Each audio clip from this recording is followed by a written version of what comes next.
All right, hi, hello. It is me, Bread of Loaves. And yeah, we're playing Y2K again. Everyone's favorite postmodern RPG.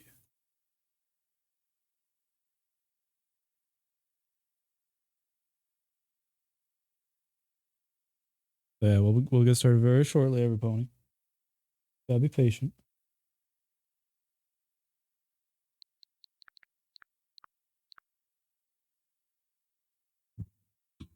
Hello, Emo Bean.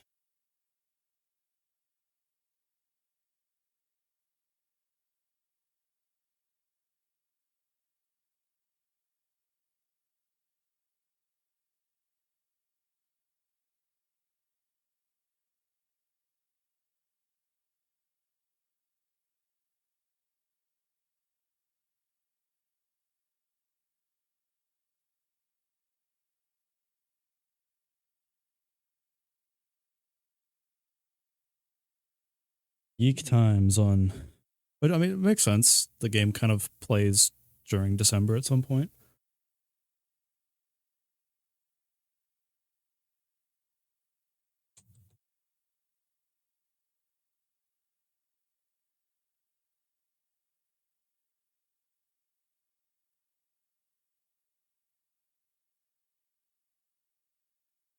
Right.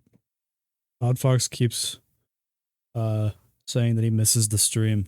He only ever catches the fact that I'm streaming after I announce that I've finished the stream. So I've DM'd him saying explicitly that I am streaming now.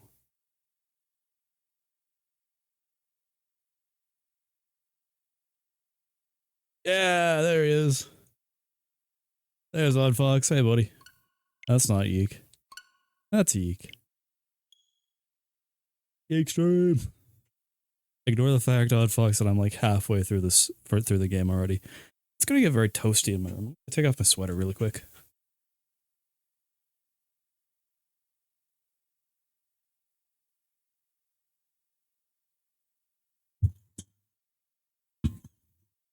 Alright, use fancy words in your sentences so that your friends will think you're smart.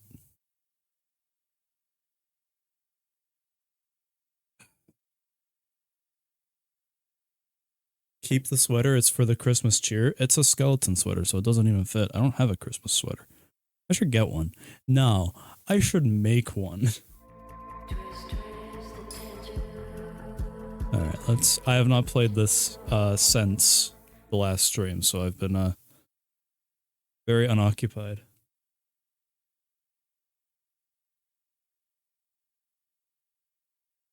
Night Before Christmas is a Christmas movie, so with skeletons, so get wrecked. I mean, you're correct. It is, by all intents and purposes, a Christmas sweater.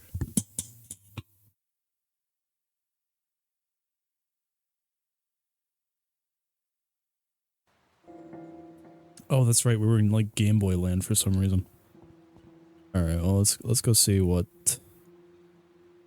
Holy YIIK! Welcome, Super. Welcome, Super. Oh my God. Hello, Super. Hello, Super. Super, I heard you got too fat to stream yesterday. Hope you're feeling better today, big buddy. This is new. This was normal grassy, if I remember correctly, in the original.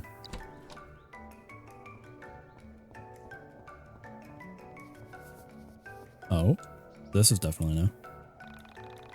Oh my God! Hey, they actually paced it out properly. It's true. He ate like 20 pounds of Popeyes. All right, you know what? Respectable. Okay, so an original problem that I had with the game was that the amp and the hair rip were introduced one after the other within the same minute. Now they've actually like introduced them at in individual times. Like I completely missed that they didn't introduce the hair whip in the sewers. Yes, my big fat chungus belly prevented me from reaching my computer. It's true, I had to get the forklift. Oh man. What a chunky paramonkey. That's just right, you should be able to cut through small bushes. Thank you, Rory. Well, now I can hair whip. That's awesome though, that's epic. That's so good that they've actually paced it out now. Alright. we're off to a great start with this so far. Like, I'm already excited to see what the new shit is in this area, because I remember this part sucked originally. This was the worst part of the game by far. Amateur. Oh, amateur. Only I could get across this bridge, then I'd be able to find the ghost. There must be some sort of trick. I've been watching a lot of BoJack Horseman in my spare time recently, so now as a result I'm gonna like default to a lot of like the characters in that show for a voice. Like, that was my shitty impression of Charlie Witherspoon.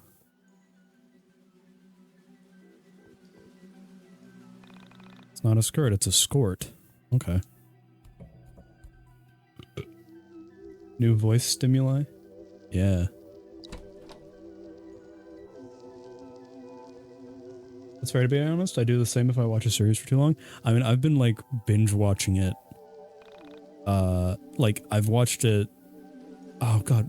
Beanie, if you're still in chat, when did we start watching BoJack? Like 3 weeks ago, right?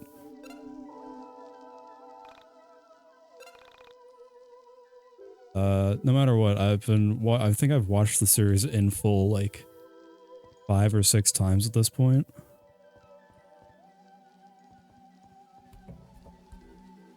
It's good. It's a good series. BoJack is a really good series, and I also showed Bean Inside Job, another really good Netflix show.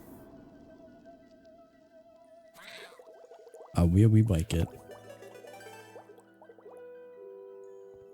It's amazing how Netflix, like, I guarantee you, I said this to Bean as well, that if Netflix released BoJack today, they would have canceled it after season 2.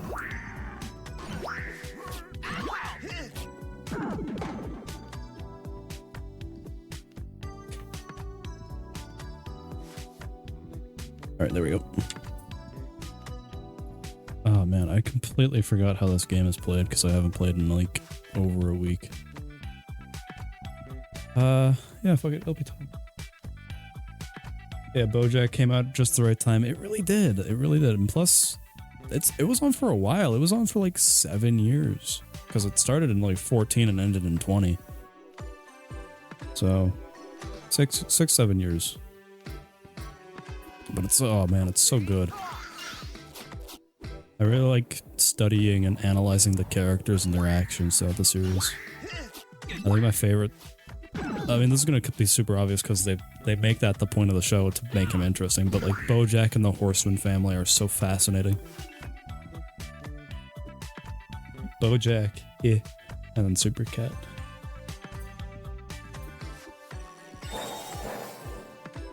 But yeah, I sure do like the horse show. It makes that whole bit of that Family Guy bit of normal words but a horse guy way funnier because that's just the worst possible read about it entirely. Oh, Rory died. Blood, it's delicious.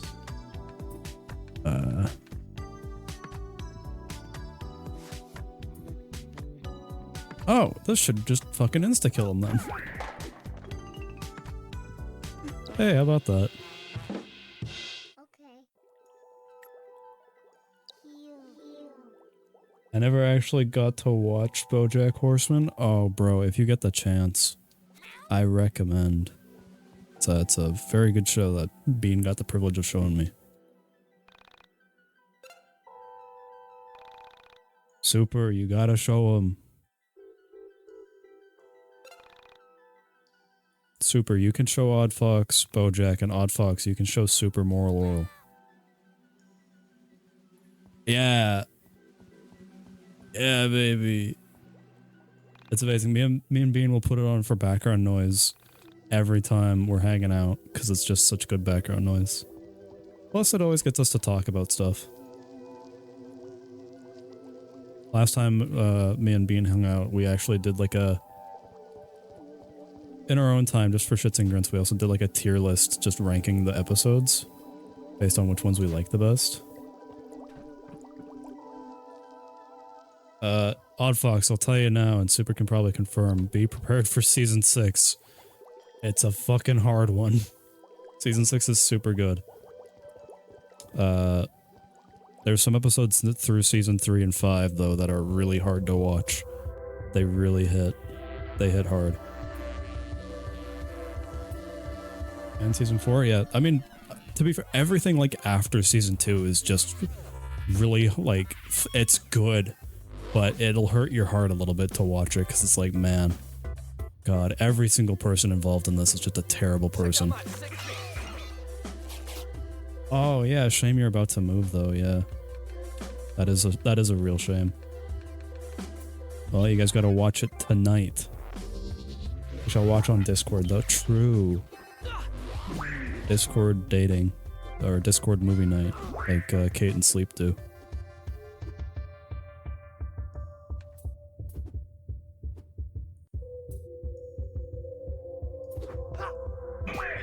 I will say, I've been watching it on my Xbox 360 because I don't have like any other fucking way to watch Netflix. And it is good. We should do that, but Beanie, we live like 15 minutes away. And also, streaming shit over Netflix, streaming shit from Netflix is a pain in the ass because Netflix has like hard encoded it on computers that it'll display a black screen if you try to like record it or stream it or like screenshot it. So have fun, you guys. Oh, you found a fix for that? I mean, I guess I do have Netflix on my phone, but I don't know. In recent years, I've just started to not like watching shit on my phone unless I like absolutely have to. Ricky Buster. Work's been slow lately, so I've been checking on him for ghost sightings. If you see one, give me a call. I guess, you know, we know who to call now. We call Ricky Buster. It's something with the settings of the browser, but I'd have to ask my friend specifically what it is again. I'd assume so, but still, it's a lot more work than what I think is worth personally, and plus, considering that me and Bean are like in the same city, fortunately, it's, you know, there's no real problem with us waiting. Although there is other stuff that we could do, I guess, like TV shows and shit. That's fair, I just rarely watch stuff that, in general, that my TV in my room is just there for show. Yeah, he does not touch that TV.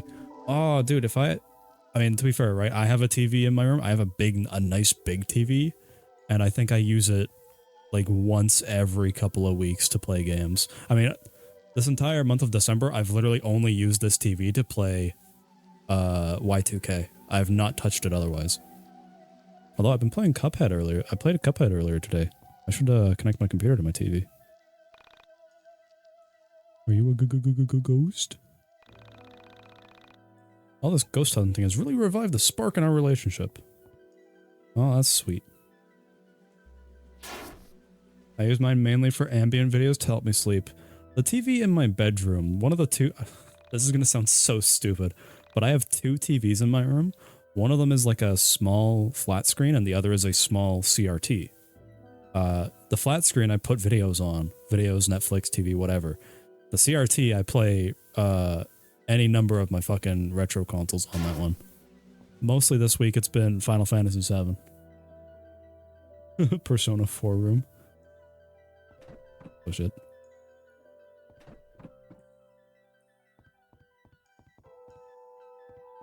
Wait, hold on. I should probably heal.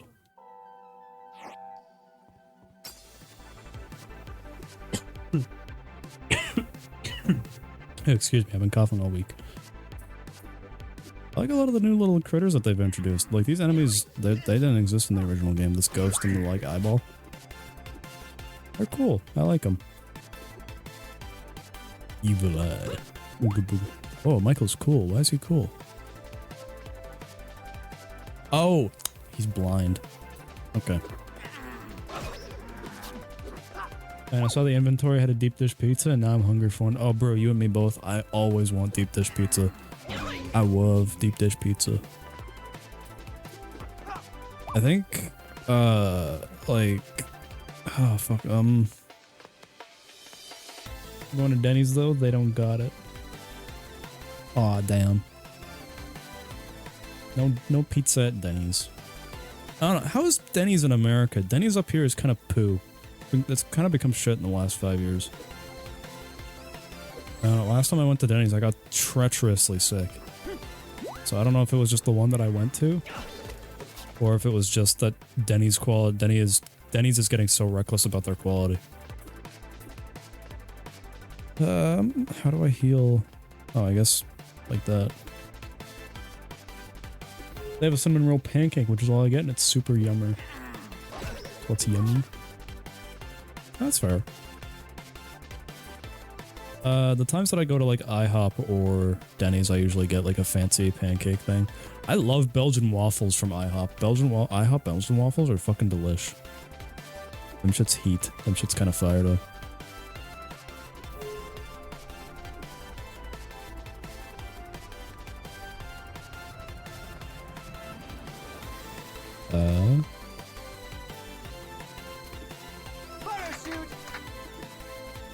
Okay. I can use this, Michael. That cinnamon roll pancake is godly. I've been to Denny's and I've had a cinnamon roll pancake. It's delish. Oh, did I accidentally fucking escape the battle? Whoops.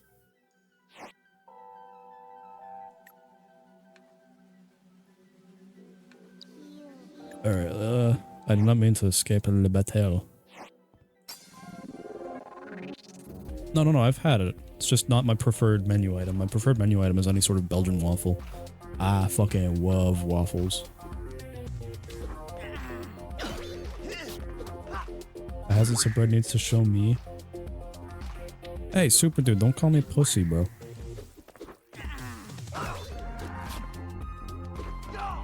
You gotta get it.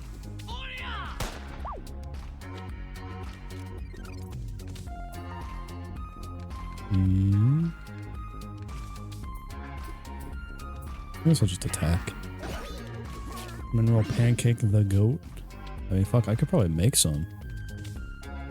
Pancakes aren't that hard to make. I make pancakes all the time.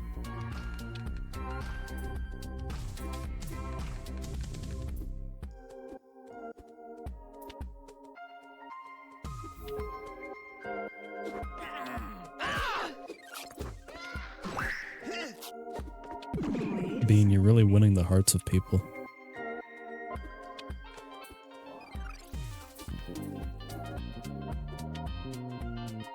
I was thinking since we all here. Oh god, super sinking. This is not a good idea.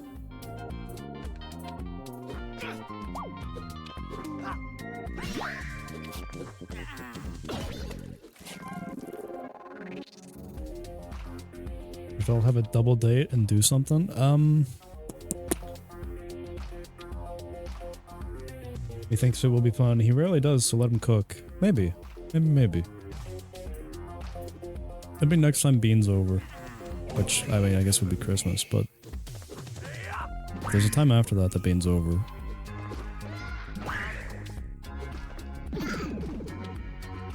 It'd be fun and cute. It'd just be a lot of, like, stupid bullshit, to be honest. I mean, to be fair, that's any time that I'm involved in something. It's just a lot of stupid bullshit. I'm not a very serious person. Damn. Speaking of stupid bullshit... I got coffee. Okay. What do you want? Lazy Swayze. When I finally find in the mirror, I'll say, I love you, Sammy. I've always loved you. Just smile and say ditto. First, I'm gonna take a second to catch my breath. Whee. God, I love that. I love that so much. It's my favorite thing in the world. Brad, just drink some water, shaking my head. No, water is... I mean, I also have a cup of water here for when I, run out of coffee. Or when my throat gets too sore from yapping, because I haven't yapped in the better part of, like, half a month. Whee!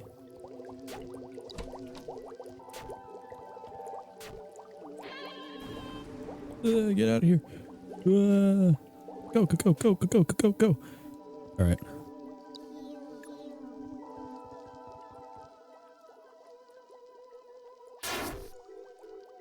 Yo, Soup. Why you drinking coffee, bro?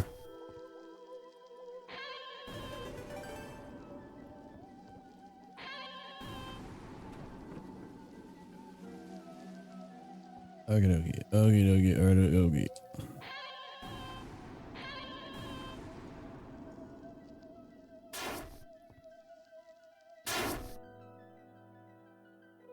I got him a mug for Christmas. Oh, that's nice. Unfortunately, I couldn't really partake in Christmas this year, but I guess there's not really a excuse, to be honest. I could always just make shit for people, but I'm lazy. And it's too late now. I wish I thought of that 2 months ago.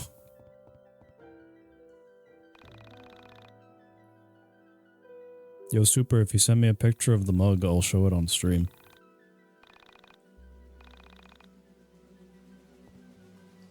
I promise.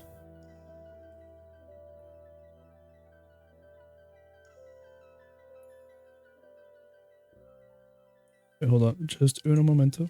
Uno momento. There we go. Ah. There we go. Wait. Now I got it shit available. I don't know. Should I put... Oh, you know what? I should probably put Chandra on the team. Sorry, Michael, but Chandra's just a little fucking better. Give him a big frown because he didn't put the coffee in it. Bruh, you get a new mug and you don't put drink in it? You don't drink it for a month that you get it? Last year, my sibling got me a little Plague Doctor mug. It's very cute.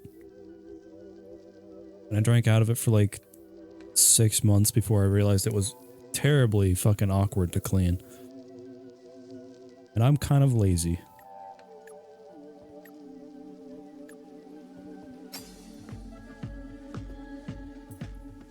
Listen, I use it for water, I'll use it for coffee next time. Me when I lie.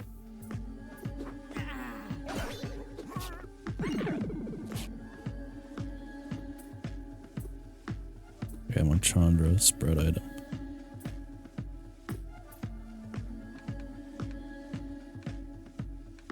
Yeah, let's up the lemonade. I'm not lying. I don't know, bro. Sounds like something someone who's lying would say.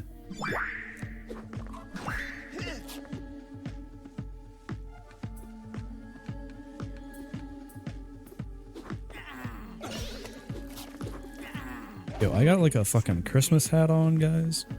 Remember last year when I did a big Christmas stream? And I played like a bunch of Christmas games? Yeah, how about that? I'm not doing that this year.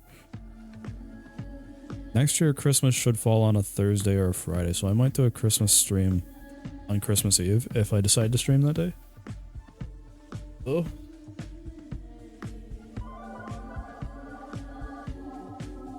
Oh, that's actually kind of fucking adorable, though. Hold on.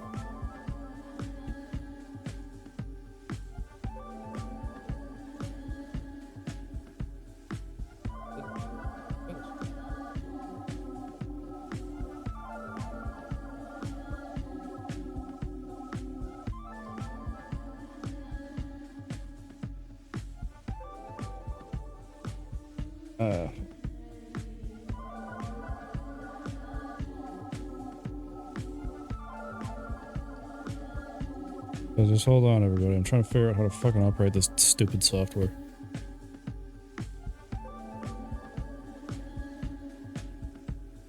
Alright, here we go. I figured it out.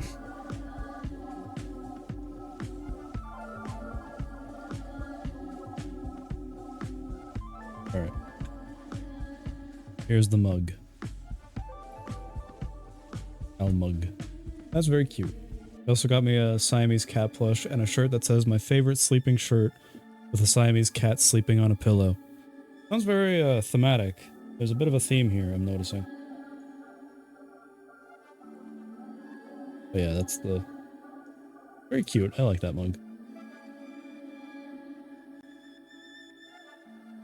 Very good job, Outfox.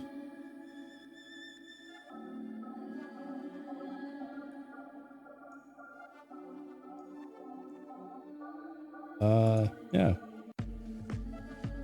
I had Christmas plans, but then Like, I planned to get my shit back in October, but then the capture card died on me, so I had to buy a new one. So unfortunately, I had to forego Christmas plans to make up for a new capture card, which I will say this capture card is one of the fucking best investments I've ever made in my life. Odd Fox says, because I love my BF. Super says true, and I love my BF. Odd Fox says damn. No one loves me though, except for Bean.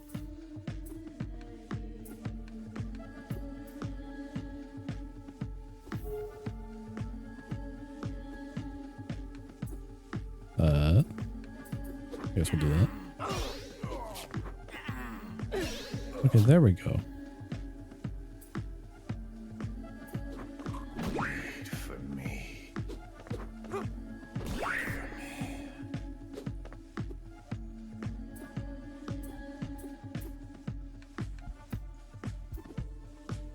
Well, I love you, Bread, as a chungus. Oh, thank you. TY, TY.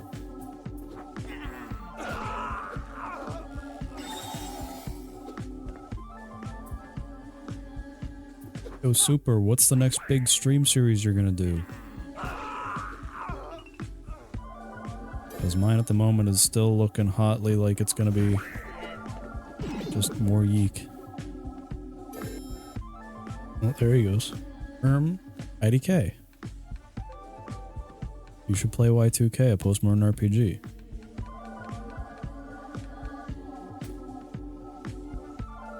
I guess there isn't a way to revive people, eh?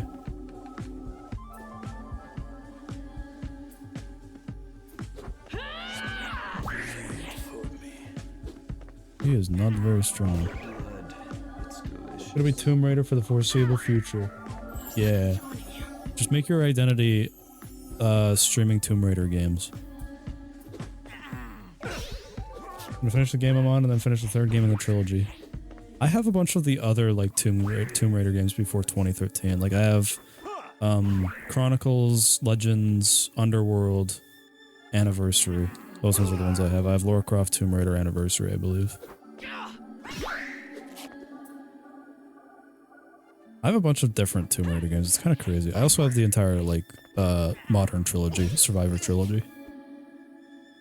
I also have Legend and Underworld. That's very epic. I'd like to get the original Tomb Raiders for the PlayStation 1, but those ones seem like they're kind of a nightmare.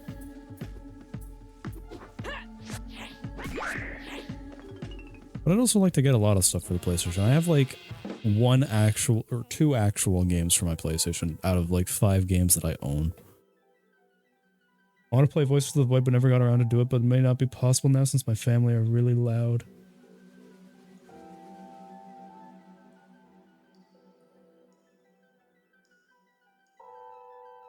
Huh? I mean, I get that. Voice of the Void is one of those games that I want to go back to at some point, especially now that the new update's out, but I played like a chunk of the new update and then I got stuck because they added a like boss fight about halfway through the game and I can't get past it. I'm not strong. I'm not fucking smart enough to figure it out.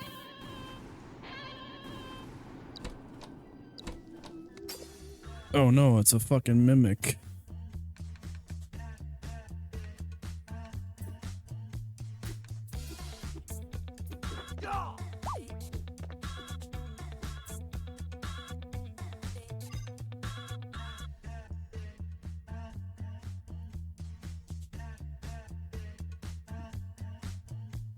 Okay.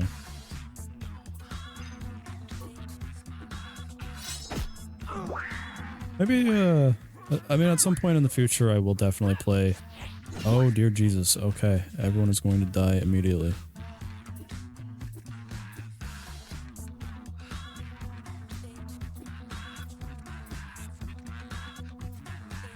Oh, man. If only I had Panda Barrier.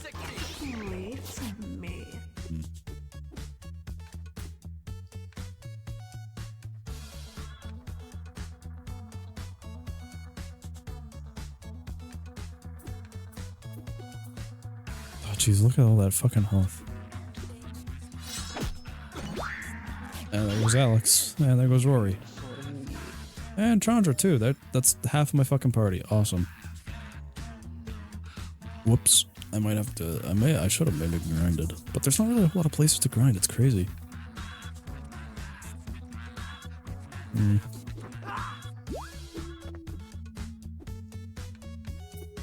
Well, I'm gonna Ambrosia Alex, because he's one of my best members. And pray to God that things go well in my favor. Oh, thank you, Claudio. Thank you for joining us. Alright, put up Panda Burglar. Panda Barrier. Okay, this is already off to a fucking treacherously terrible start. Gotta say, the battle scene looks really refined compared to when I last saw it. It's true, it's actually really refined. It's a lot faster. It's a lot faster, it's a lot smoother, and things make a lot more sense. It helps that they have like a very elaborate tutorial to show you exactly how the battle system works.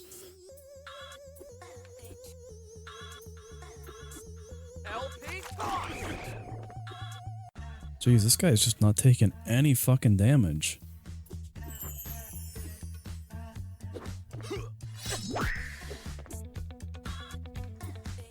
Oh, cool, and Claudio's just missing now.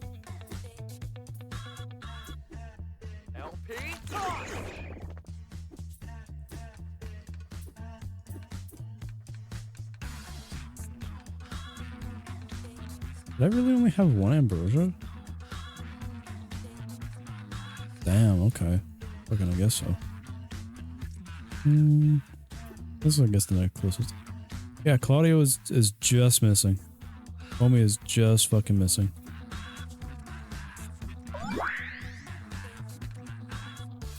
Uh-oh, game broke. Oh, okay, no, there he is.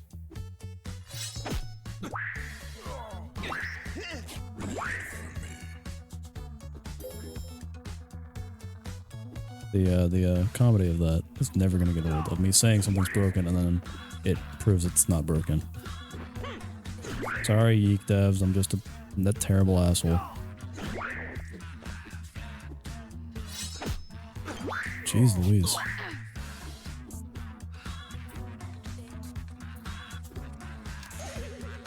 Awesome.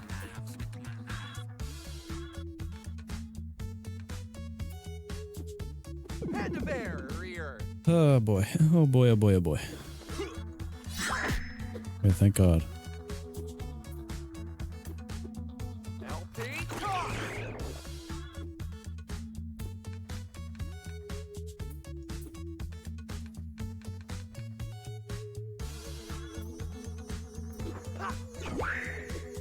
Okay, there we go. I wonder if they meant for you to primarily rely on Hair Whip to kill this thing.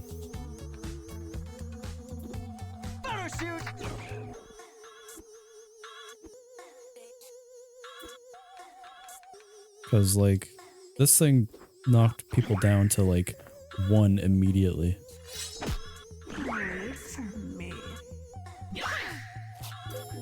I hope Michael can, like... I still don't know what this whole thing about the gun is. That's, like, the #1 thing I'm most curious about with this whole rewrite.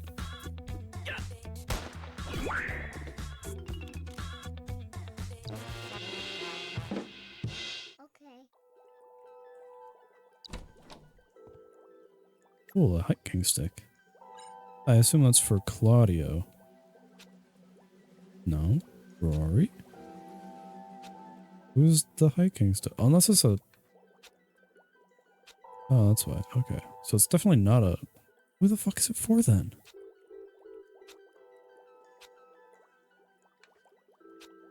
Oh, unless it's an other. Oh, it's an other. Oh, okay.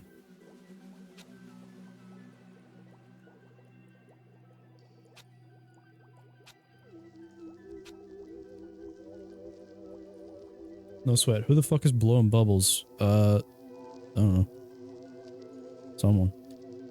Okay, well these two don't have any, so I'll give Chandra Cattail and I'll give him a hiking stick. The transition sound effect from SpongeBob, real though.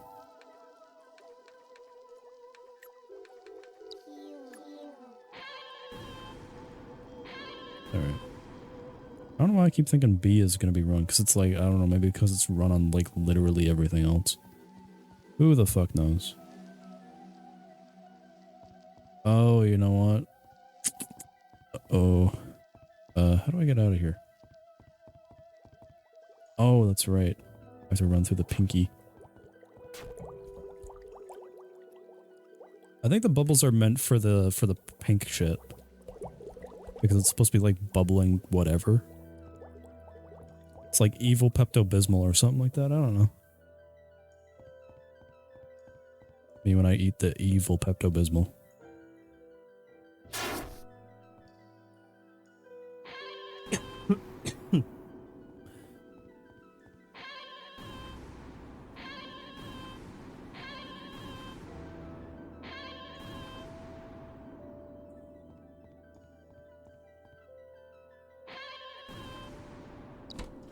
Wow, I got a collectible pog. That's pretty poggers. Poggers. Ah! Okay, there I am. Me when I see the Jiggy Burger. I hoped it was Evil Burger. But then it started busting a move. Something fierce. And I realized soon after it was the Jiggy Burger instead.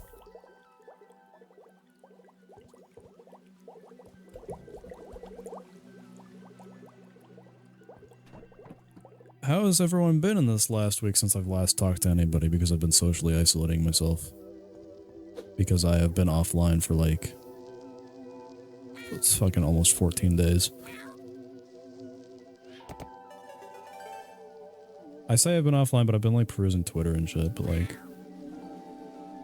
Odd Fox ate an evil burger. What does evil taste like?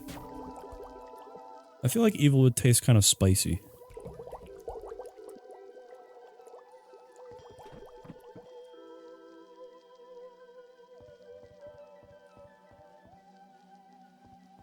Evil is spicy, then I'm a fan. It tastes like lemons? Yeah, I kind of thought so. I was like, okay, it's either spicy or lemony. It's lemon scented.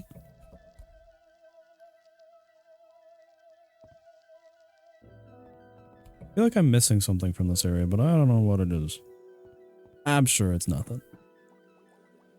Every villain is lemons. That's one of the few good SpongeBob episodes. Oh, excuse me. I've had like 12 cookies today. I'm such a fat ass.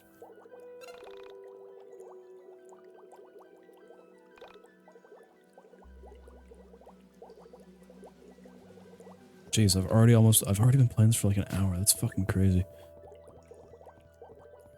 YIIK has a tendency to really blow you away. Wow, fatty bratty. Don't be mean to me. I'm not a fatty bratty.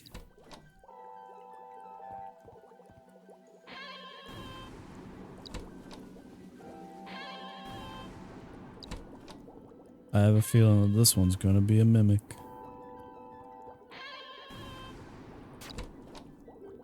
Okay, no, it's just... ah, my foot. My mom theoretically will be making her homemade cookies soon, which are literally fucking like crack with how good they are.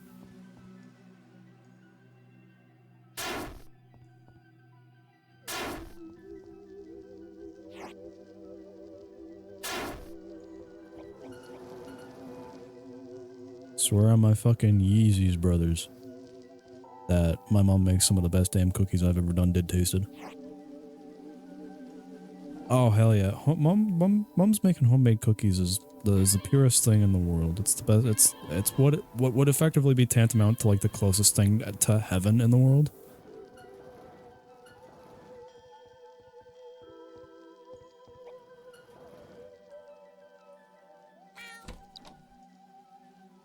You would kill a homemade cookie?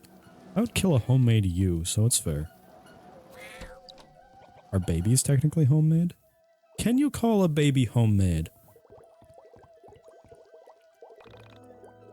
Theoretically, like a not adopted baby.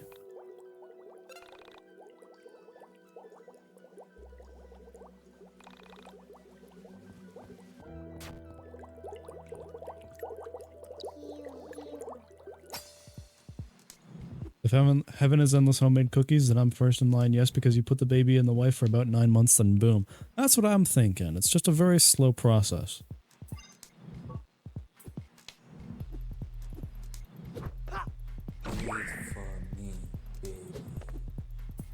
The only time it wouldn't be homemade, it'd be store-bought if it was like an adoption agency. Then what would restaurant quality be? What would restaurant food, like what would restaurant baby be? Like how cooking turkey can take a day. Yeah. Strip club, fuck. Fuck, that's bad. That's good though, that's genius.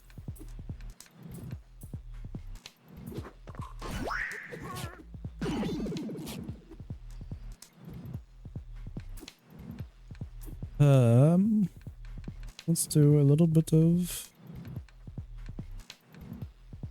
this one. Cow. Oh, speaking of me being a fucking fat ass, by the way, 2 days ago on Wednesday, I was home alone and I was responsible for making my own food, and it proved that I'm terrible at being responsible for my own, like, health and shit. Cause I made 4 fucking burgers for myself and ate all of them. I had 2 double patties. And it was a terrible idea. I felt like such a fucking lard ass afterwards. I felt fucking terrible. However, the burgers were delicious. Oh, you know what fucked me off about that though? Was that, I like putting mozzarella cheese slices on my burgers because it's delicious tasty, right? No fucking mozzarella cheese in the house, and I didn't fucking know this until after I started putting my burger together, so my fucking, like, dinner was ruined. I was so fucking mad. Or not mad per se, but I was upset during my dinner. I was like, meh, these burgers are good, but they would have been better if I had cheese on them.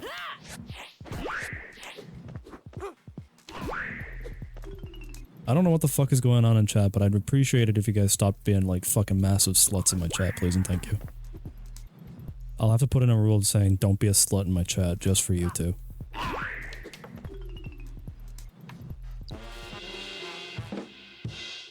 No, Oddfox, don't leave. I'm just saying stop slutting it up. That's all I ask.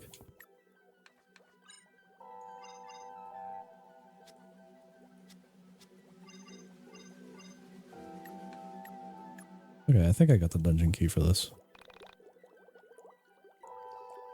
You're jealous because I'm beautiful, fella? Careful with your language. It's like 80% of my personality. I mean, fair. 80% of my personality is just being like the biggest asshole you know.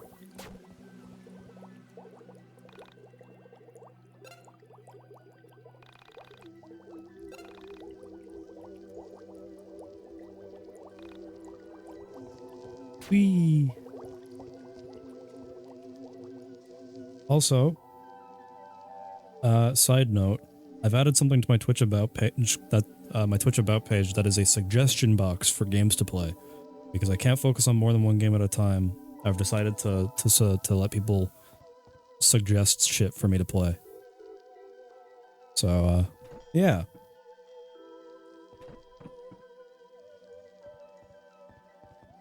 So instead of playing like multiple games at a time and getting myself distracted and not wanting to play any of them, I'll just put up a suggestion box for it when I can't decide what to play, or if I'm like in between big releases that I want to stream. Oh, so hold on. Let's take a break here.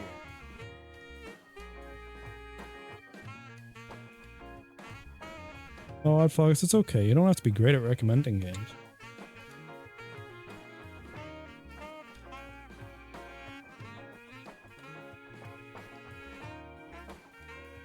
Alright. I just had to up my volume a little bit.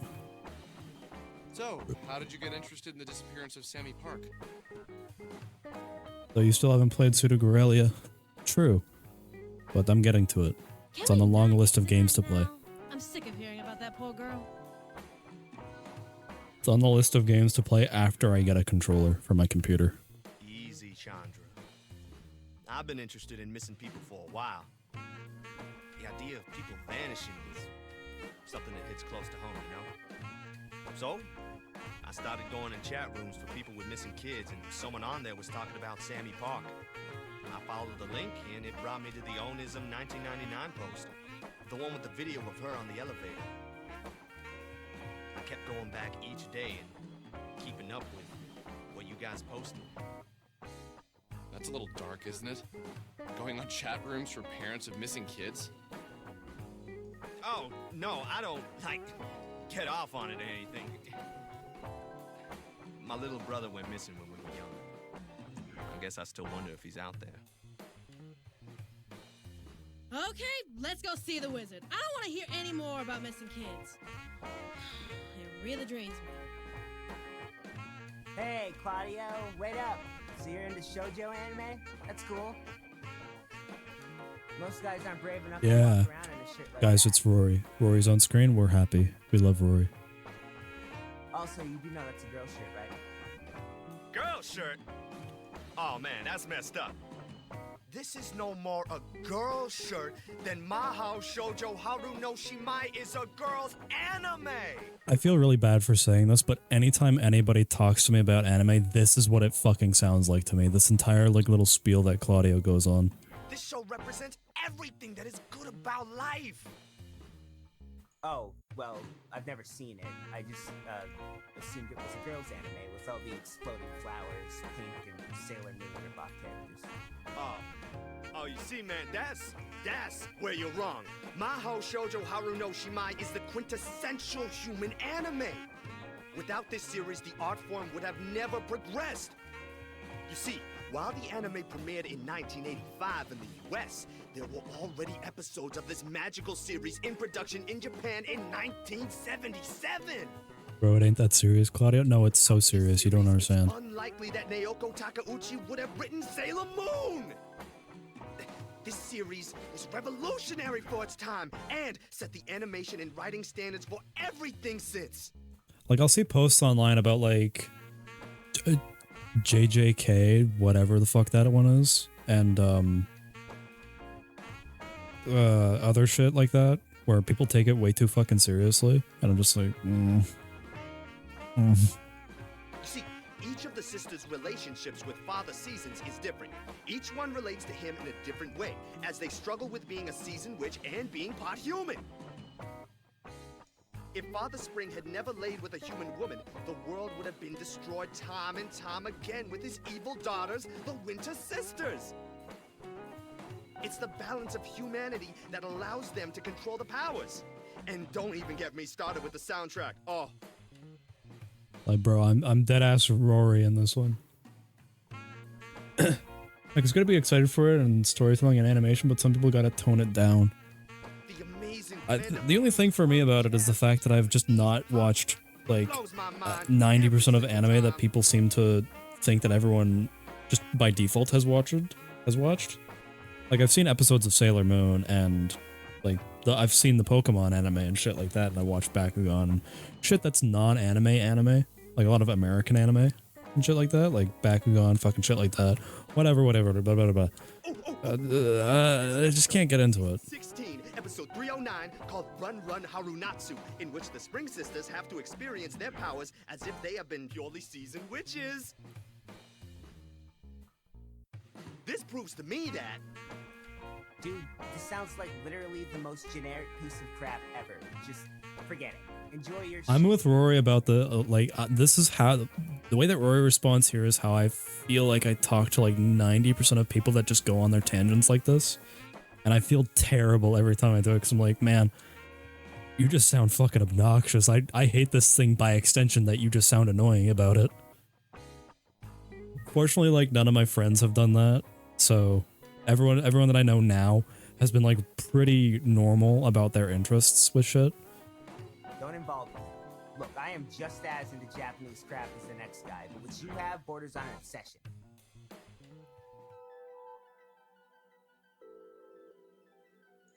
But yeah, I relate to Rory in those situations because for some fucking reason I find myself in them every so often.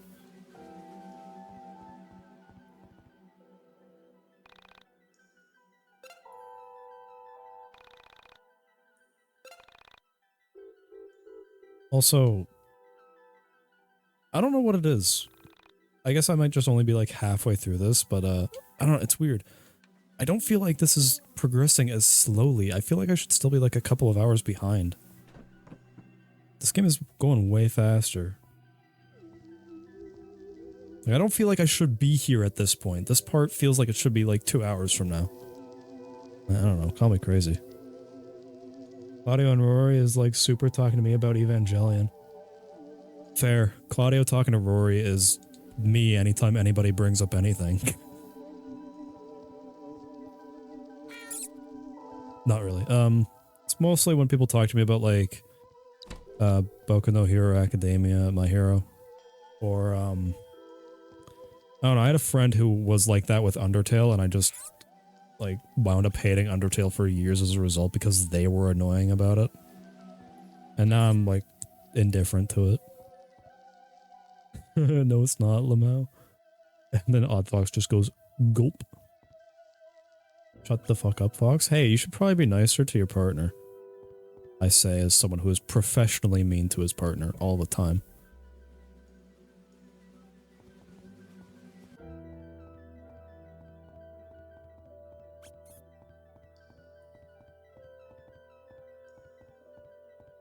How am I supposed to get down?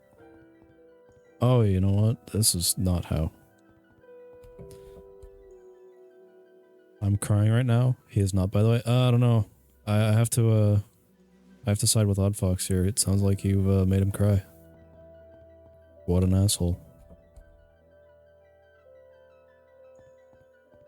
Oh, that's right. Yeah, you have to be perceptive and you have to remember that you're supposed to shoot the cat. There you go.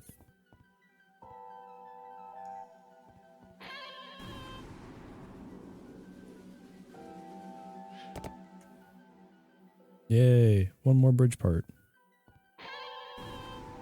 I recorded proof. Damn.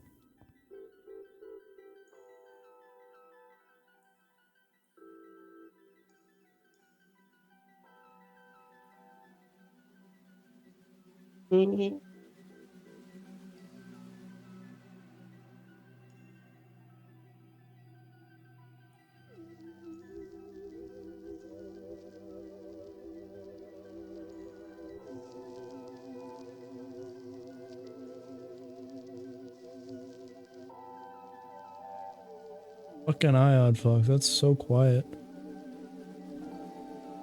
Hard for me to show it in the fucking stream.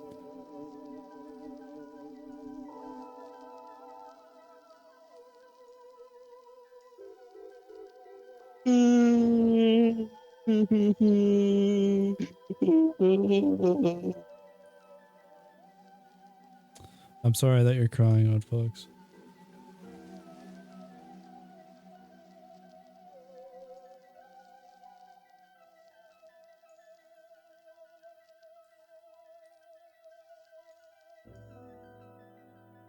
Homer Simpson crying. I showed my mom the Homer Simpson beer opener breaking thing, and I thought, just because I thought it was funny.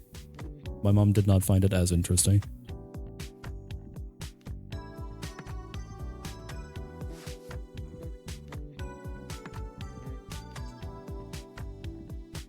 Usagi Uzuha? Forgive me, I'm not great at reading. Yo, WSG. How are you, Brad? I am okay. I mostly go by Bread for future reference. How are you, Usagi? The worst part is showing something to someone and they just don't find it funny. I don't found it funny, it's just that she didn't think it, like, I think it's just a case of, like, she doesn't get the point of why I think it's funny, but oh, whatever. Whatever, bros. Whatever, brewskis. Anyways.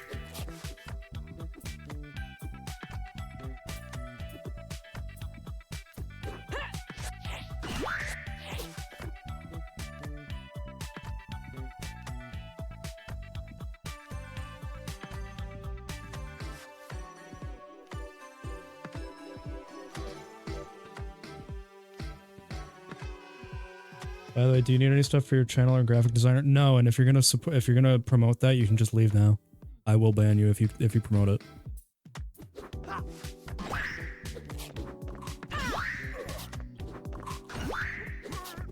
I don't tolerate that stuff.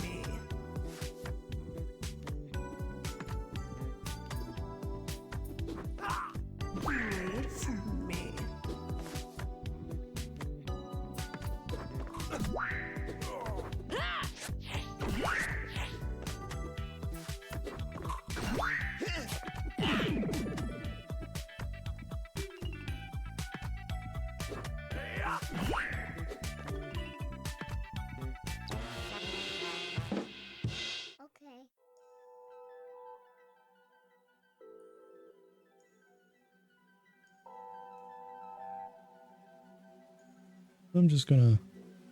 I'm fairly certain they had left begrudgingly, but rip Elbozo. I'm an artist. I do not need fucking graphic designers promoting in my chat. I'm of the mindset of, if people need graphic designers, they'll go and find people on Twitter and shit. You don't need to fucking promo in some like fucking 7 viewer chat. Seems really fucking scummy and shitty to me. Forgive me if you think that's rude, but I don't care.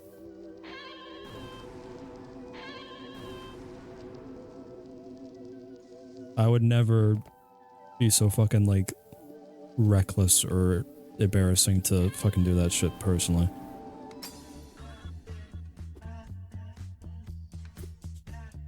I'm mostly saying this to the guy if he's still watching, but I don't know.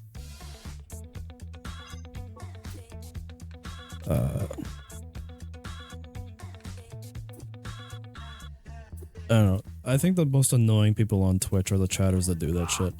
I think the people that do that, the ones that are like, yeah, hey, I'm a sentient person, sure. And then they're just like, oh, by the way, do you need graphics and shit? And I'm just like, why the fuck are you coming onto a stream to promo your stuff? Because, I don't know, it's weird. Like, I want to know statistically how often that works. Like, seriously, I want to know how often that really works. Well, of course I leave and someone comes in and promos. Yeah, I know, right? What are the fucking odds? It's okay, Beanie. I'm so angry I made a sign. Me too, Rory. Me too, Rory YIIK.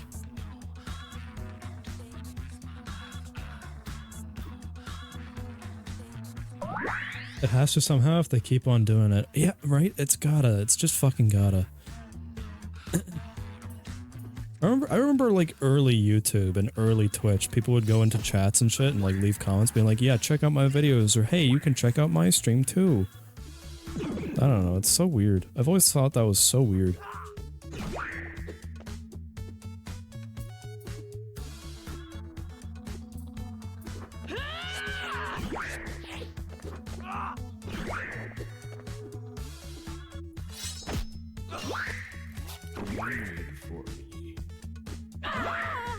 Yeah, there goes Chandra. And a barrier.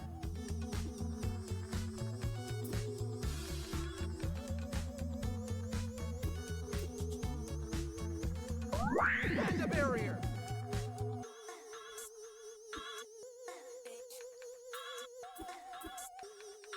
Alright, before I...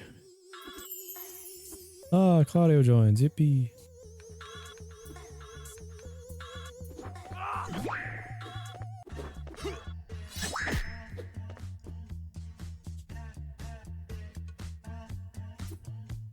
Hold on. Super just wrote like a fucking essay, hold on.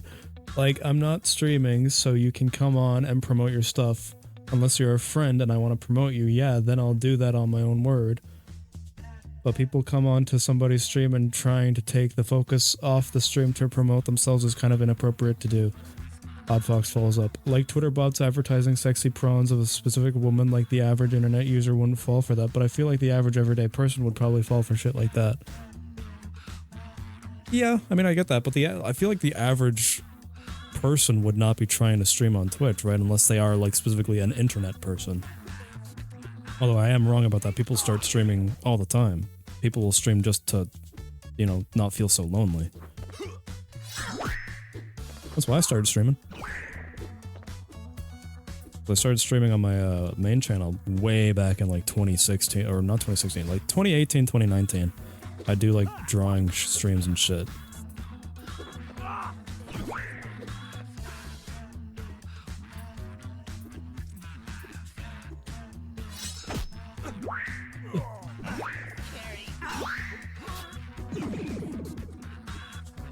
Oh no, Rory died.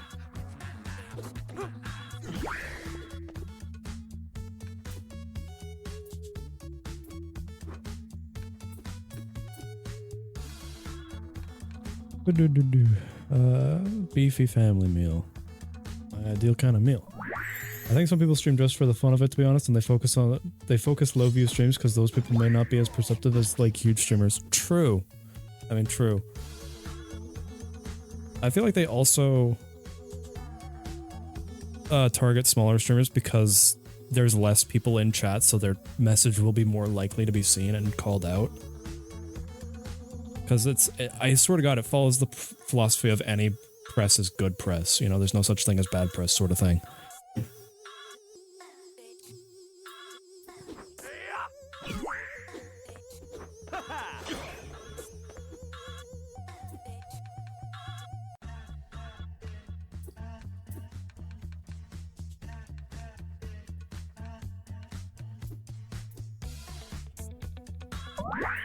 Yeah, not me food.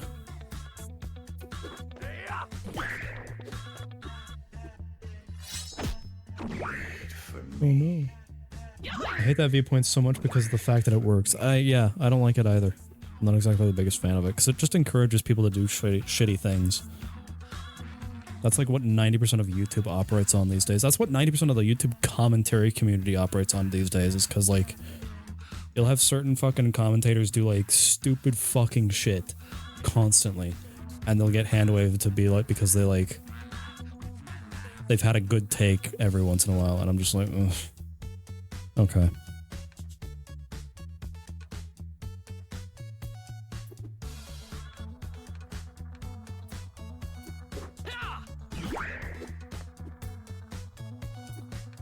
You can do... You can do a spaghetti on yourself. A good negative take. Yeah. Like, oh, this person is actually kind of bad, question mark?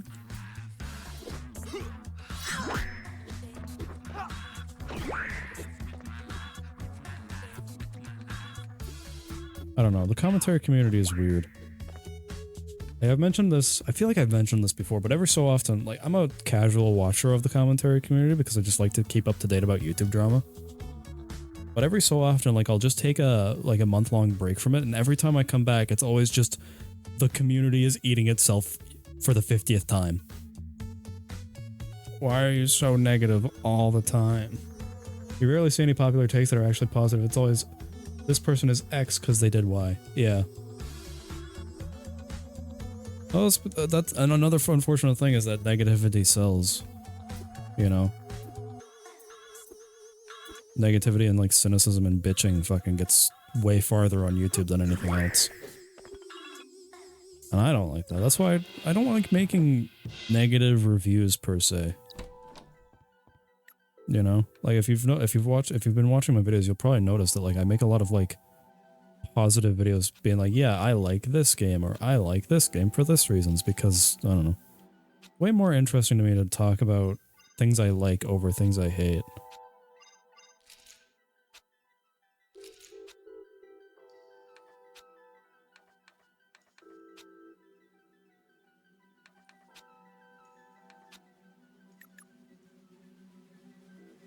Nah, fuck that. I'm gonna do commentary on the 4-leaf over I saw today, and also I ate some cookies. That's true as fuck, though. I mean, I made a 50-minute video talking about why I liked FNAF VR, but to be fair, that couldn't even escape any, like, that couldn't even escape negativity, because I bitched about how much I don't like Five Nights 3 in that video. But for the most part, it's still like a relatively positive video, because I use that as a leverage to say, yeah, Five Nights 3 is not a great game, but in the VR version, it's much better. You know? Which I need to make a video again. It's been about 6 months. I hate this though. I hate that. I hate that I get so demotivated to work on main channel stuff because I like get in a rut for like a month and then I just stay in that rut. Because I don't know. It's a self-feeding cycle sometimes where I'm like, man, I'm not feeling it, so then I just don't feel it for the rest of the month. Doesn't help that there's not really been anything that I've been like interested in recently. That I've been like, yeah, I think I have something interesting that I could say about this. Something that I don't think other people have said about this yet. Because there's a lot of games that I'd love to talk about, but not a lot of them are games that, you know, I haven't seen other people make videos on and do it better, you know? Or say the same opinion that I would have had.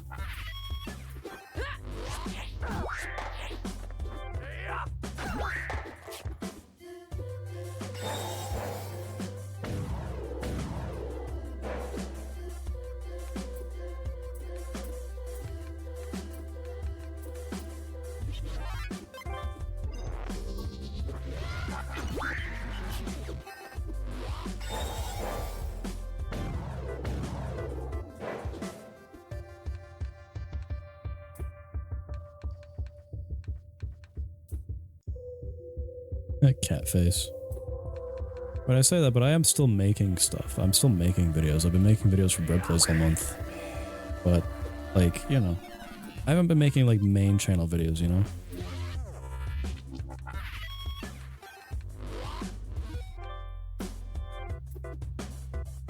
Despite the fact that I wanted to make a Killing Floor 3 video that's discussing about the whole specialist system replacing class systems with the older games, mainly doing it because I know the devs actually watch videos talking about their games, which drives me to be more passive about my complaints than calling them some wordburger slang that the commentary community uses. Plus, like, especially in, like, the video game essay community, the video game essay community also falls victim to the same problems the commentary community does, where it's like, if a bad game comes out, that they just word vomit the same, like, ad hominems about why a game is shitty. I mean, this game is a perfect example of it. They threw everything at Y2K when it released. Oh, well, the main character is a self-insert. The characters are annoying. The main character's an asshole. Who would play a game where the main character's an asshole, despite the fact that there are hundreds of fucking games on the market where the main character is an asshole and everybody loves those games. And, you know, gameplay's boring, gameplay's repetitive, blah, blah, blah, blah, blah, when there are games out there that are way worse about it. Like, I'll be honest, Y2K was not the worst game on the market when it released, like, but far from it. It wasn't great. Did it deserve a 2-hour video thoroughly ripping apart every small problem that the game had? I don't think so. Maybe a 30-minute video encompassing all the major problems with the game, but I get that that's just Running Shine's style of video and whatever. And yet you don't see any videos talking about the improvements the game went through. Yeah, because unfortunately, like I said, negativity sells. You know? I don't like that. I mean, I'm not a fan of it, but I do get why it works. Because people like having their opinions validated, right? And when they think, oh, this thing kind of sucks, they want to hear, like, why it, you know, they want to hear more about why it sucks, because there's stuff that they might not think about. I mean, I'm guilty of it, I'll be honest. Like, I'll have my opinions about a thing, and I'll be like, well, now I want to watch videos about why it sucks, so I'll look into why it sucks, and then people are like, oh, well, it sucks for these reasons. Here's a 2-hour essay, and I'm like, awesome, background noise. However, I'm also not afraid to say when I'm wrong about a thing.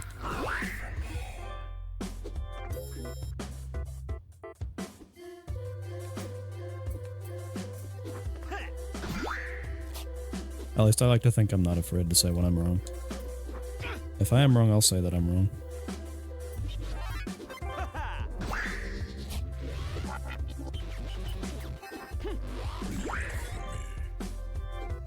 I feel like Sir Palo's video talk of him giving criticism is great because he talks about destructive and constructive criticism and praises. Yeah.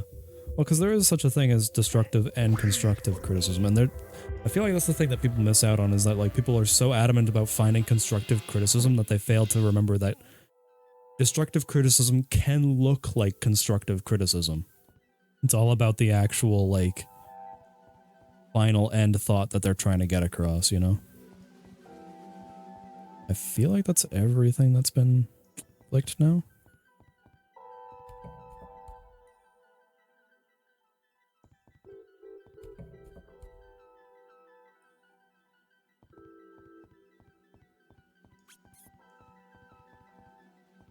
Yeah, I've flicked everything. Let's go, every pony. Yippee.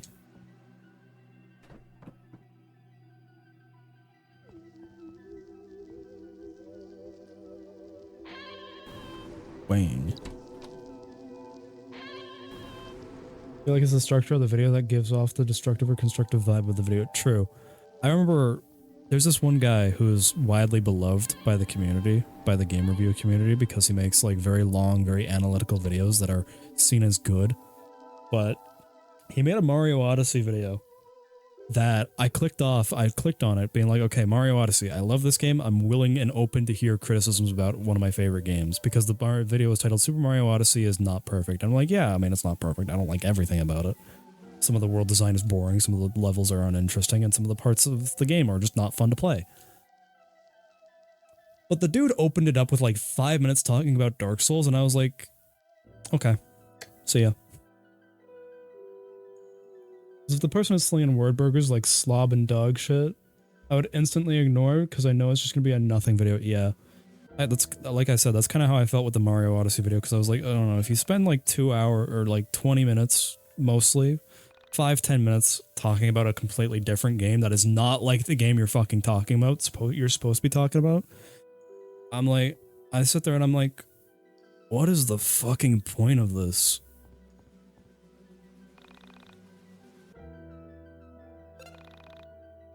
I'm sure he fucking loops it back somehow to being about like how Mario Odyssey and Dark Souls are connected, but I don't know, man. You just can't get me interested with a Mario video by talking about Dark Souls in the for the opening act.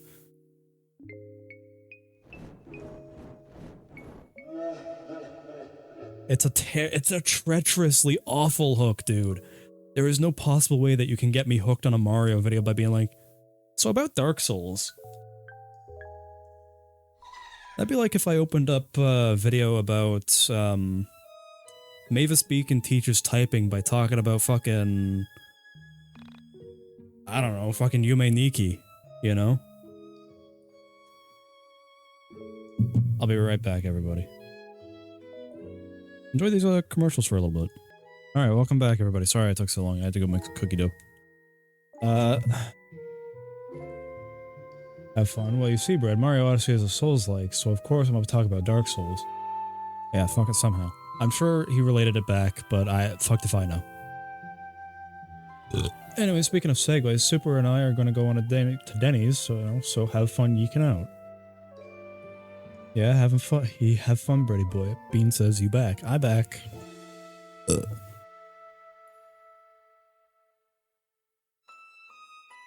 Mixing cookies with a fucking spoon is a Herculean task. I didn't expect this. Is that her? Is that Semi Park? No, it's not. For a moment I felt relief, happy it wasn't Sammy. But then I thought the spirit of the ghost woman in front of me. I realized that there was someone out there missing her, just as much as I was missing Sammy. Someone out there lost this girl. She was someone's daughter, or sister, or friend. I felt selfish for the relief, but can you blame me? Guys, do you think she's dangerous? She's a ghost. How much harm can she really do? So, what are we gonna do now that we found her? I think we should talk to her. See why she's here.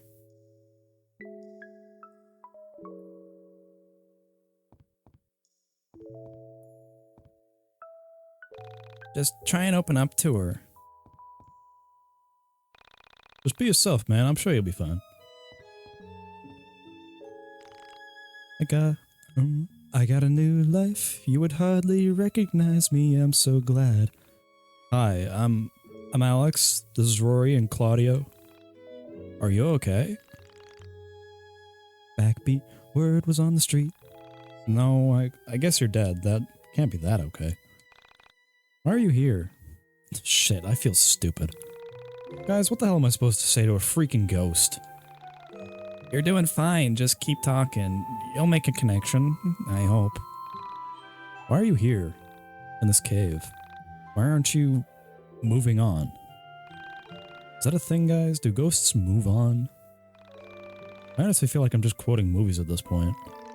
Because maybe you're gonna be the one that saves me. Are you haunting that boombox? Guys, I think she's haunting the boombox. You was supposed to be my wonder wall. You was supposed to be my boyfriend.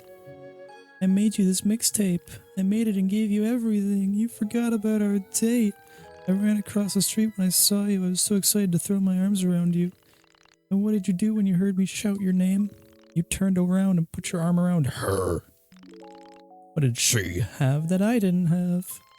I made you this stupid mixtape. I was never good at talking. I can't say things like you can say things. So I thought maybe these stupid songs would make you know how I felt.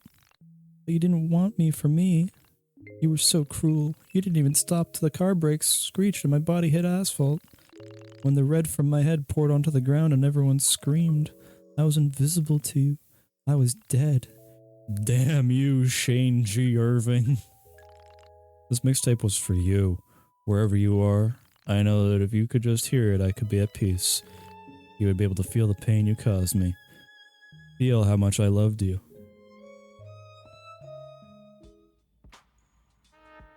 Ooh, this is new.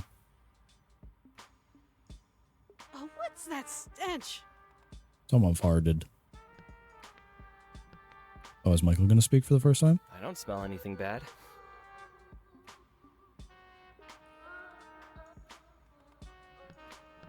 Hey, Alex? You okay? Oh, it's finally Michael recognized the stupid, like, roses thing he's been doing. Howdy! Oh, what the fuck? I wouldn't touch him if I were you. Lest you become similarly trapped by nostalgia. What the fuck is this? Dear friends, you must excuse my appearance. Had I known you'd be coming too, I'd have dressed as a plumber, not as a constable. The fuck? Silly me, for leaks simply were not on my itinerary.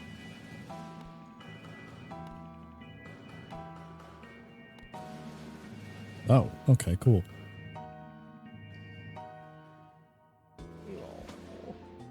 Truly an inspirational sight. I didn't know the Parallel were capable of making friends. I am impressed. Brava, child! Really didn't think you had it in you. If you look closely, you can see his shirt clipping into his mouth. Claudio, this has gotten too weird for me. We should just leave. Tell me, what do you smell? Tell me, what A do you fresh river. smell me? Like the one that used to run through Frankton. Popcorn. Our old couch. Why are you guys even answering? Come on, let's go! Please! Oh, good golly, Miss Molly, what the fuck am I going to have to do? Do you not have a taste for my perfume? Pity. The boys like it, though.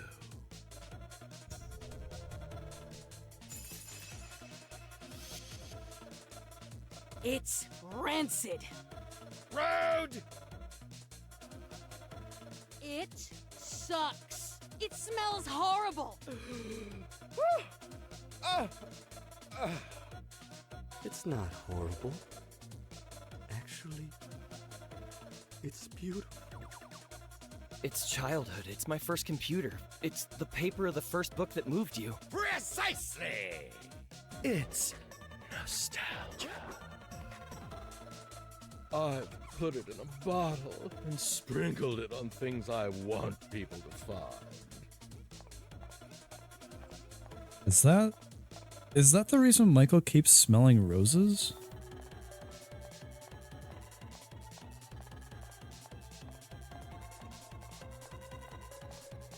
Also, good golly, Miss Molly, these boobs are breasting quite jigglingly.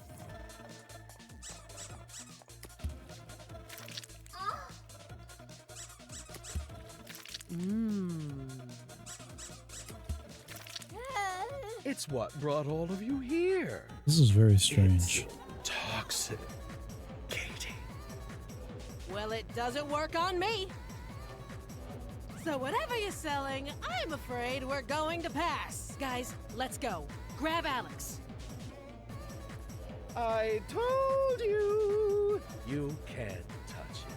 But Michael's punched him the fuck out every single time. I want what's best for you. Call that my own nostalgia.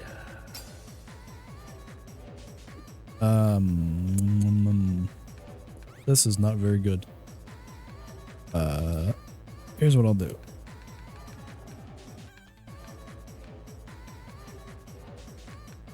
I'll do this for now. And save the other thing for later.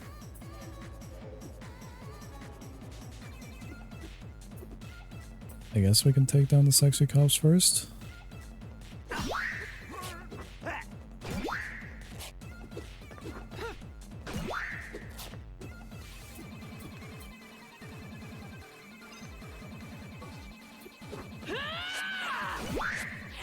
If I kill the cops, will Alex and Rory join my party again?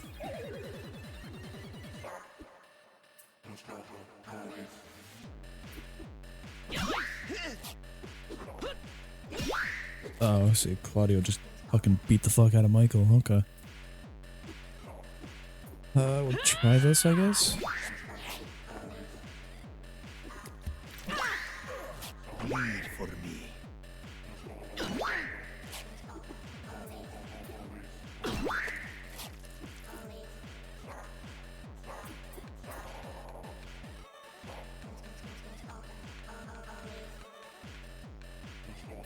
Not really a lot of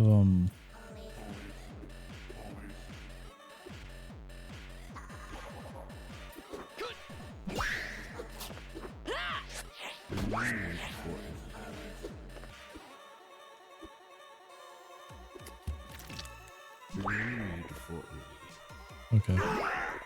Okay. Oh, this is worrying.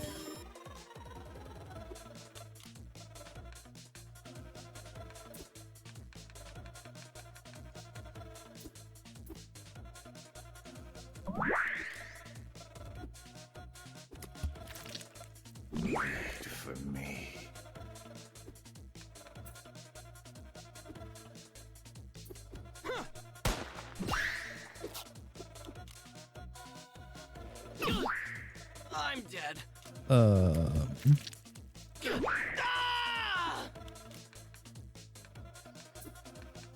I'm not so sure that I'm going to win this one for some reason.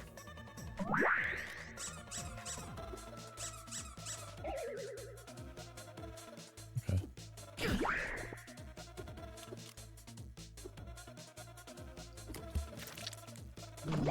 I have no idea if I'm supposed to win this one.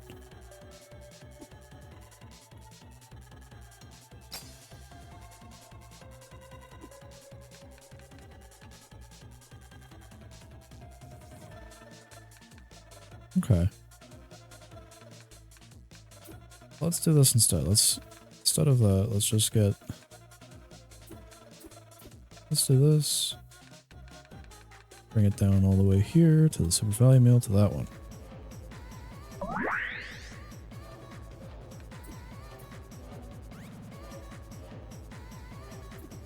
Sure.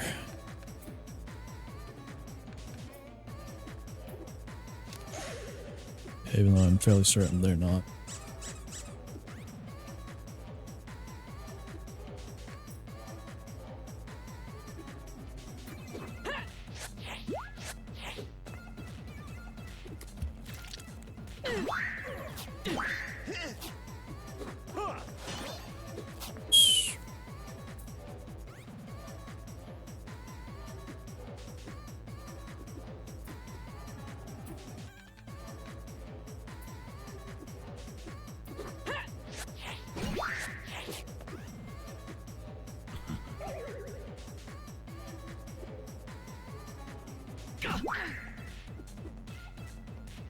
Okay.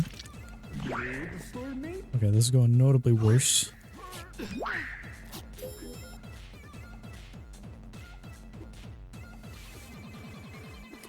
Bleed for me.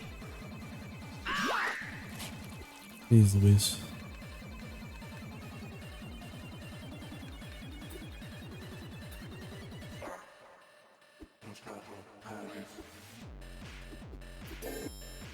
Okay.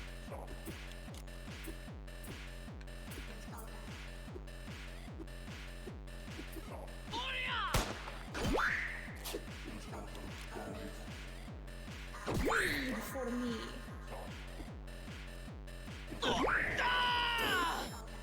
Fuck. Shows to go how much I rely on Alex.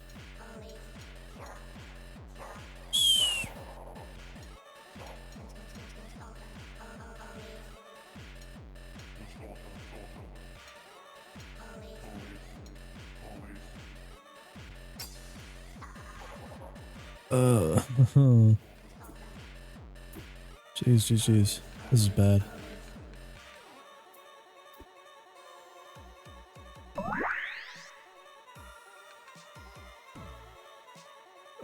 Itchy eye.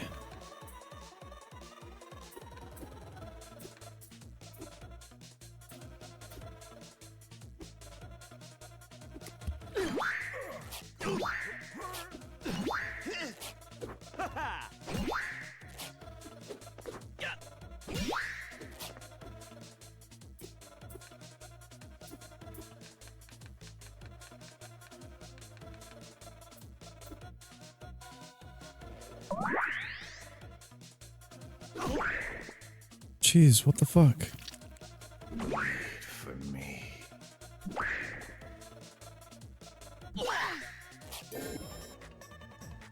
I don't know, I think the worst aspect of this game so far is that there's no way to revive your partners. That's kind of the only problem that I have, is that every other RPG has a way to revive partners except for fucking this one.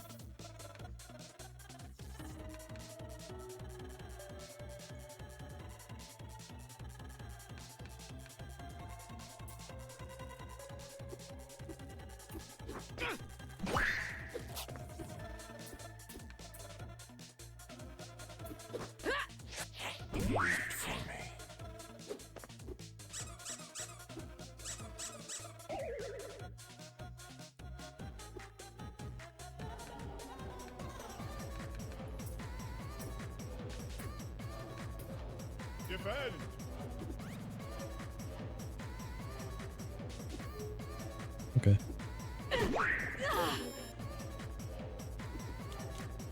Oh, fuck, it was Michael that was confused. Dude, what the fuck am I supposed to do here?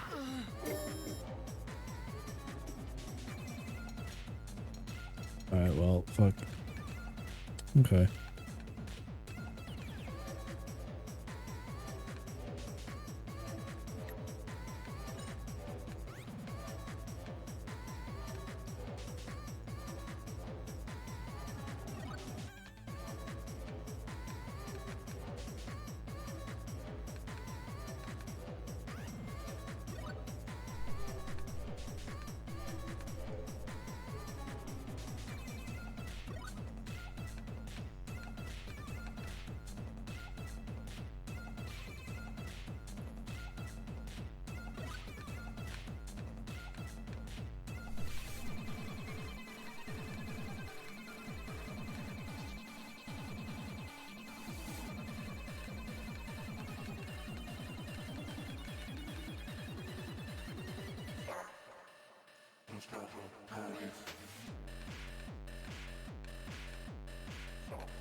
I feel like she should have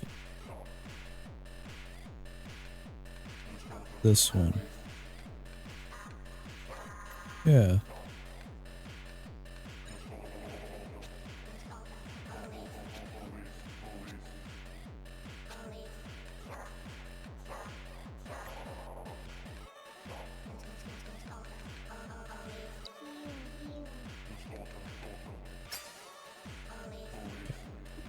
Okay, now I feel like I'm fucking cooking.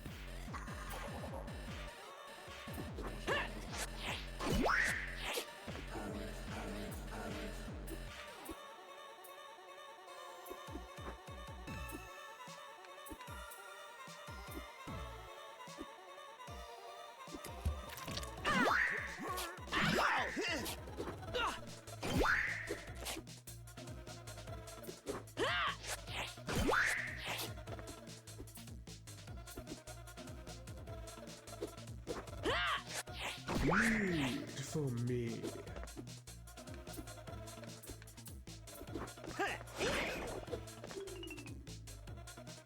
Okay, now I'm cooking. Now I'm cooking with fire.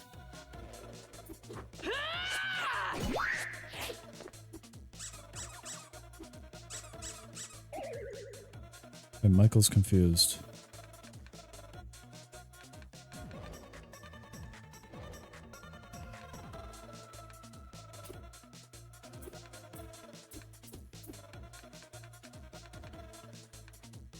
Is there anything that will stop?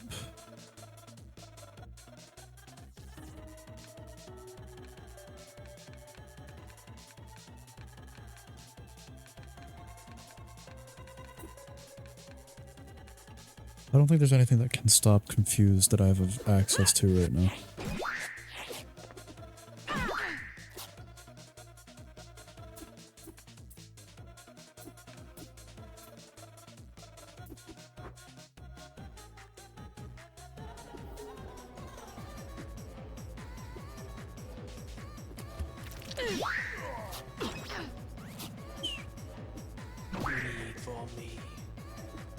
And Michael just did it to himself for 1 fucking damage. Not going the way that I wanted it to, but that's okay. Okay, it's almost getting to the point where Chandra needs to spread item.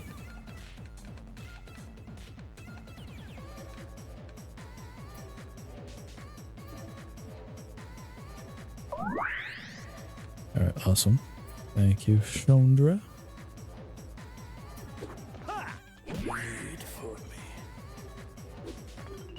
Oh, Alex died.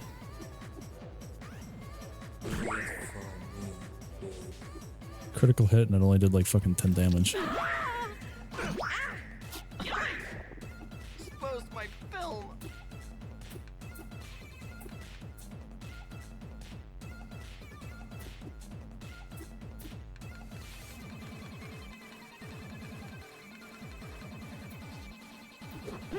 Right.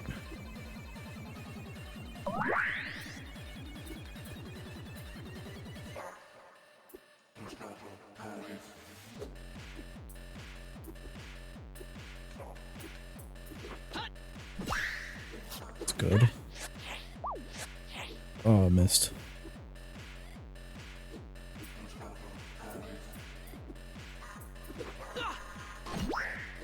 Okay, awesome, perfect.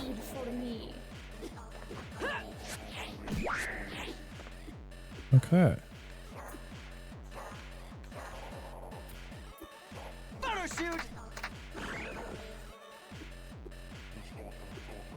All right, now I'm cooking.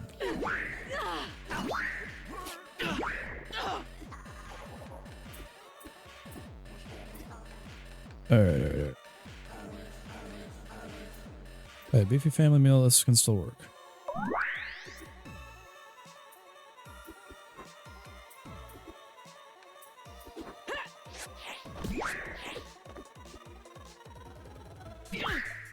I'm dead. Fortunate that Michael's resistant to it.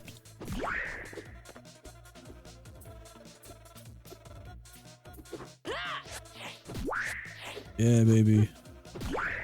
Oh, this is going so well. Yeah, I could probably do this. Yeah, I got this. Let's fucking go. Okay.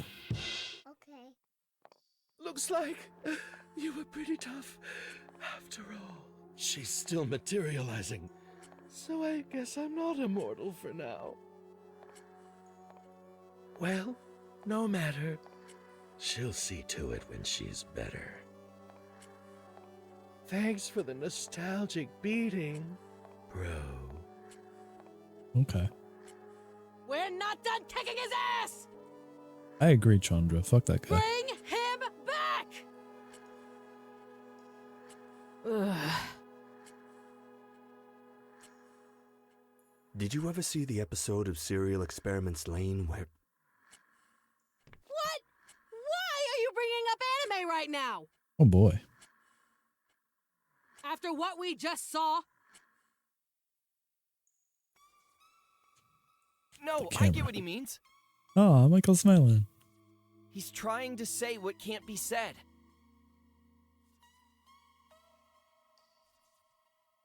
And so they're It's just the not same going to say it. feeling as Final Fantasy VII. We try to reach for the memory of Genova and it's gone. We can't discuss it Owie. without thinking of... I get that game. I know that game. What was I talking about? Great question, Michael. Video games in anime!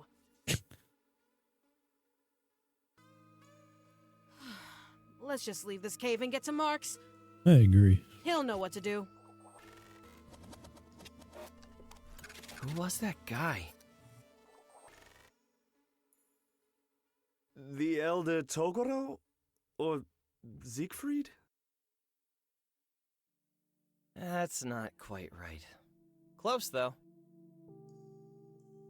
Wow, jeez, it's so weird seeing Michael actually have like character interactions beyond just talking to Alex.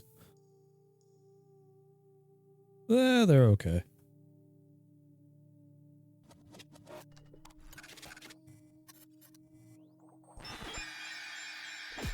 Yeah.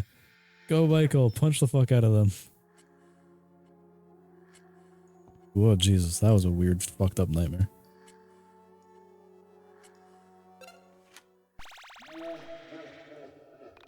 Damn. Poor girl. I wonder how long she's been haunting this cassette. I wonder what we should do with it. Well, I see it. We have two options. We can give it to that Shane G. Irving guy, or we can return it to her brother to post it anonymism. I don't really know what's right. On one hand, her brother really wants his sister's cassette back. And on the other hand, what if we give Shane G. Irving the cassette and she just haunts him for all eternity? What if that revenge doesn't bring her peace? Good point. I don't know what's right or wrong in this situation. I'll personally leave that decision up to you, since you were the one to get the story out of her. I'll need to think on it. Okay, well, at least we know it wasn't Sammy. As interesting as this was, we're no closer today than we were yesterday. Yeah. Well, let's document this on Anonymous and go from there. Hey, Alex. I'm happy it wasn't Sammy. I think she's still out there. Thanks, Claudio.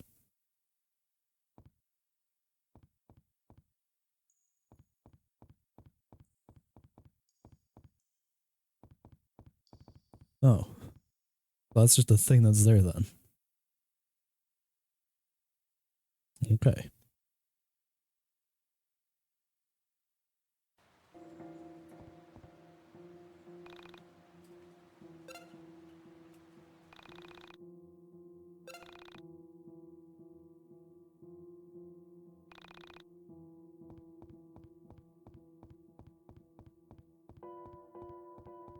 This is so strange.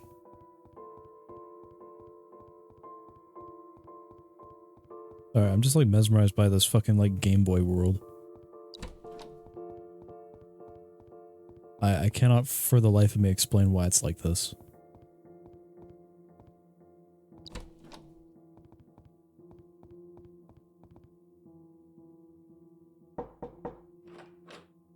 Hey man, it's great to see you! How you been?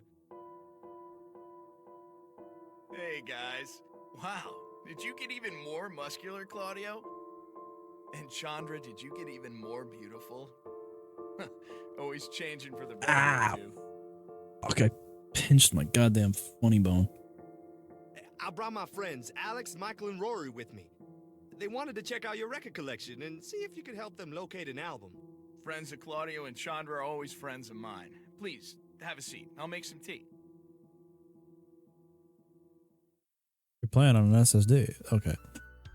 So my new friends here wanted to talk about some elusive record they can't seem to track down. I'll just let Claudio yap for a bit. We've been looking for it for a while. We've been to literally like 10 record shops. Claudio 3. says you've got quite the collection. I do indeed. So what sort of music interests young people these days? Hair metal, power metal, speed metal, metallic metal, pop-punk thrash metal? I mean, I'm not really into metal. I mean, it's cool. That's more of Bella's thing, I think. The eyeliner and choking. Who is this enchanting young woman? Is she here as well? No, she isn't here. She threw a hissy fit when she found out we were looking for this record. Okay, she's a huge bitch. Do people even say that? I don't believe they do. So what sort of music are you into, Alex? Art shit. Oh, usually down-tempo stuff with trumpets, acoustic guitars, bells, toy pianos, and female vocalists singing sexually ambiguous lyrics. I don't think I have anything like that. Perhaps you noticed my collection of guitars? Yeah, I think I saw it on the way in. Do you play? I do. Mark here made his fortune playing music. Well, before he became a world traveler. Mark sponsored the Bring Him Home concert for my cousin who fought in the Gulf War. That was long before you could even walk. Hell, I was a kid then. The power of metal unites all. You see, heavy metal is the oral manifestation of all things good and powerful in the world. It contains the perfect positive energies to dispel hate, racism, sexism, poverty. With the power of the metal gods channeling through my guitar strings, I was able to bring peace and prosperity to the Middle East. Well, he got our cousin home. This is such a schizophrenic tangent on Mark's part. I got ahead of myself. I brought peace to one family whose son had been taken captive. It's a harrowing tale filled with adventure and intrigue. Yeah, I don't know if we really have time for that. And besides, like I said, I'm not really all that into metal. With all the bad fashions and teased hair, it's also 80s. And I like the 90s. We're moving forward. Our music is about things. Yeah, I'm gonna pretend that you don't mean to imply that heavy metal can't be about things. Clearly, you've never heard the soaring scream of the guitar paired in perfect counterpoint to an orchestra, accompanied by the sound of a trillion angels. You, my dear boy, must listen to my greatest hit, Murder Run and Melancholia Reigns Unbroken.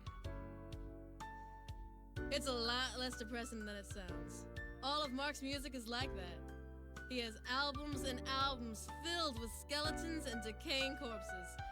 But somehow he manages to make music that speaks to the soul. Like Scene of Decay, The Stoned, Part 9. The first few songs of that album are really beautiful, Alex. Disfigured by Eliga's on High Altar of Honor. That is my personal favorite. I used to hula hoop to it all the time. One of Mark's tracks were featured in some pretty great animes. Dragon of Thy Delusion and Powered by Delirium were featured in my second favorite anime, Panic Control. Yeah, okay, enough about this topic. Can you tell me about this tea we're drinking? Alex is fucking tired of this. This is something I only bring out when friends are over. It's called Dahang Pao. It's a world-famous tea, exceptionally rare and difficult to come by. The bushes that produce this tea are reportedly over 1,000 years old. Make sure you don't spill a drop. This is very special tea. Where did you get this? It's amazing. It is amazing, right? Can't explain to you in detail how all these circumstances are related. It would be a very long and very complicated story. And I mean no disrespect to you when I say this. It would be virtually impossible for you at this stage, young man, to understand. Now, you are, of course, in no way responsible for this, but I'll do my best to explain the circumstances by which I came to possess this rare leaf. In my youth, I was something of a traveler. I lived for journeying and discovery. I had a partner, a very good man, who became ill in his mid-30s. At the time, I considered myself to be very worldly. I lived for the dirt under my feet, but I also did not believe in the supernatural in any form. Alas, my partner came down with a severe stomach cancer that began to claim his life. He was a spiritual man, one might say, and he believed in miracles. His faith and his failing body led to the ending of our friendship. He left for India, and I stayed back in Arizona, where I'd built a life for myself in between trips. He was gone for many weeks when I received a letter from him. The letter was scribbled in the handwriting of a dying man. It featured coordinates that, upon further inspection in an atlas, proved to be in the mountains of India. So, I began my journey. After many days of travel, I arrived at the summit of Mount Kangchenjunga. I paid a local village boy to guide me to the location. At the top, I found my friend. My friend who only a few weeks ago had been on the brink of death, had been cured through the power of water. The water boiled in the particular style of pots created by the Dharabeta yogis is how's everyone doing? Now, This is gonna go on for another fucking like 5-6 minutes, who knows? I was in shock. I longed to take a sample of this drink back to an American laboratory where it would be tested and ultimately turned into a cure. But I was told that the last bush bearing the tea had burned up in a forest fire. Naturally, I demanded proof. There was no evidence. If you guys want to go take a bathroom break, you guys can go. I guarantee you he'll still be fucking yapping when you come back. Striking the yogis, my friend had to take me away. Together, we explored the mountainside for the remainder of the week. Now, despite my anger that they would not let me test the tea, everything had been incredibly happy. In India, I've always felt an incredible glow of joy. On our last day, before we were to return, the earth gave out beneath my feet, and I was stuck. Soon a storm came. The storm was so bad, I feared it would wipe away the mountain, and I'd be stuck in a landslide. This is where things became interesting. My friend was able to break away at the rocks binding my feet with his bare hands. He had expelled the disease from his body and achieved a new strength. I believe I would have died on that mountain had it not been for him. I hold true to the fact that he survived his cancer so he could save me. When we returned, the yogi hermit had left his Been long camp, enough that my controller turned off. but he left behind the pot he created to cure my friend's cancer and a container of this tea. Wow. That's a fascinating story, man. Really, this is an amazing cup of tea. Yeah. You know, it's valued at $3,000 an ounce.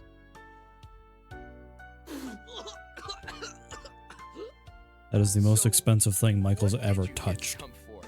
How can I help you? Oh, my friend Alex here is looking for a record. It's called Mystical Ultima LP Legend. That name. It sounds so familiar. How did you find out about this mystical LP? I found the jacket. Here, I have it with me. Ah, yes. The Mystical Ultima LP Legend by Vela Wild. Did you say Vela Wild? Yeah. But Uh, you know this already? It's this on the cover. stupid fucking plot point. Did you even read it?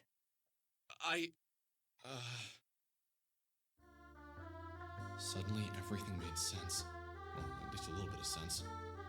Bella, the guitar, her ability to fight with sound. It's almost like she was a musician or something. Clearly, she was the musician, the creator of this record. How stupid I had been.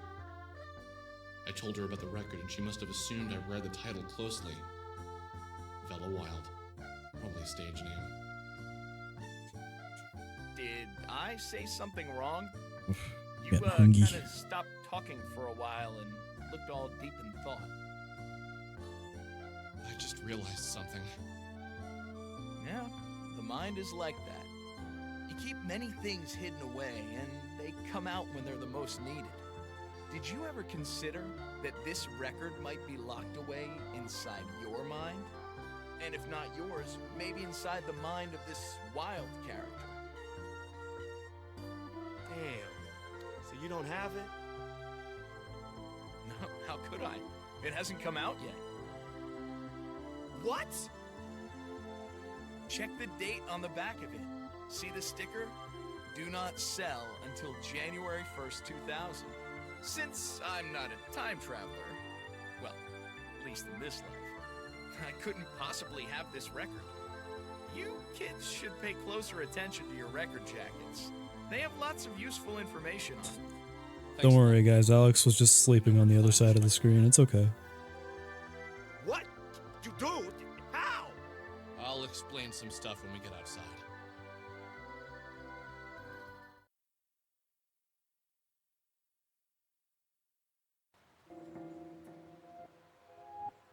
Claudio, Chandra, there's some things I want to let you in on. All right, we Especially finished since you all the both yapping and tangents to finally have a lot of this more stuff yapping and out there, tangents. I know that.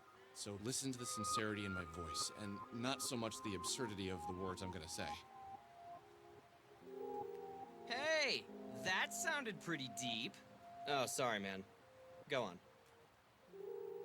I'm not entirely sure of what's going on myself, so some of the parts might seem a little hazy. Okay, here it goes. When I arrived home from college earlier this year, I met Sammy Park. I had followed a cat into an old factory and I found her there. She was alive and well, a bit odd, but pretty great, to be honest. I tried to help her get out of the building, and some beings known as soul survivors appeared and took her away. I later met a woman named Vela, who told us that the soul survivors are beings from another reality, one like our own.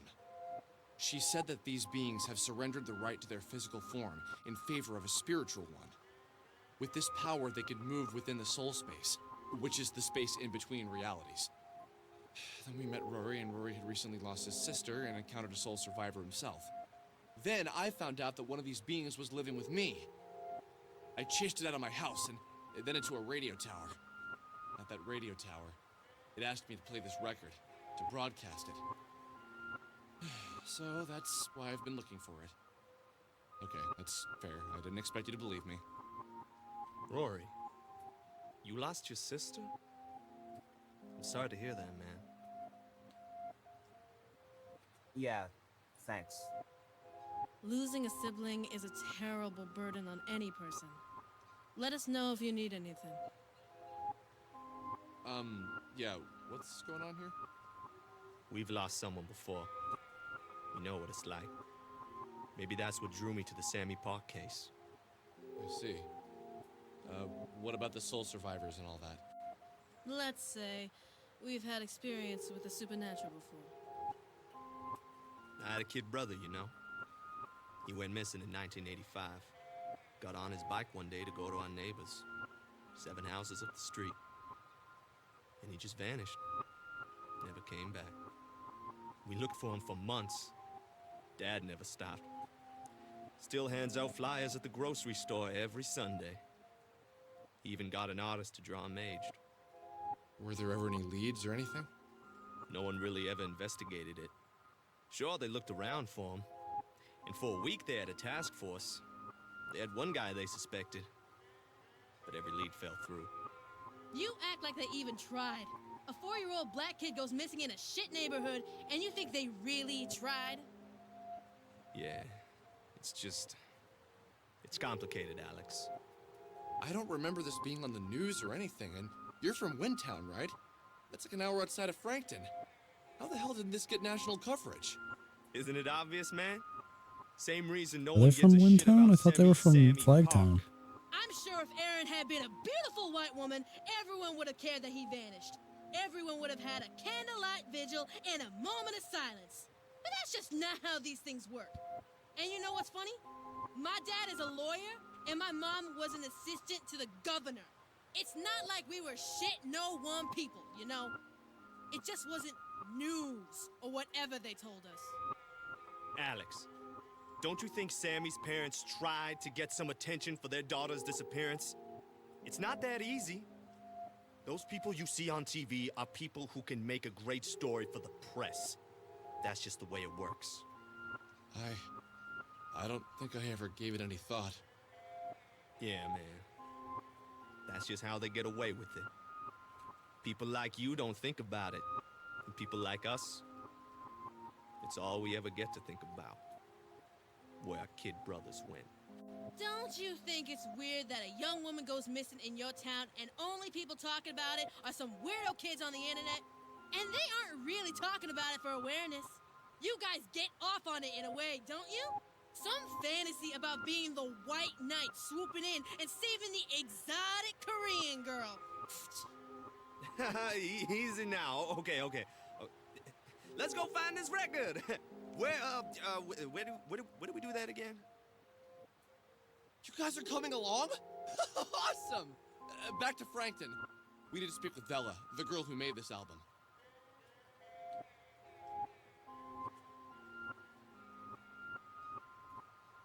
I hate to admit it, but sometimes I just wish we could let him go. My younger brother, you know?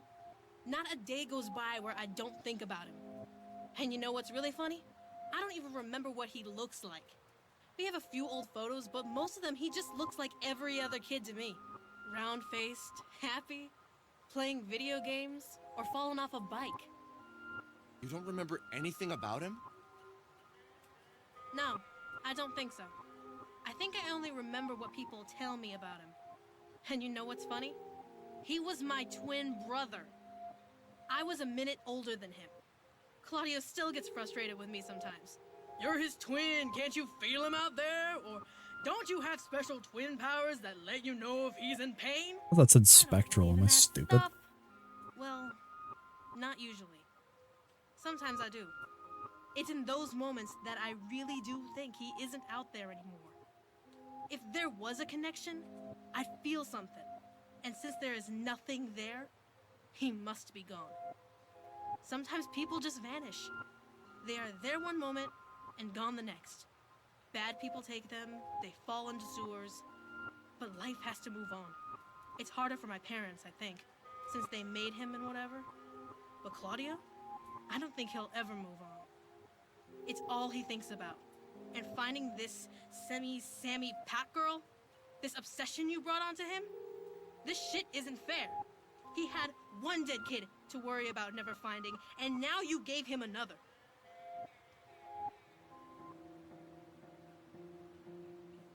Oh, my controller turned off apparently. Alright, well, that's it. That's the end of this chapter. Now we can go home.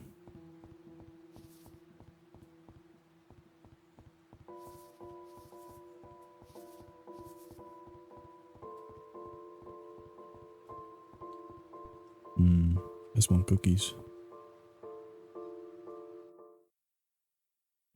Cookies.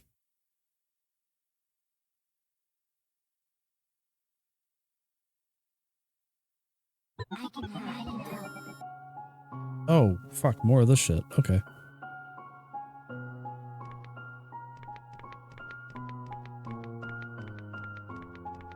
I saw a really funny meme that was, hold on, oh man, I'm so curious if I can find it again.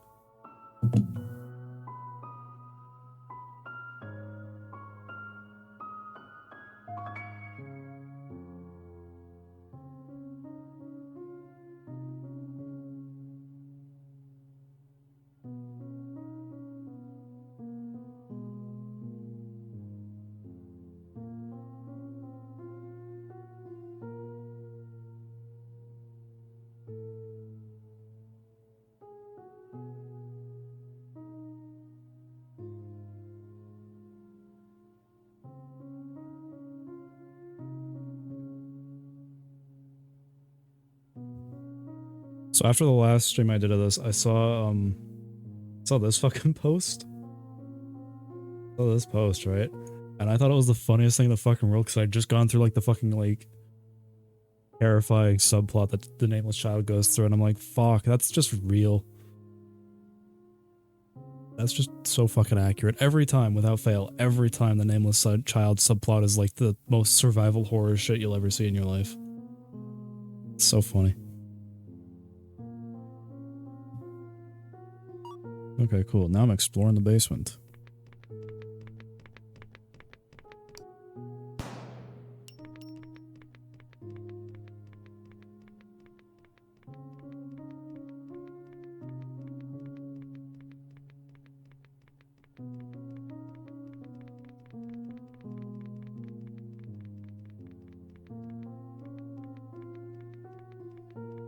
This is quite the basement.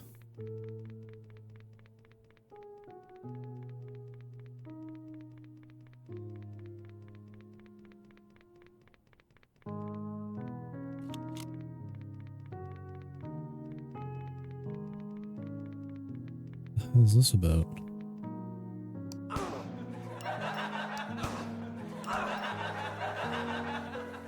Okay. So I forgot about those Alex balloons, I'll be honest. Oh, it's the camera.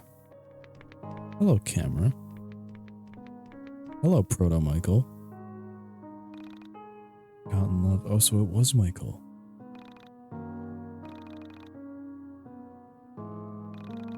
Autism 2021 is a bitch and a half. If you can hear me, I just want you to know that I'm coming to help. I'm gonna set it all right. In the meantime, I need to borrow that gun. But I've got something for you. You'll remember this from the last time we met. Protect yourself, fallen girl.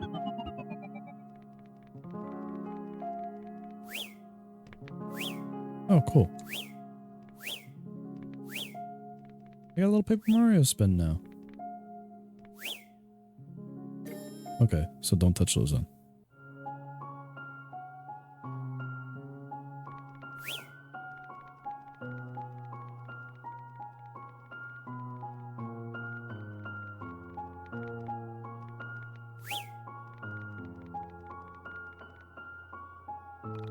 This is not a place for children. For what end did you make this trek?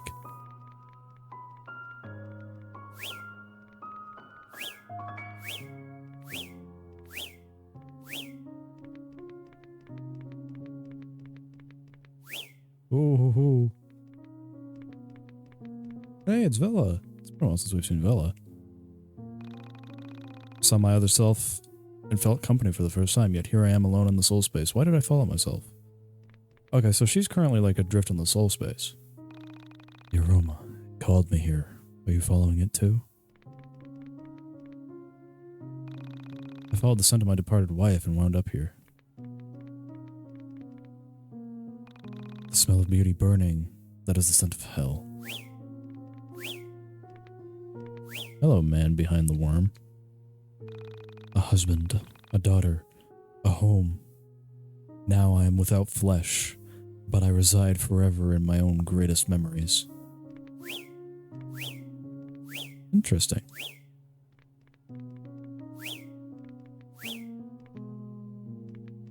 Oh, fuck, are you kidding?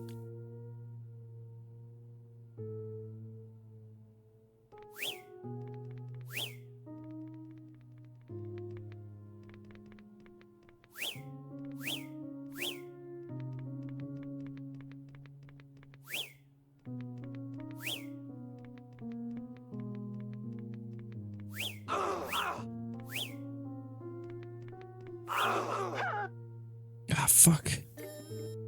It's because of the fucking camera angles that get me and the fact that it's so terribly lit. I get that's kind of the intent, but doesn't stop it from being kind of annoying.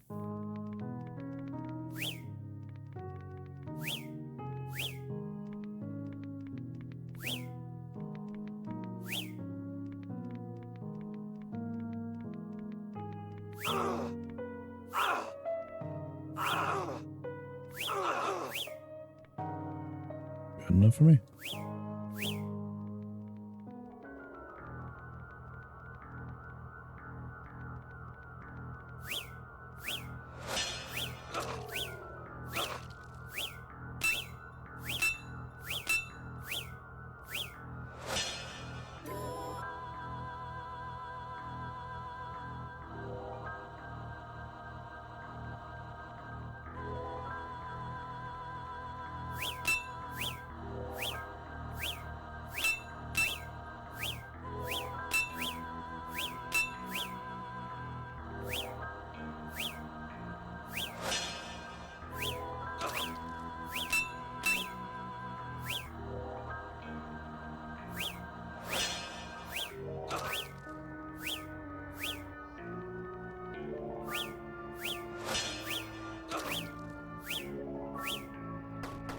Ah, what the fuck?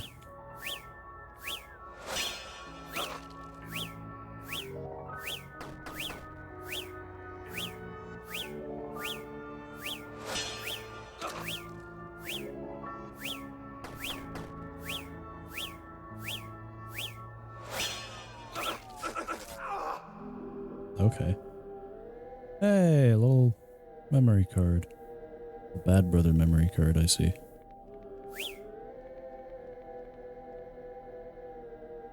That is such a high fidelity memory card in this low poly game. Oh, it's Alex. Hi, Alex. Help me, good brother. Hi, Rory.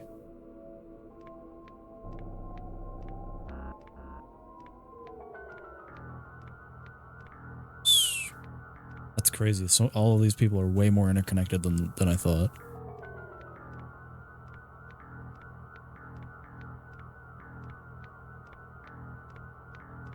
Ooh, spoopy Alex. Indeed. Forgive this aberration. I seldom speak when the camera is rolling.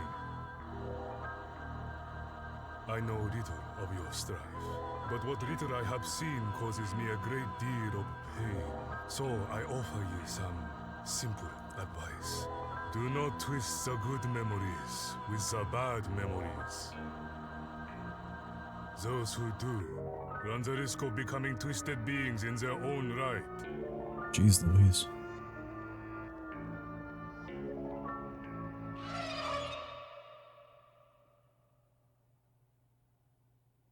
Critical hit! I can help. So given the fact that now we've seen Rory and Alex appear in this, I gotta assume that we're gonna meet Carrie in the actual, like, in the actual game world soon. Or, forgive me, Nameless Child.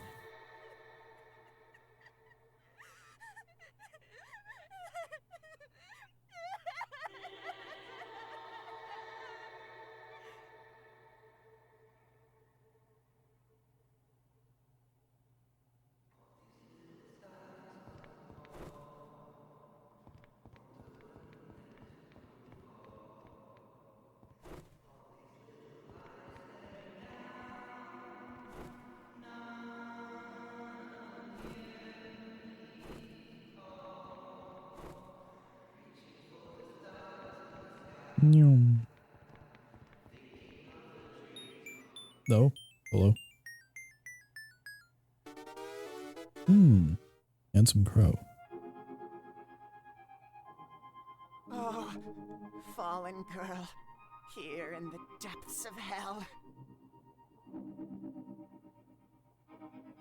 What have you done to deserve this fate?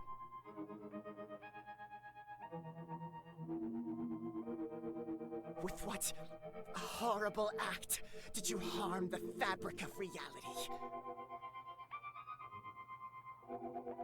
I know an original sinner when I see you.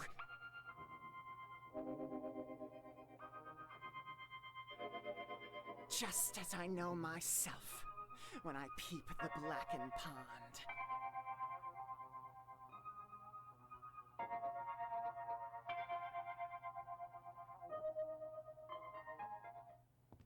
Okay.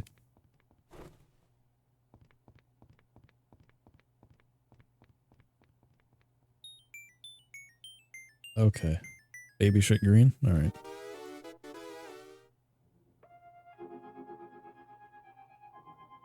You have wounded me. You accuse me of original sin?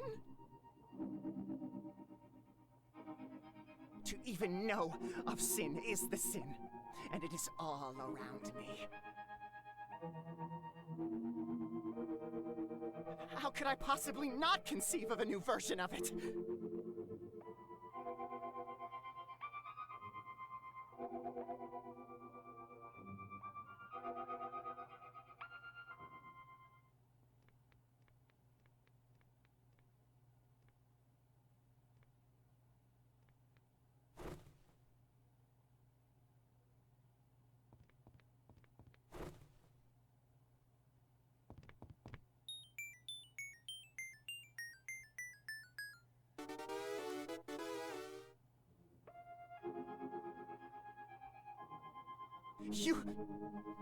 You take originality for granted. You're a fool. And that is why you must die here in the soul space. All alone. No friends, no loved ones. Just all the realities you destroyed before this one.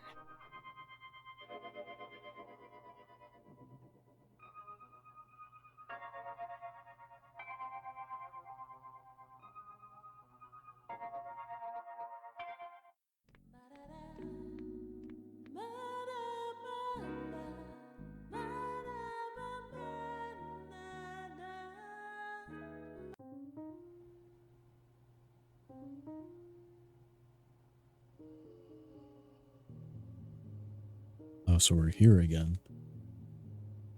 Well, that was weird, right? I thought it was exciting. Sure, it was exciting, but like, there was a guy in a tank, and things got really weird. It was like a Kisage X film or something. Hot damn! You saw that too? I tried to bring it up a few times. Just felt incapable. Something about Alex makes it hard to bring up.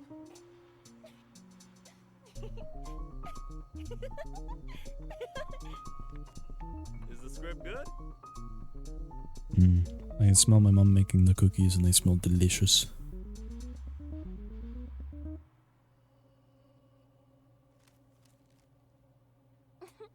It's funny. I'm not sure if it's good yet, but it's definitely compelling. What's it about? Is it another Kisage X kaiju film? It's definitely a Kisage X film. No kaijus yet, but I'm only on the 3rd page. So far, it seems to be about a cruel boy who pushes his sister into a mysterious dark pond, forcing her into a mirror reality where she is someone else's sister. Who do you play? I haven't gotten to my character yet. All I know is my costume has wings.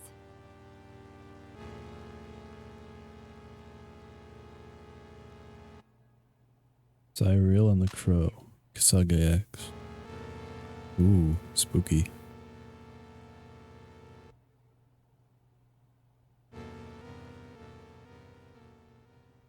Those sure are, familiar.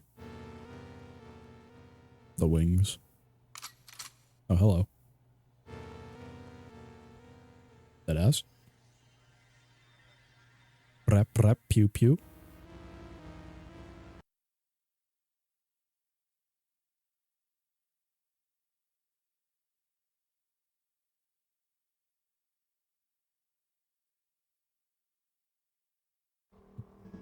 Oh, hello. I'm back here.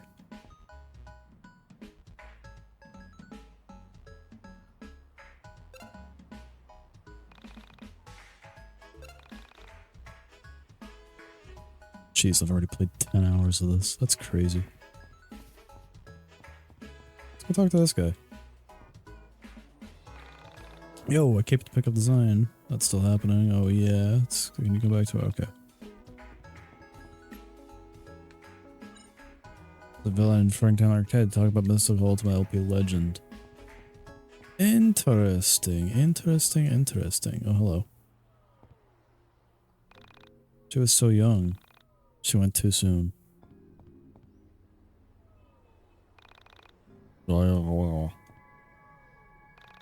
Rip young one. Sorry for your loss. Tragedy. She never had a chance to be happy. Sunny Park, 1976 to 1999, called by ones who loved her dearly.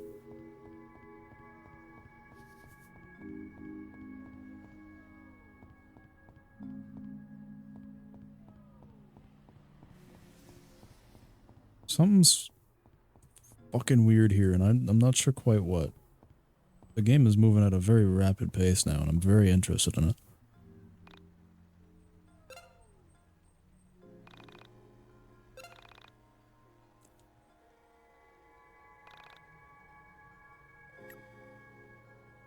Yeah, okay, so I got enough XP to level up twice. I think I'm gonna do that.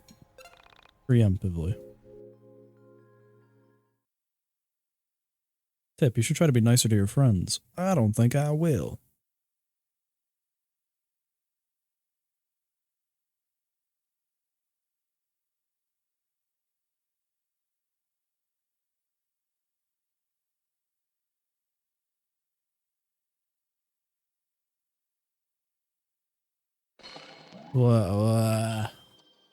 Oh, that did something to me. I don't quite know what it did, but it hurt my brain something fierce.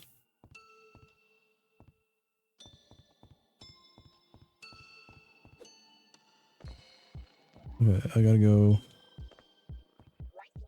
My favorite gamer. Let's... Okay, no gift, no card key, alright.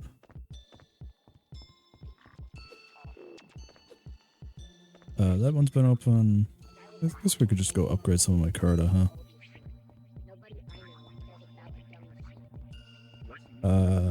Let's go update her.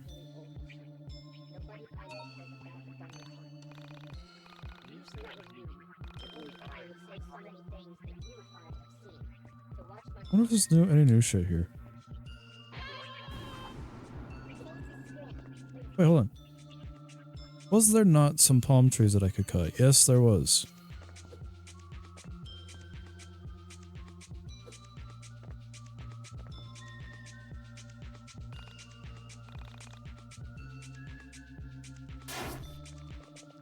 Okay.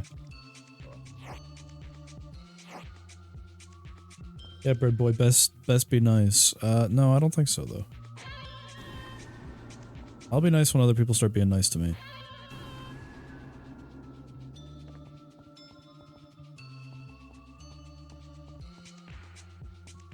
Hello, what are you?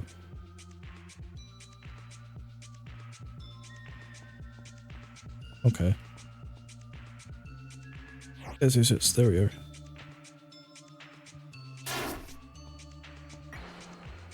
Oh my god, look at that. LP Toss 2. They actually added a new LP Toss.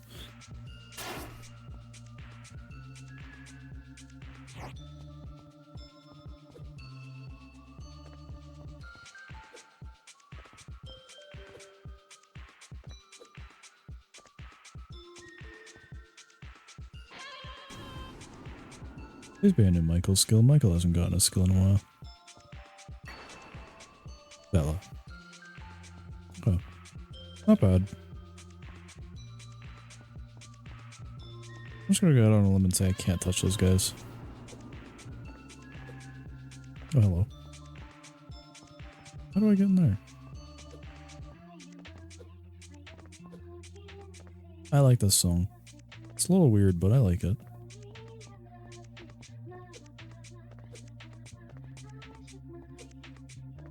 I love LSD Trip World. This is the Mind Dungeon.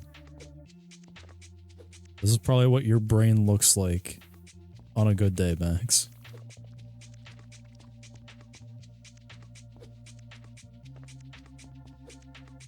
This is probably like one of the fucking like 3 things you saw before you greened the fuck out last night.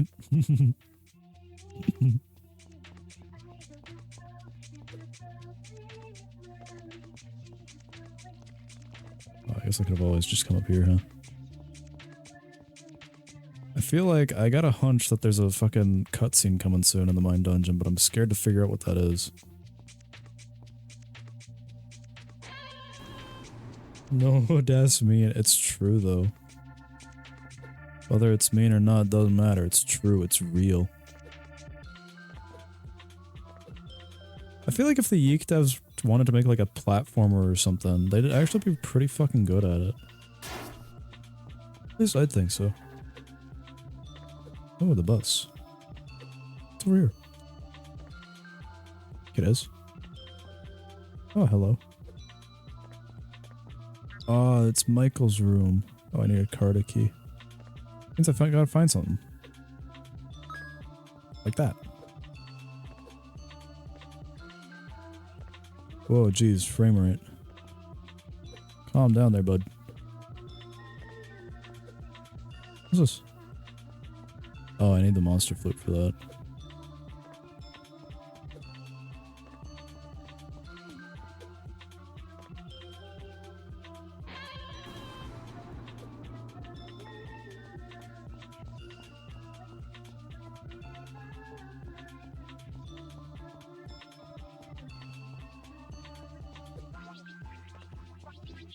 What is this? What that is?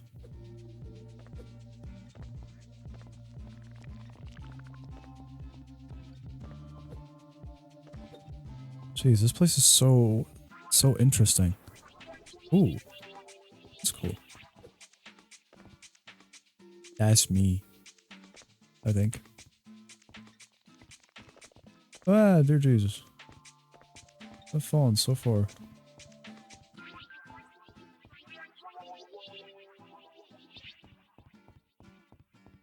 Oh, I assume that's a skateboard that I'll get later.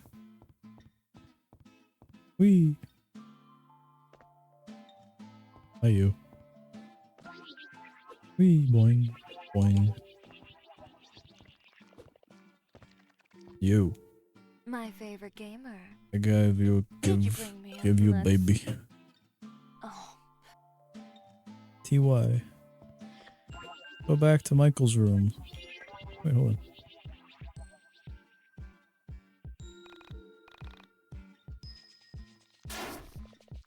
Hey. Ah, cool. Thank you, Rory. Thank you, Rory. Very cool.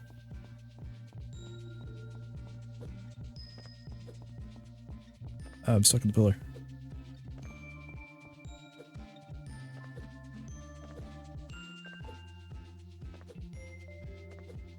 Let's go get the card egg from Michael's place. Hello. Jeez.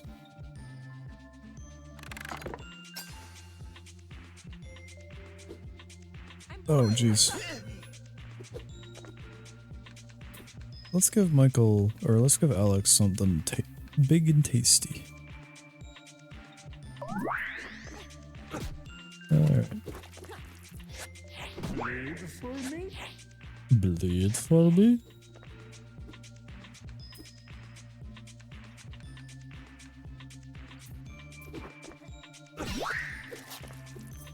Owie.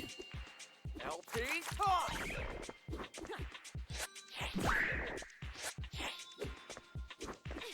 Bleed for me. Bleed for me.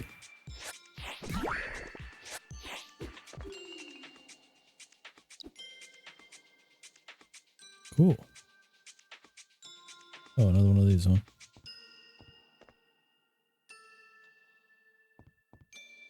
This is so interesting.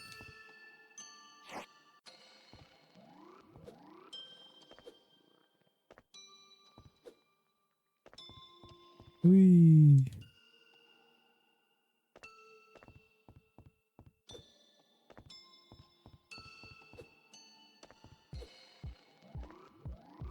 I definitely like this mine dungeon a little better, but I also do miss the old one. Whee! I think that's all I can do here anyways.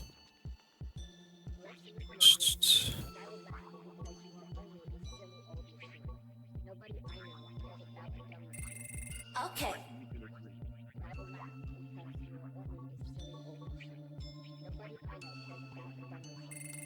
Okay.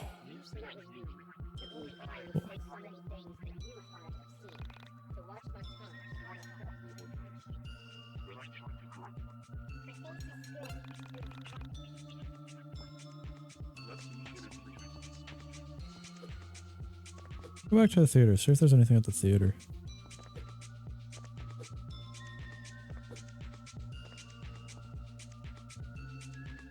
There does not appear to be anything at the theater.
Alright.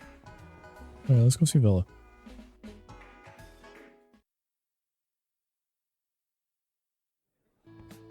I asked the others to stay back when I spoke with Bella myself. I knew I needed to apologize alone. Yeah, you think, As I walked asshole? across the chewing gum and popcorn-covered floor, I imagined what the title of my quest would be if my life was a video game. How about Quickly, Y2K? it was becoming Apology Quest or Legend of Please Forgive Me. I wondered how many other people I'd have to say I'm sorry to before I found Sammy. If that's even where life was taking me. Lately, Sammy wasn't at the forefront of my thoughts. I wanted to find her, and I really wanted her to be safe. But the more time that passed between meeting her and thinking about her, she became less real. More of a concept, more of a mythical being that only existed in my mind and the mind of the internet.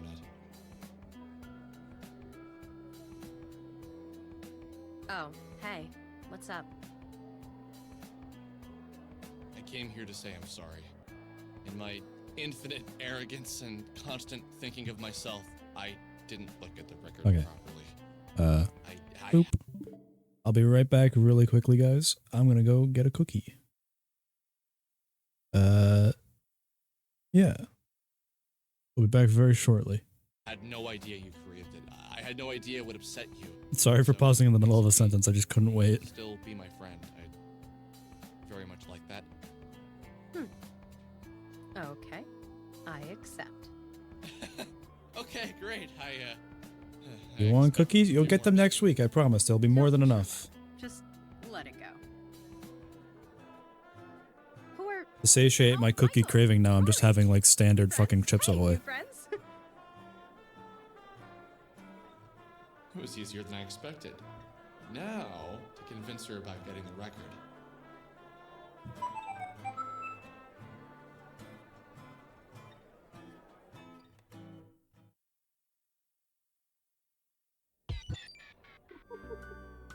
I introduced her to Claudio and Chandra.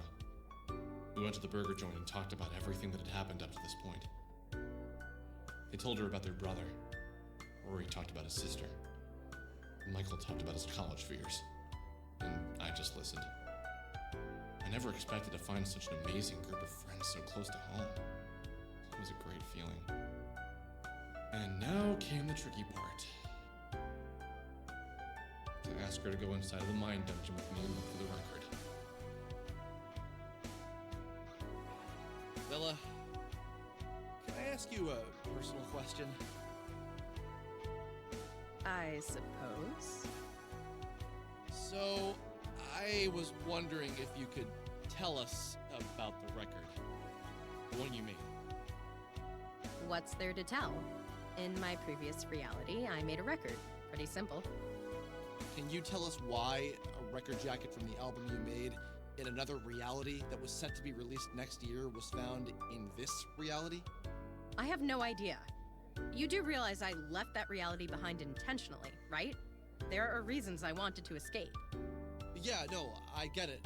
Just, I wonder if it's somehow linked to everything going on. I'm telling you, Alex, you're looking for puzzle pieces where there is no puzzle. You're talking like there's some cosmic plan here. What exactly do you think is going on here? It's just... It's all so weird. Sammy disappearing, me meeting you, then Rory, Chandra, and Claudio, we're all linked. Fine. If it will make you stop sulking, I'll go with you into the mine dungeon. I'd like to know why my record is here myself. I'm a little confused here, guys. How the hell does Alex know the record is in your mine dungeon? Because I know she's trying not to think about it, and the things we try not to think about always end up on our minds. That seems like more of a stretch than the link between Sammy and the record to me. But sure, if I've got nothing else to do, let's get inside Bella's head. Okay, just keep your hands to yourself while we're in there, boys. It's creepy enough letting one person in my mind. Yeah, it's creepy enough that Bella's letting one person into her mind, let alone 5 other people.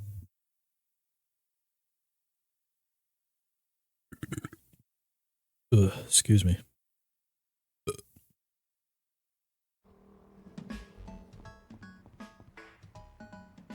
Wee.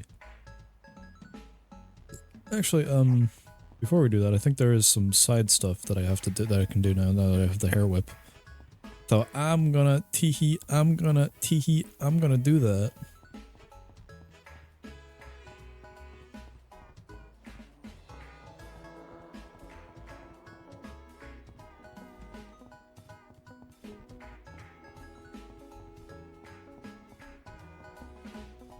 Those cookies that I just had did not satiate my hunger for more of Mom's cookies. Now I want more of Mom's cookies and also my normal cookies.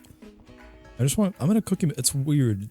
The other day I brought a package of cookies into my room to thinking, oh yeah, I'll eat these. I wound up not eating them because I was not in a cookie mood, and now I'm only in a cookie mood. Like, bruh. I'm in such a fucking cookie mood. But to be fair, it is Christmas, and I always get in a cookie mood when it's Christmas. Are you gonna say something different now? No.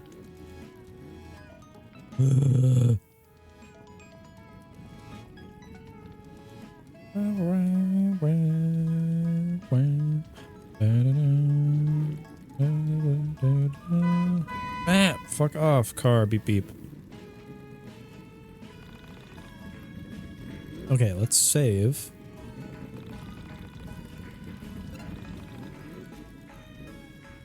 Yeah.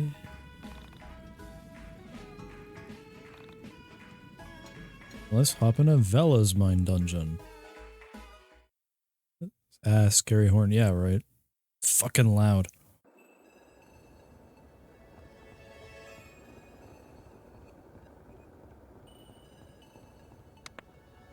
Ugh, fuck, that's bright. The mind of Vella Wild.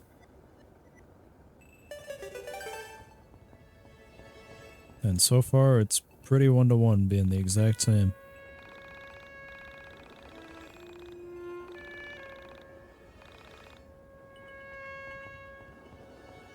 Whoa, that's new. Just a fucking enemy straight up. Unfortunately, it appears they're all out of Hassie. I have anticipated your disappointment. I've readied a list of suitable backup drinks. This is another indie game. Mister, I'm serving another customer right now. Please come see me later. By the way, please stay away from the exit. There's some weird stuff going on behind those doors. Are you excited for the show? I'm nervous for the band.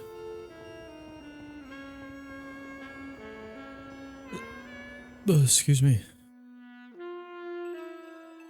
Yep, get a job. I don't think I fucking will.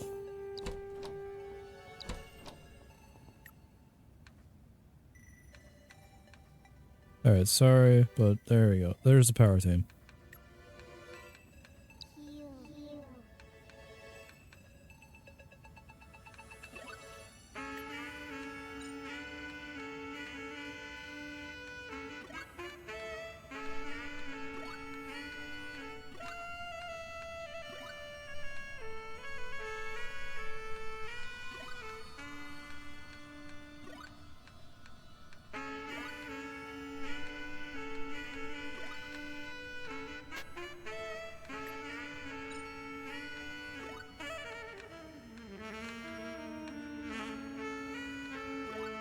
Okay. So Alex. He should get Le Cow.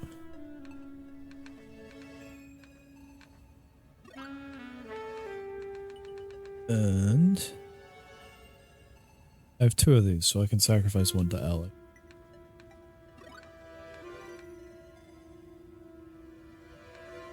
I'll also give him that one.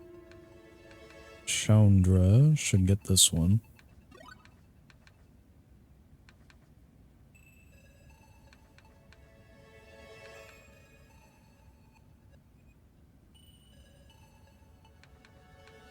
Also give her the hat, why not? And yeah, the well.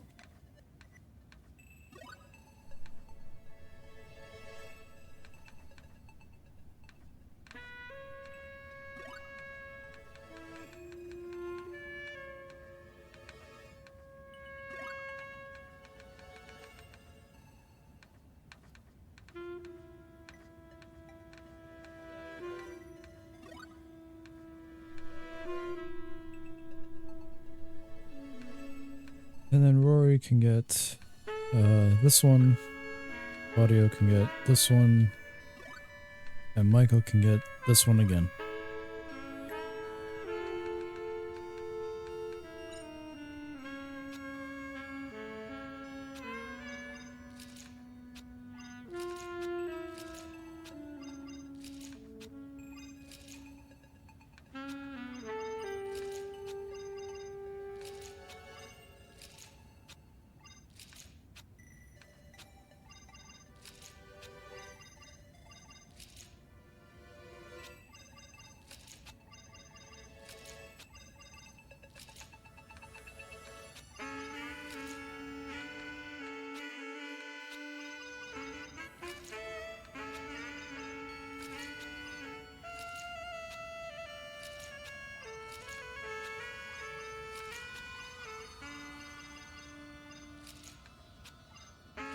Okay.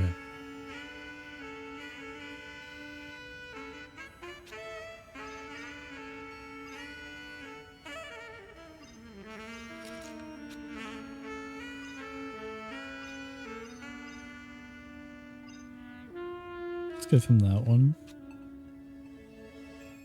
Yeah, you can have that one.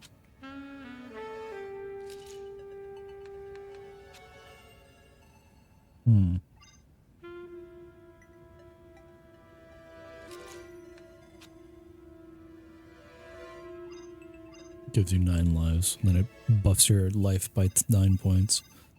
It's good.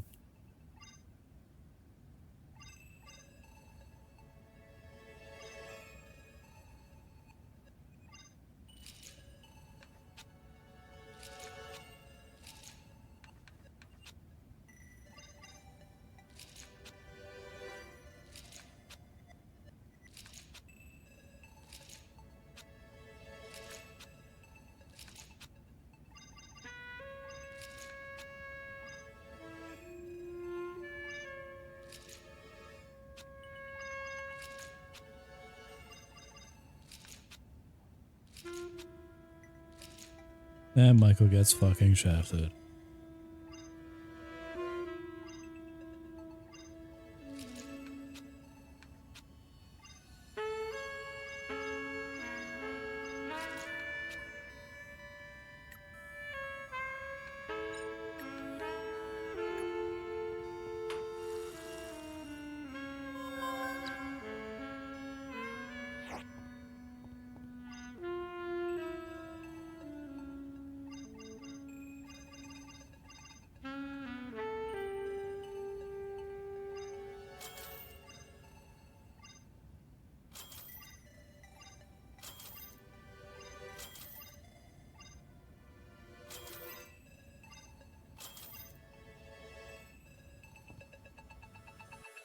Alright, cool. We've dawdled for a bit. So I feel like now I can actually start playing the game again.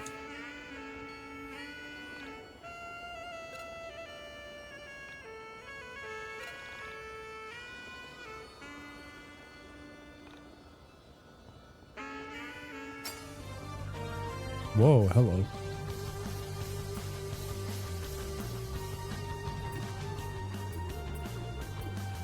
This is cool.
Hey, that's not very nice.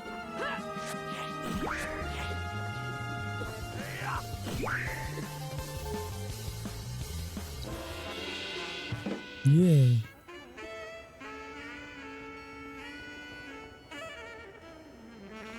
Excuse me, mister. Would you come by for a bar for a...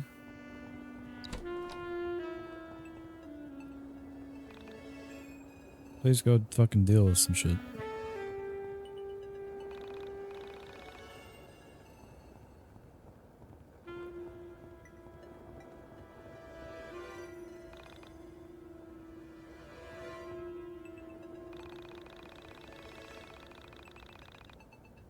Okay, so for now, stay away from the exit, I get it.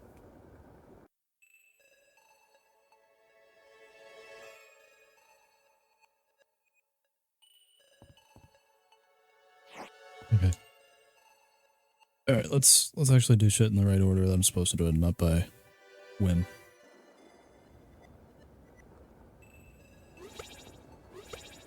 Whee!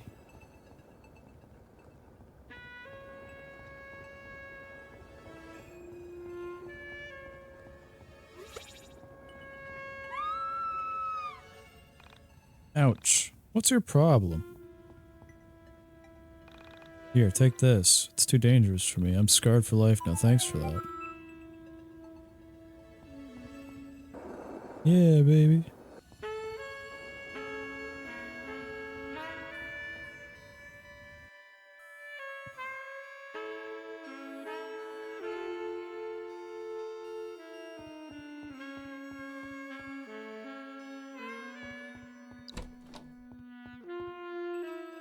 Check it, I got the poke flute.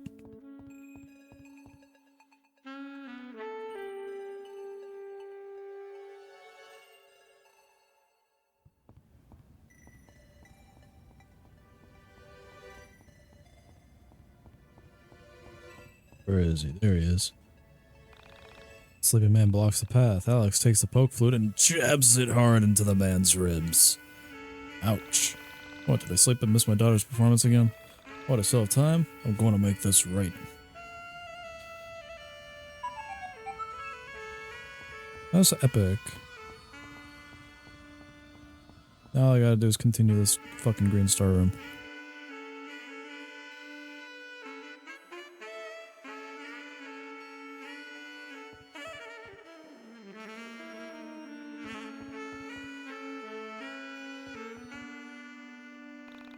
I'm hiding in here. I was supposed to tune the piano before the show, but I have a secret. See, I'm a piano tuner, can't stand out-of-tune pianos. They just drive me crazy. Last time I heard an out-of-tune piano, I smashed it. I lost my job because it was a very nice piano. So I'm pretending to be a guitar tech in here. Shh. Don't tell anyone, that's my pet peeve. Okay. I won't, hee. Hey, little squirt. Hey, some stop signs. Classic.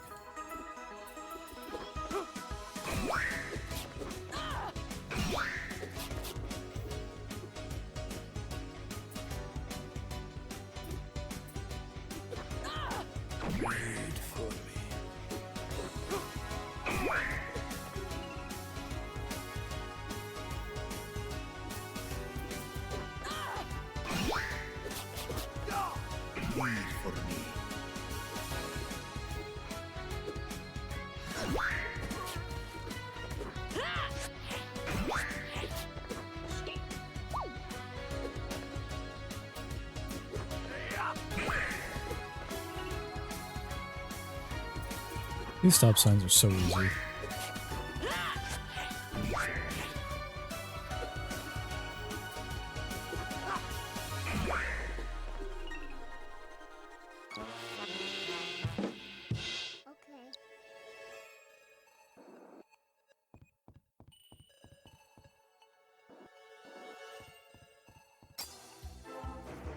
Oh, sheepman.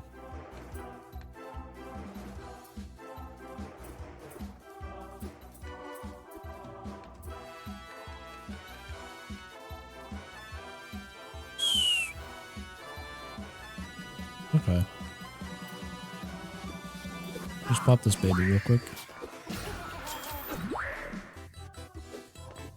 It's an ugly baby. What the fuck's wrong with it?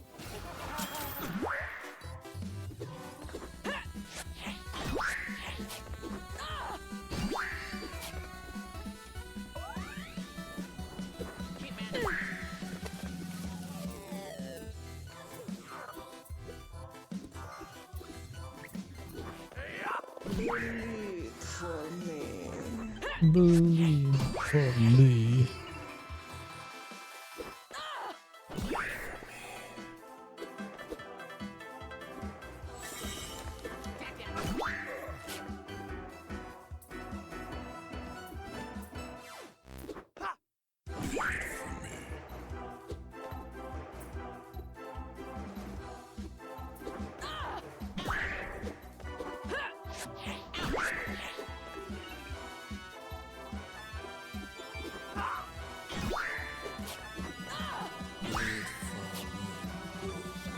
Yeah.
Wait for me. Vanish!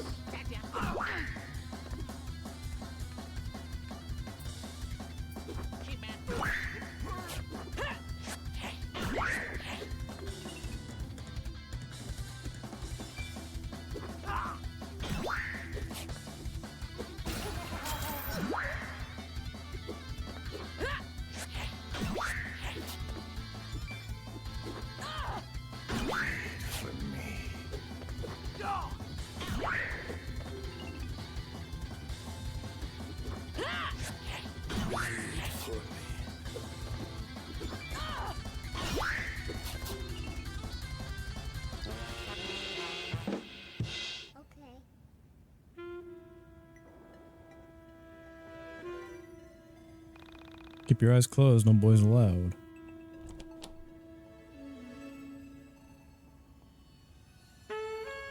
It's what time already? I don't think I'm gonna go tonight. Look, it's not that I don't feel like playing guitar tonight, it's just I'm nervous. Just joking, yeah, I don't get nervous, I'm super good, and I know it. It's just I don't have a towel. Also, YIIK I.V, boy, what are you doing in here? Go on, get the hell out. Creep, pervert, weirdo, spazoid, nerf herder. Damn, fuck. Alright, bitch. Whee.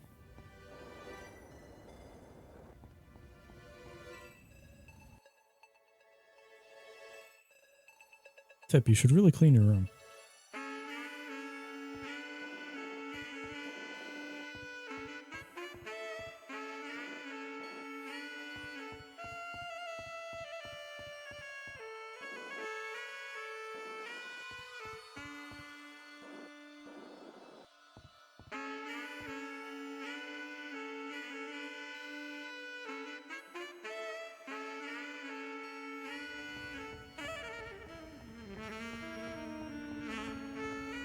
Okay, let's go into this one. Let's see what this one's about.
Oh geez, these things have 2 HP, but a very high miss rate.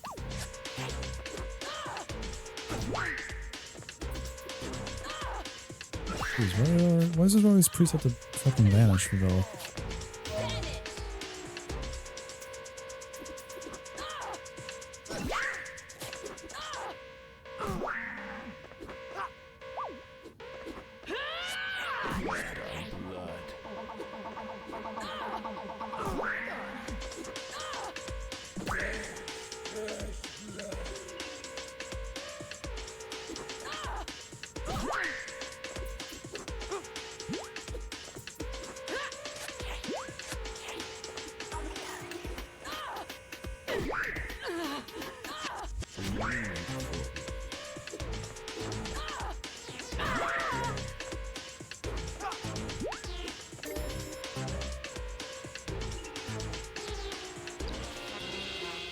Yeah.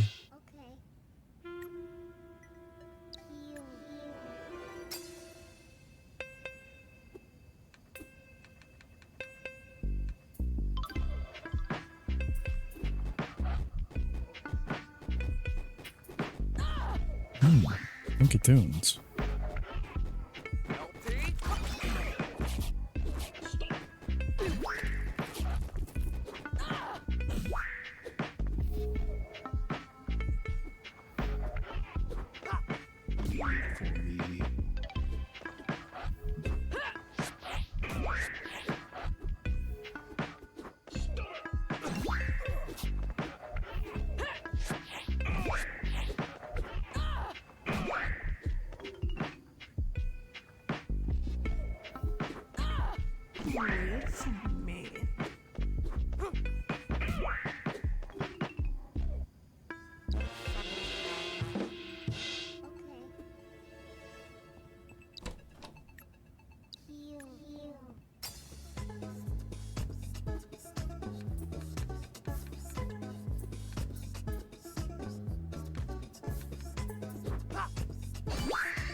Check out my sick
Oh, there goes Chandra already.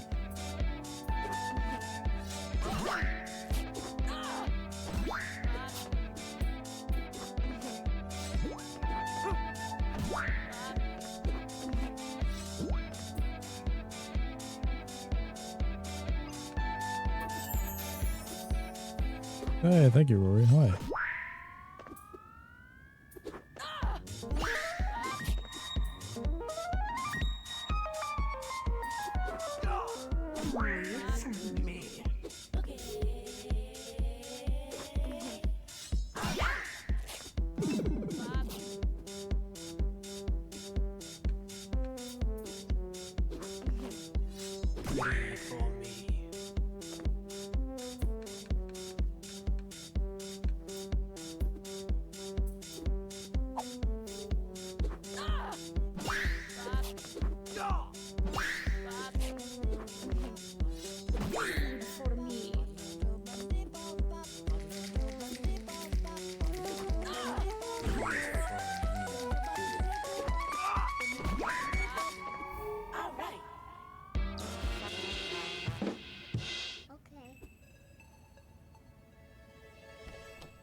Aww.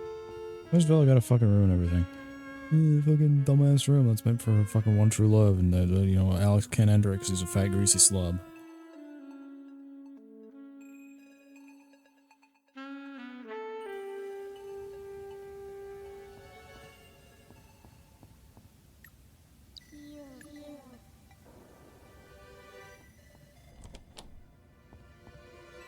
What are you making today? Making some soup for dinner? Put that in there. Then you put a sword in there. Then you put Panda in there. What a great little fucking game. I got you 5 cheeseburger. Hey, look at that, a piece of a door.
Why speak when the only thing worth hearing is the music I create?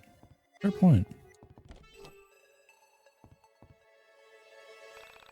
beautiful balloon Vela stands before you, blocking your path. You are transfixed by her pouty lips and striking contoured makeup. Kiss the Vela balloon. Sure. Alex puckers up and hesitates as the balloon comes to life. Hold on. I can't just let any guy kiss me. That'd be gross. How do I know you even know me? Can I ask you a few questions before you slobber all over me? Okay, good. What is my pet peeve? Out-of-tune piano. Wow, I can't believe you think that. Okay, next question. What's my biggest turn on? Baby faces? Okay, next question. What is my biggest fear? Getting fat. Let me see. Okay, you may kiss me. Alex puckers up and kisses the balloon. Quit hunching over, you gremlin. Hey, fuck off. Dickhead. The scale is hard. Look, if you want to play tonight, you'll have to find the fingerings for the scale for me. Really not coming up with a lie as to why I shouldn't go on stage, and I'm having a really problem here. So go find me a scale book, or, I don't know, find a musician to ask. Someone who plays keyboard. You know who sounds like they play keyboard?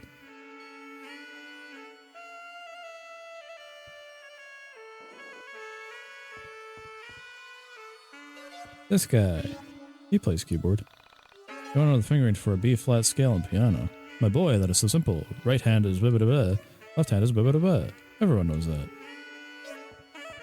Awesome, I've learned the scale. Oh, dear Jesus. Oh, excuse me.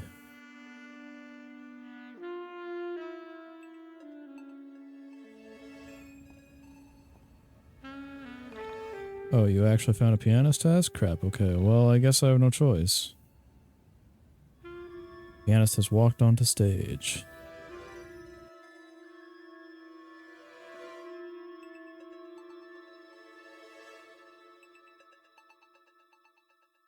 Whee!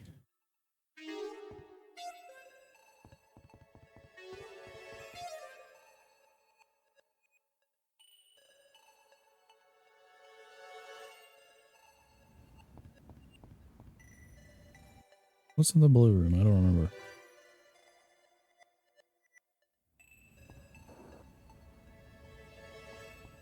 I don't remember this being here.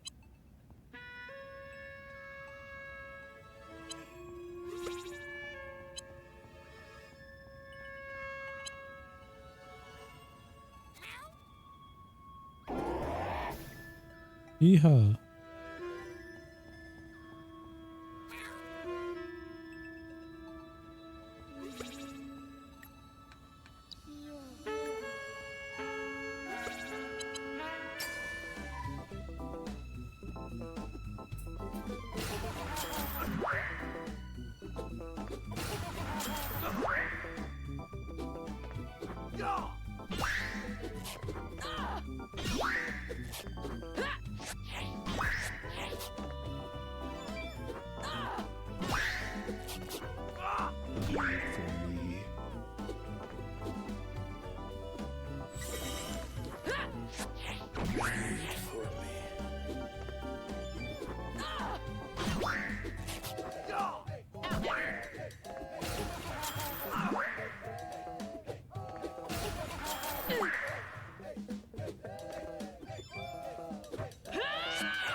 Check out my sick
Okay.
Check out my sick beats!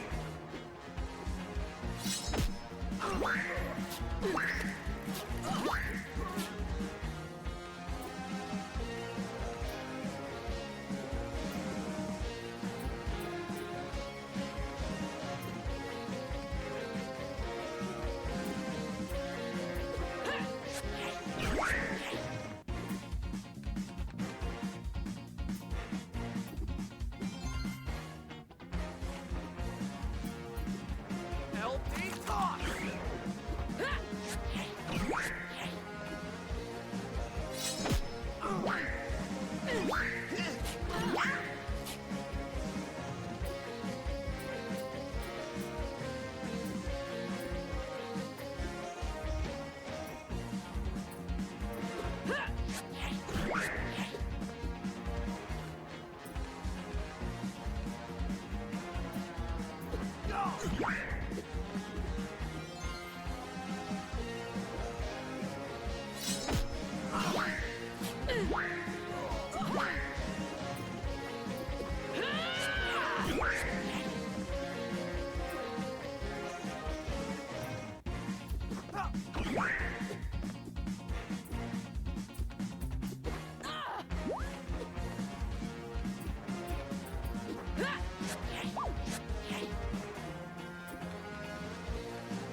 Jesus. Okay.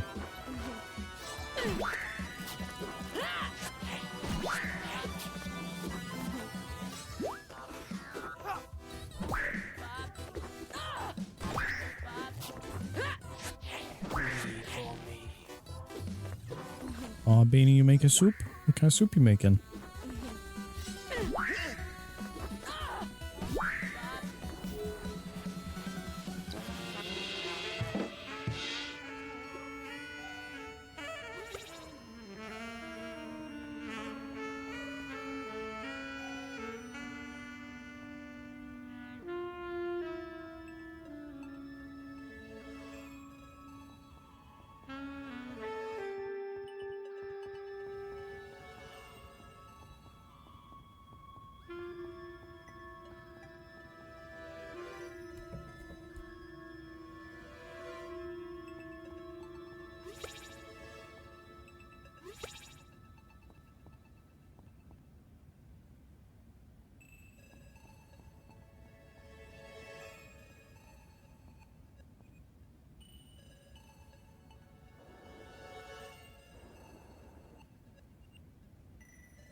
Pip, you can rely on Panda.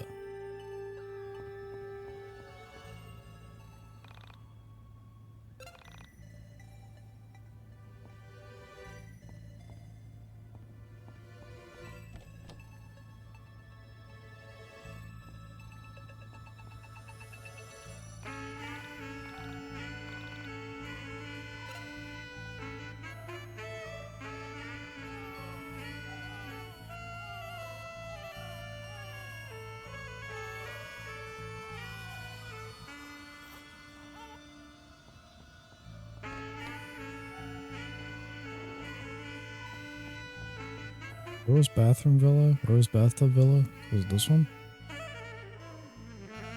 Oh, it was either this one or the other one. I don't remember. Not this one.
Bell's Mind Dungeon hurts my eyes.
think there's like an entire section that I just simply did not do.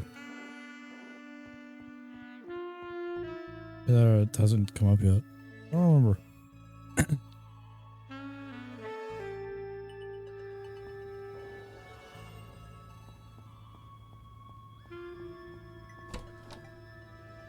There we go. Okay, I found it.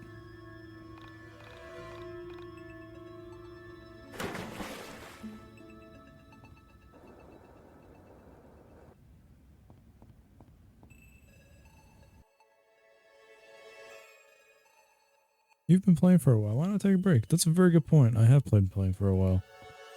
However, I do not want to take a break.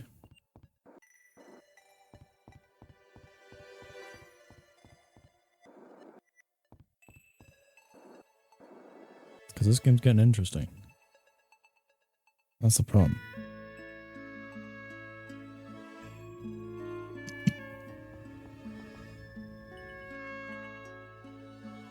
Shout out to Frail Dog.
Okay.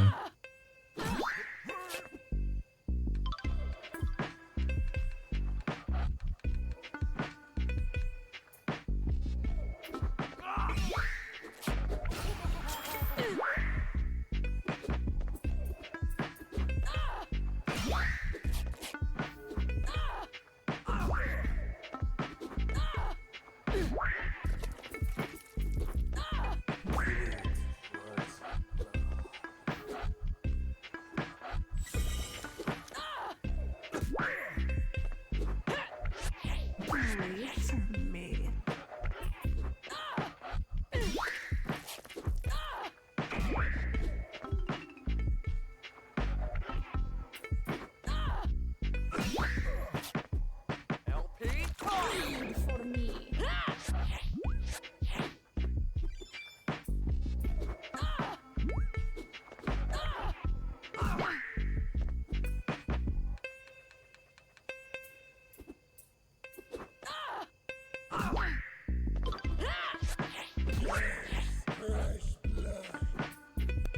Check out my sick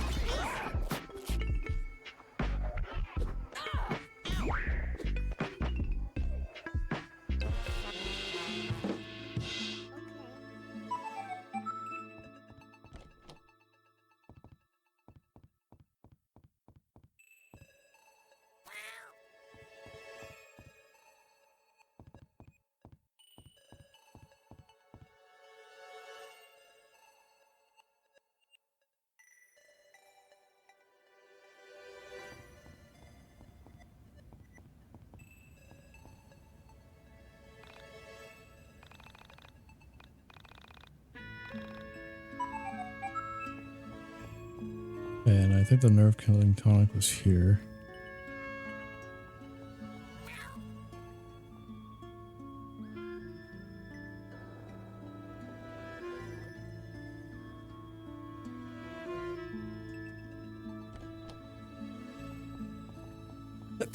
Excuse me.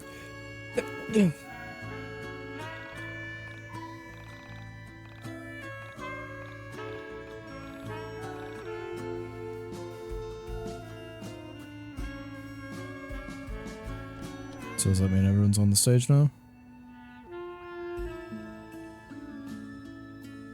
Looks like it.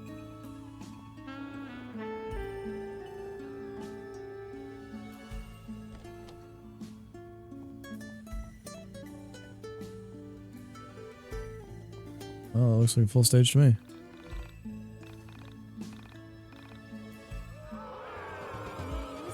Whoa, what the hell? This is new.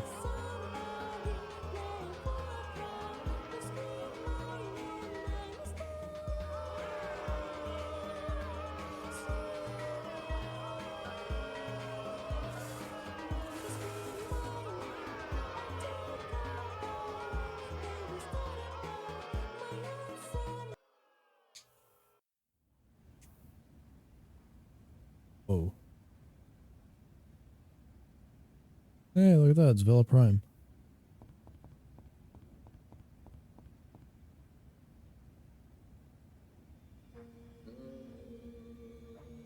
What the fuck is this about?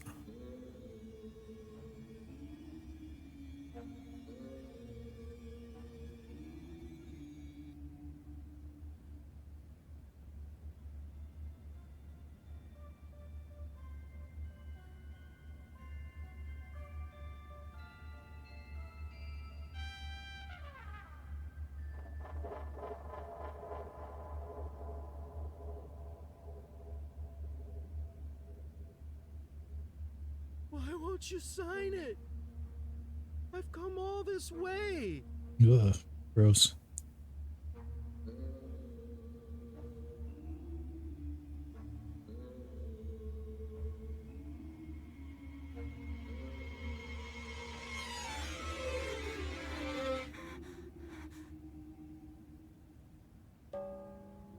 Villa, do you know this guy?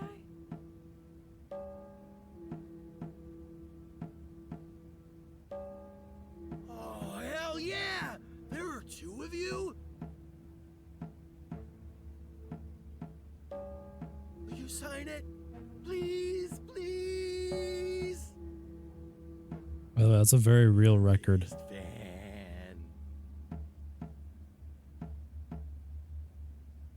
How'd you get in here? Michael with the two fingers. What? Oh, that was easy. Someone posted instructions online. I just followed the walkthrough.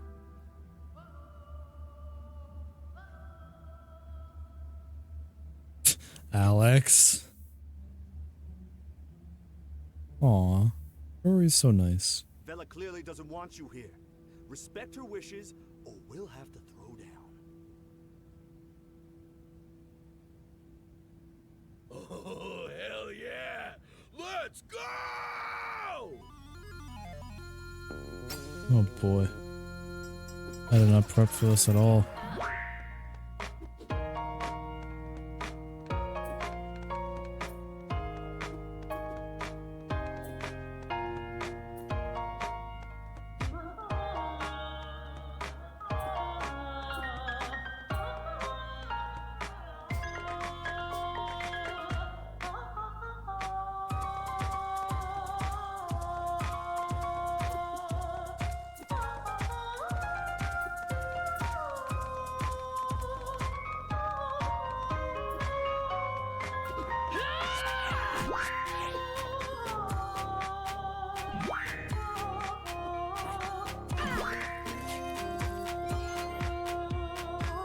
Yeah, cool music and dude.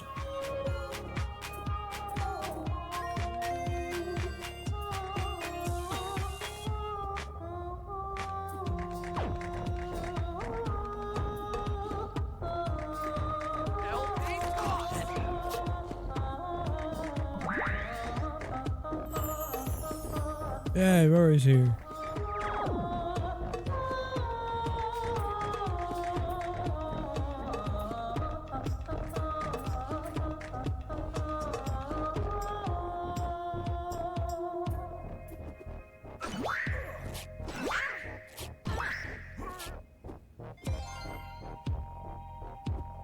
Check out my sick beats.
Yeah, that's fine. Yeah, Panda. It's me, Panda.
Okay, I'm slowly running out of little critters.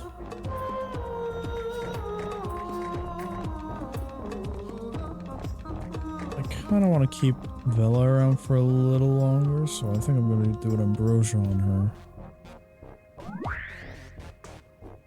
Check out my sick beat. Hi all.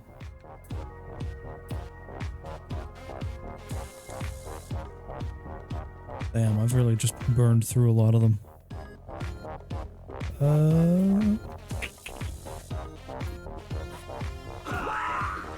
Oh dear jeez, okay. If there's any time to do the fucking hair whip, it's right the fuck now.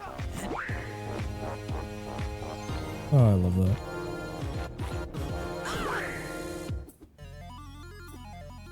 Right. Yeah, there we go. So instead of it being LP toss being the kind of most broken one, it's now hair whip that's now the most broken one. Yeah, I got the record. Whee! And there she goes, falling into the ether.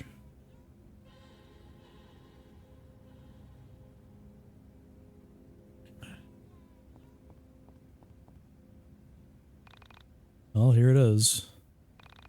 Should we head back to my house and listen to it? Yeah, that sounds like a good idea.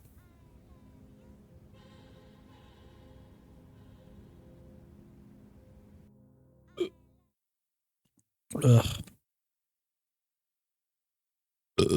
Oh, excuse me. Oh, I'm feeling gross now because I've had like 18 cookies, 20 cookies today. She pretended it had to do with not knowing what would happen after we broadcast the record. But I knew something else was wrong.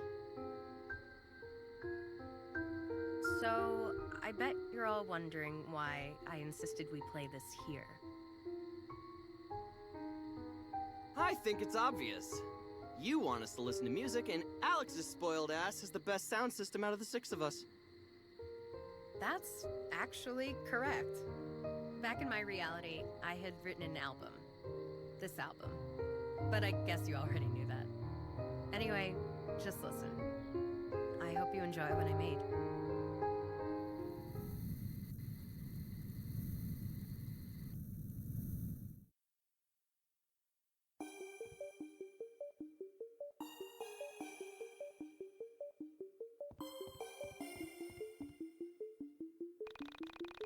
When I hear this song, I think about distance, the distance between me and the reality I came from.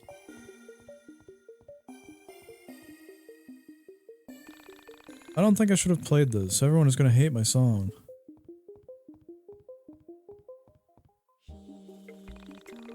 The guy who I wrote this for, I wonder what he's up to.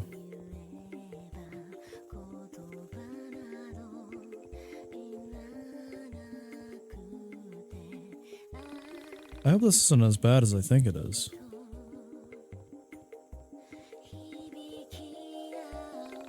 Can you hear my heart? It's calling.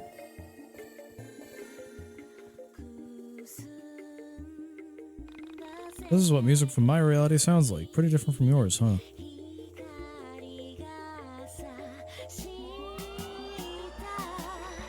Do you think I'll ever feel the way I felt when I wrote this song? I hope not. I don't ever want to feel that way.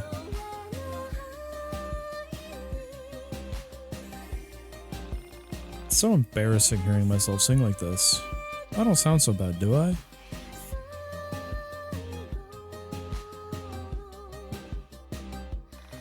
I don't think I ever loved that guy. Okay, good input out of Vela, thank you. Do you think this could have ever been a hit? Somewhere I think it's a hit.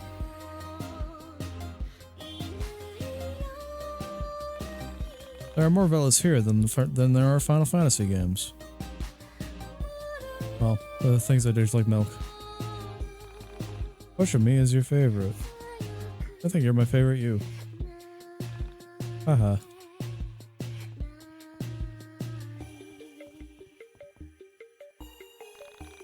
I'm the worst of the Velas. I let everyone down. I'm sorry. Maybe my sequels will be better, but probably not by much.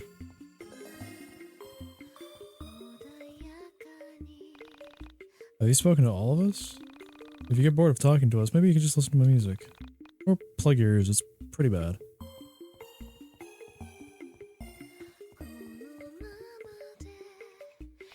So, when this is over, please tell me that my song is beautiful.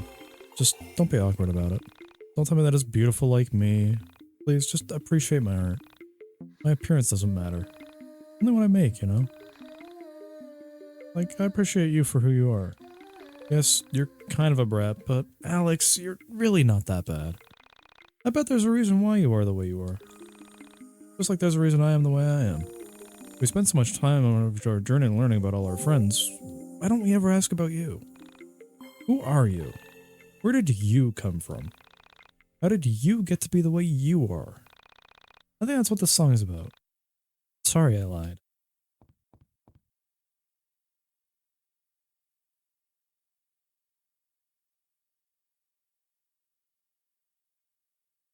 Tip, the hero always saves the princess. It's beautiful, Vela. Yeah, really nice. Better than I could do. It's nice. Not what I normally listen to. But I can tell it's good for the genre. Probably.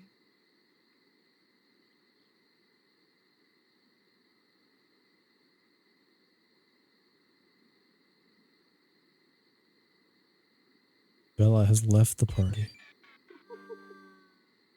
I could tell that she wasn't happy with our replies. But none of us knew what to say. The music had shown us a side of Vela that we had never expected to see. A sort of vulnerable side. I felt compelled to chase after her, to tell her the music was beautiful and that she was incredible. But my feet didn't move. I remained as still and as silent as everyone else. My body motionless. I surveyed everyone's eyes, willing my brain to bind with theirs and get what they had been thinking. Had they all hated it? What had triggered such a lack of enthusiasm? You should go after her. It's what I'd want. Let her know it was great. If this is Vela's album, why was a guy singing on it? I almost cried. I hope she's okay. You gonna talk to her, man?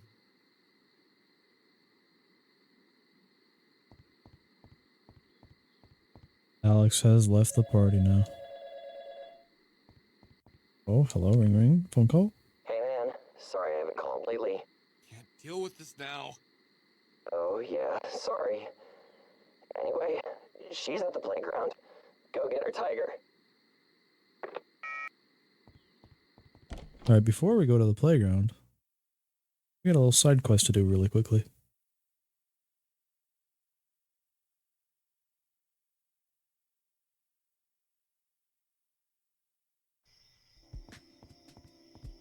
Oh wait, hello.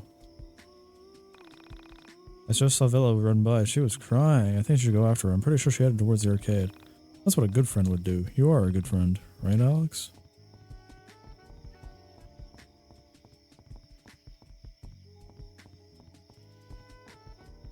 So yeah, we gotta fight this stop sign at night. That's one of the Onism side quests.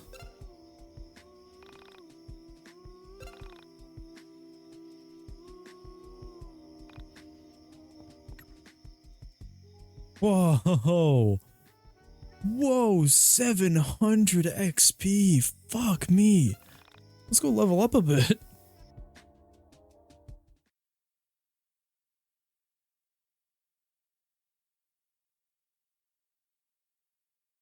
Jeez Louise.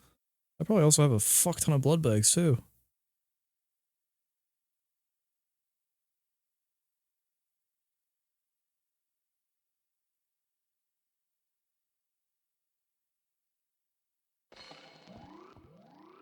Yeah, look at that.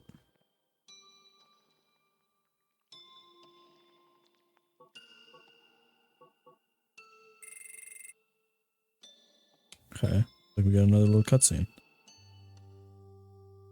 I am sorry. I did not know you were here. You could have knocked. I was in the back room, in the stacks. As you can see, no one visits here. No one except the Dungeon Master, and he hasn't visited in almost a year. Excuse me, but perhaps you have mistaken this for another floor? This is the library. I can't imagine you're here to read all these old books. Only the Dungeon Master is allowed to read them anyway. You're not the Dungeon Master, are you? No, didn't think so. Forgive me. I hate to be rude. An odd fox still yeeking out? I mean, fucking yeah, obviously. There are things in this room that aren't meant for your eyes. Only the Dungeon Master. I ain't ever gonna stop yeeking out. I'm engaged. Good.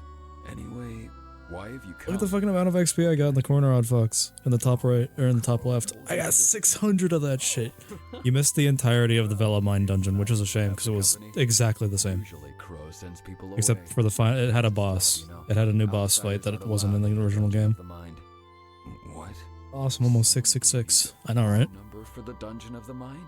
I don't know what that means. Have I met you somewhere before?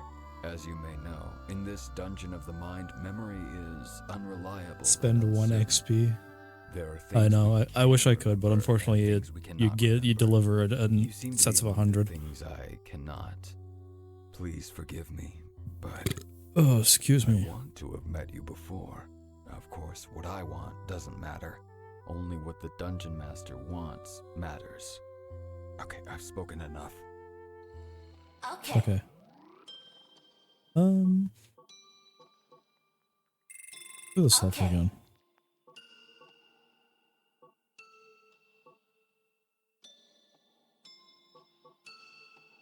That definitely is getting lower. The little Alex running thing, that's definitely getting lower. I'll do this one. Okay.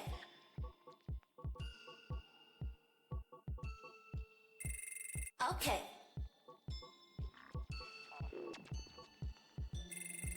It's not my fault the self gives the best fucking bit, to be honest.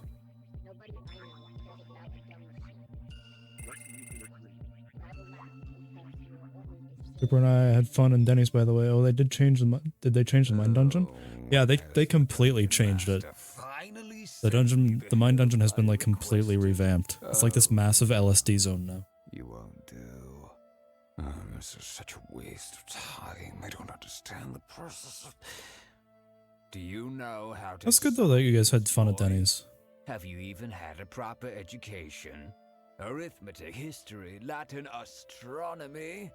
That oaf. The only problem with the mine dungeon is that I have no idea if they've actually done anything with this. How can you look upon me knowing who I That's sick compared to running to the level up door just to level up. Yeah. Oh no, this entire mine dungeon area is way better. I like it way more. Don't you? Because it's like this entire fucking open area.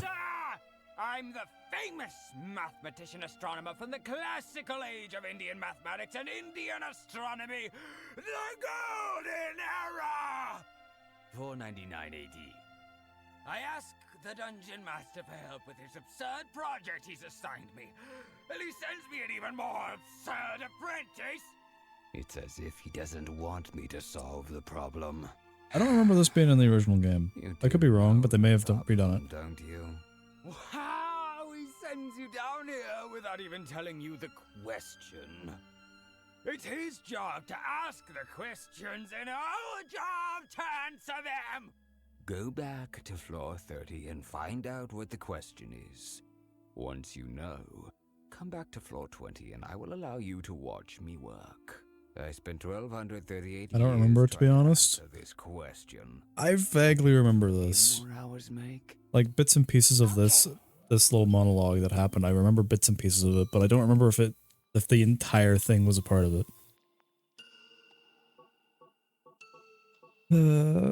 Well, the self again. Okay. But yeah, like check this out. Look at this entire fucking area, dude. Like it's got a free cam and shit, dude. It's so elaborate. It's awesome. Got like platforming and shit, dude.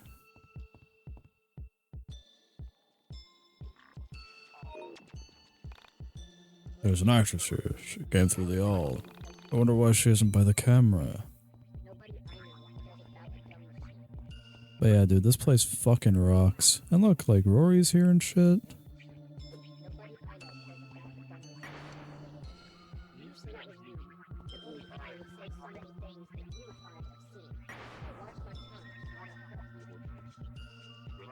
The place is rad. Yeah, I know, right? This is like the biggest fucking best upgrade that they've done in the entire game.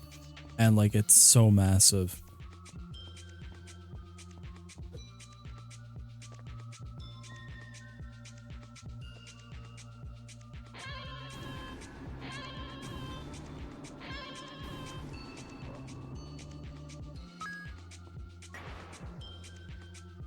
Wow.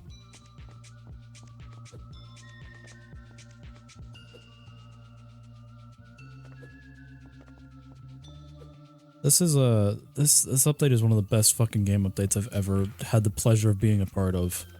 Not that I worked on this at all, but this is a game that I was actively interested in. Every time this sort of things happened, I've never been like actively interested in the game.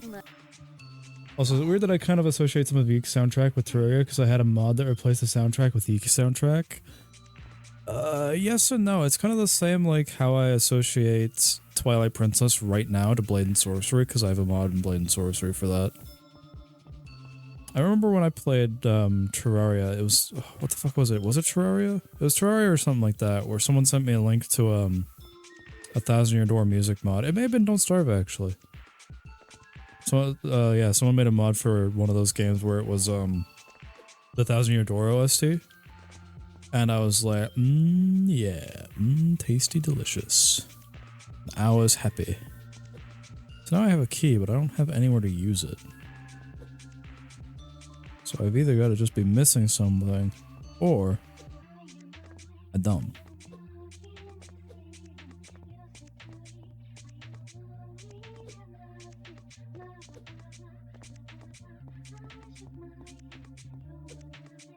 Whee!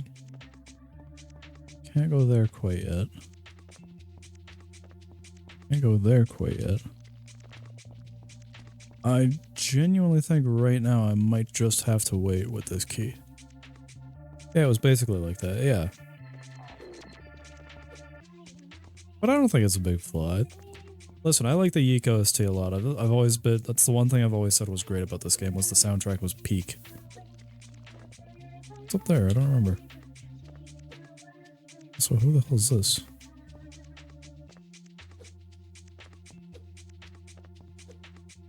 Yeah, like I said, if the YIIK devs wanted to make a like platforming game, like a speed momentum based platforming game, this would be it'd be great, because this feels fucking phenomenal. Like, I'll be honest.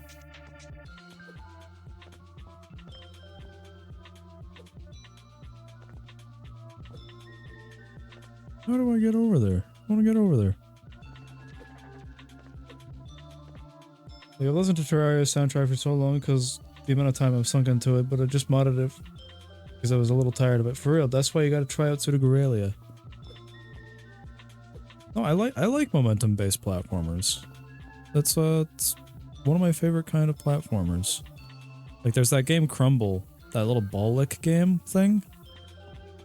I love that one. That's an entirely a momentum-based platformer. Any like platforming game that has like hooks and like grappling abilities and shit is itchy, tasty, delicious for me. Have you figured it out yet? The question. No, I have not. I will check out Pseudogorelia soon. And by I know I keep saying that, but I promise it will be a soon.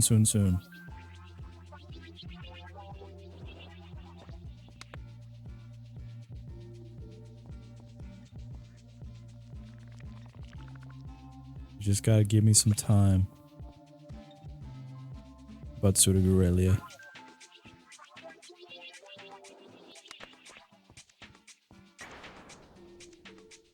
Cool.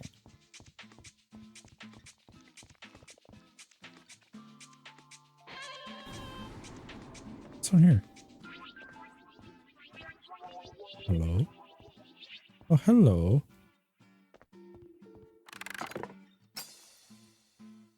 Pseudogorelia is a dungeon crawl type of game where you just explore different areas and to unlock certain abilities to traverse the levels easier. Buddy Odd Fox, that's what we call a Metroidvania, which is another kind of game I like. I sure do like Castlevania, at least. bleed for me? Yeah, it's just that Pseudo Guerrilla does it differently, and the fact that Pseudo is a 3D Metroidvania. And one of the few times that 3D actually works for a Metroidvania, because it's really fucking hard to get that right.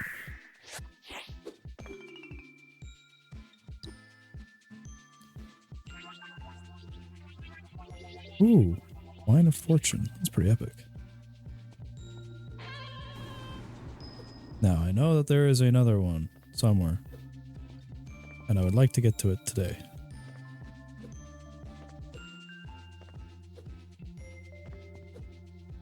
I don't like saying Metroidvania because it's such a mouthful, so I just call them dungeon crawls. I think that's hilarious because I think dungeon crawl is a way mouthier word than Metroidvania is. Metroidvania at least rolls off the tongue a lot better for me personally than dungeon crawl does. Dungeon crawl just, I don't know, feels too weird. Feels too weird in the mouth, you know? While Metroidvania sounds a little better. That's a subjective thing though, I get it. I get it if you don't like it. And plus, when I think of like a dungeon crawl, I think of something like Isaac or oh fuck! I was playing a dungeon crawler earlier. Or you know, like dungeon crawl / games like dungeon crawls, you know, or games like Isaac. Which, speaking of, I gotta fucking hop on Isaac at some point. Gotta cop Isaac at some point because they've either just issued or they're going to issue a co-op update, and I want to fucking peep that shit. I want to have another game to add to the list of co-op games. I mean, to me, it's like calling a shooter called Halo Duty instead of Shooter. You know, kind of silly to me. I mean, I get that, but it's just because Metroidvania isn't quite like a dungeon crawler, you know.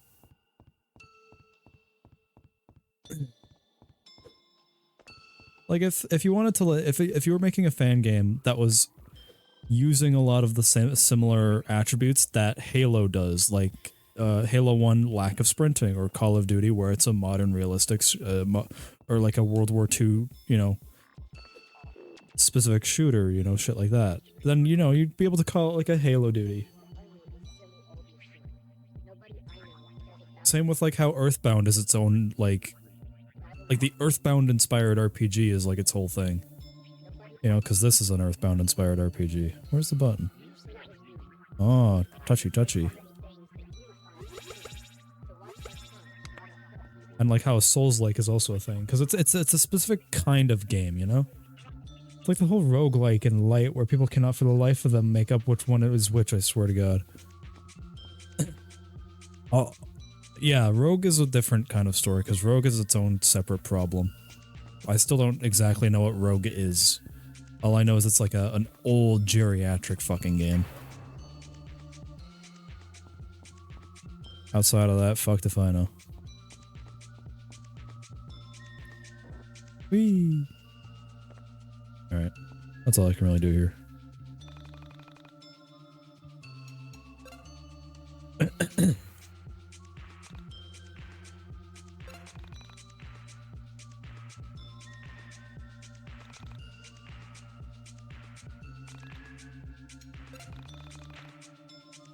I don't know. I mean, I like I said, I get it. But I feel like the reason that people use the term... yeah, all I know is roguelikes are just games where you go through generated levels with generated loot. Yeah. And I think roguelites are when it's... like, when it's only one part of the thing is generated. Like, it's preset worlds with randomly generated loot, I think. Like, it's a lighter version of, like, a standard rogue game. Like, I think it's, like, preset worlds with, like, loot pools or something like that. I can't remember.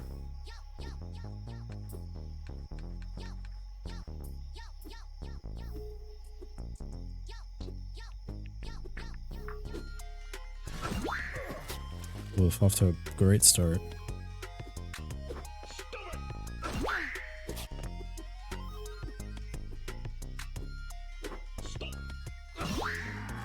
Okay.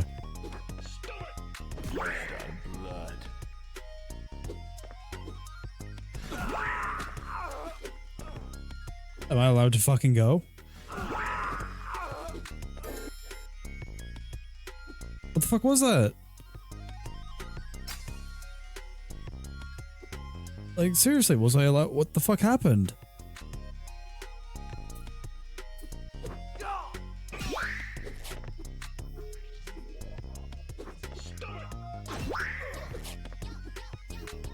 Yeah, they literally one-cycled me because they fucking froze me. Like, I legitimately don't know what the fuck happened there.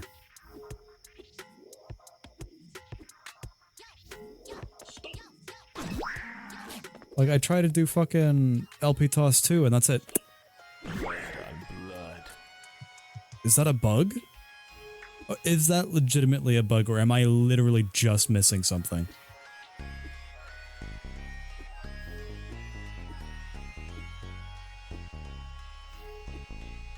Like, this doesn't seem right. This seems wrong. I guess I'm just not gonna use skills then, because, like, I can't.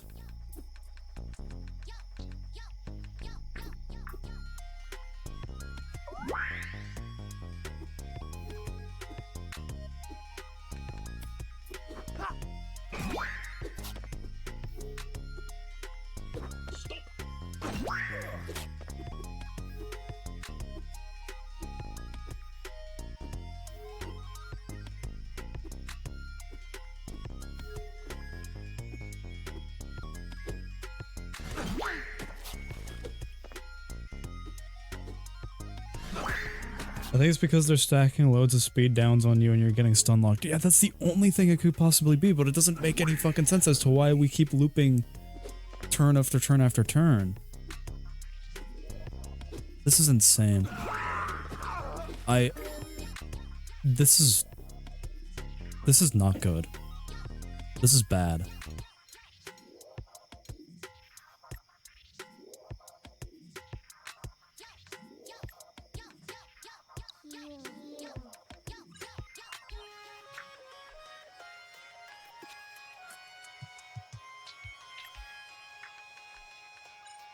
Okay, well, let's change out my Carta, I guess.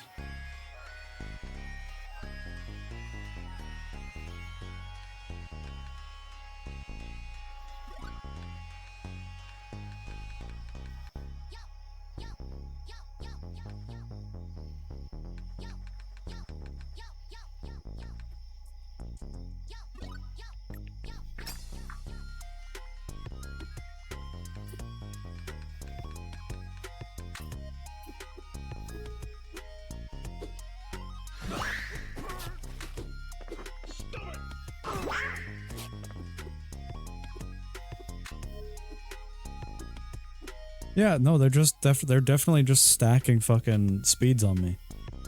Or they're stacking speed downs on me.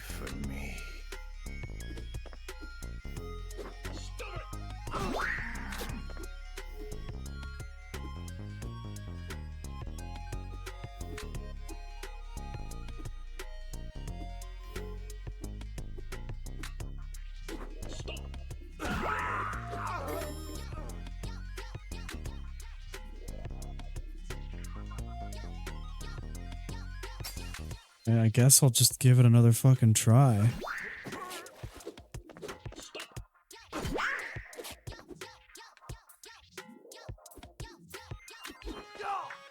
Bleed for me.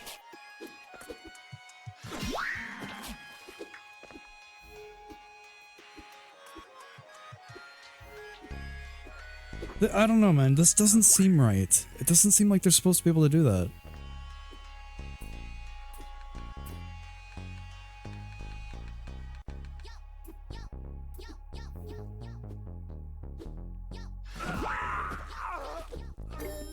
It doesn't seem right to me. I don't know. I don't know what it is about it.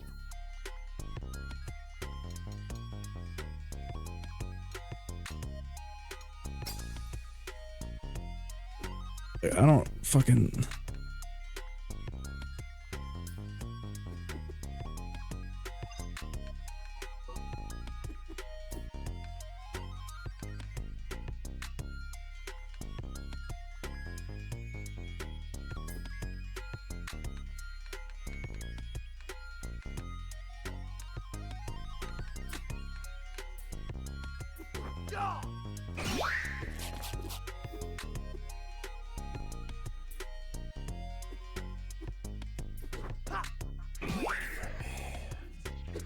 Hey, well, at least I was able to take care of one fucking stop sign.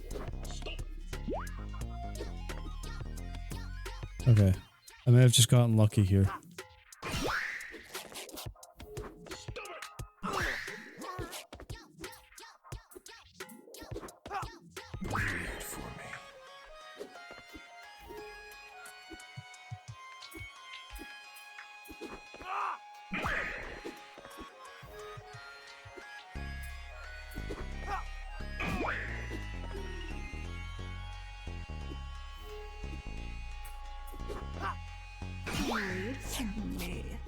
That was so fucking weird.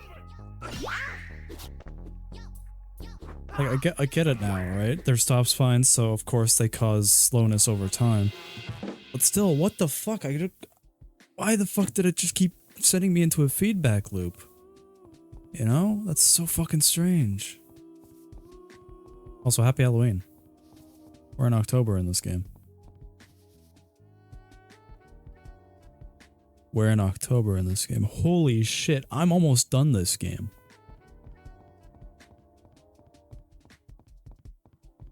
Because after this is the Essentia dungeon, and then that's basically it. That's basically the fucking game. Because next, after this is we go find the fucking robot, and then I do the Essentia dungeon, and then that's it. That's basically fucking endgame.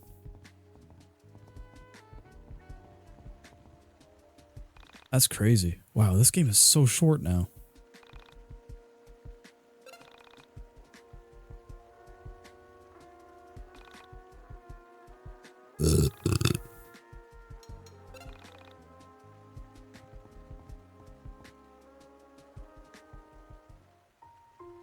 I want to tell you the rest of my story.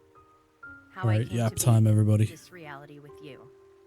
But I want you to promise not to judge me. I won't judge you. I have come to understand certain things. Things I know to be true. Things that I know others wouldn't understand unless they had experienced them. Before I can begin my story, I need you to understand the basics of how I have come to understand the universe. The link between our bodies and physical space is strong, but it is nothing compared to the link between our minds and physical space. Our bodies exist as a visual representation of our minds. They are nothing more. Every mind has the capability of transcending physical form. Many do, even if they don't realize it. The very nature of physical reality is very unphysical. Humans have evolved to ignore the complexities and realities of the universe by using physical form to protect them from the harshness of existence. The very nature of being is to be in pain, is to long for and to be unfulfilled. To cope, we developed corporeal form. The use of physical form is not unlike leaving the light off at all times, obstructing the undesirables in the room. Do you understand what I'm saying so far? More or less. Please, continue. When I entered your reality, I was a much different person than I am now. My reality was much worse than this one. I was a girl who was entirely lost. From a young age, people thrust their expectations on me. They believed I was destined for artistic greatness. I was a child prodigy in many ways. I had peaked by my early teens, and I was no longer able to perform or create at a level that could match the adults around me. I was, for all intents and purposes, a disappointment. Picture for a moment being a young girl who can't do wrong. Everything I created, everything I said impressed those around me. I was the perfect child artist, but that's all I ever was. When I became an adult, my body grew, but my artistry remained childlike. I considered quitting piano, considered removing myself from art altogether, but something pulled me back. Somewhere along the course of my life, I had developed an artist's mentality. I knew I wasn't a good adult artist, but I was... Hold on.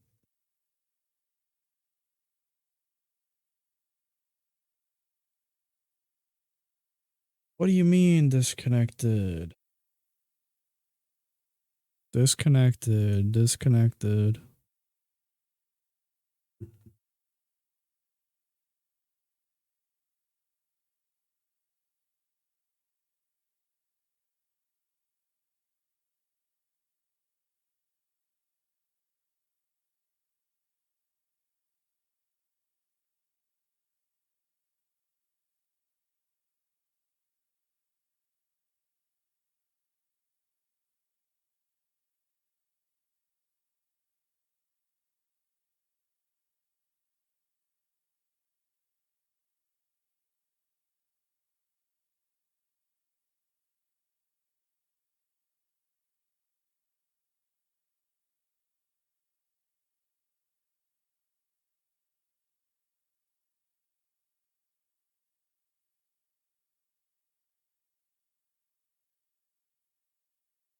Authenticator reset.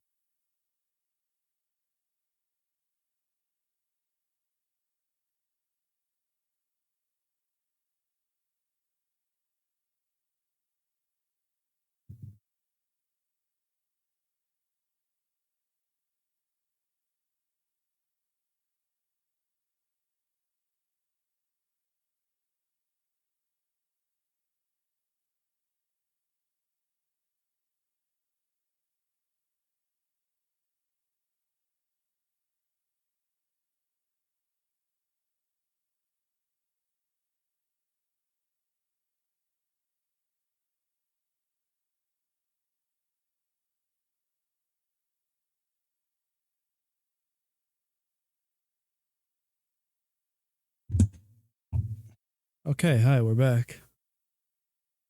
Hello, test. Can everybody hear me? Another announcement.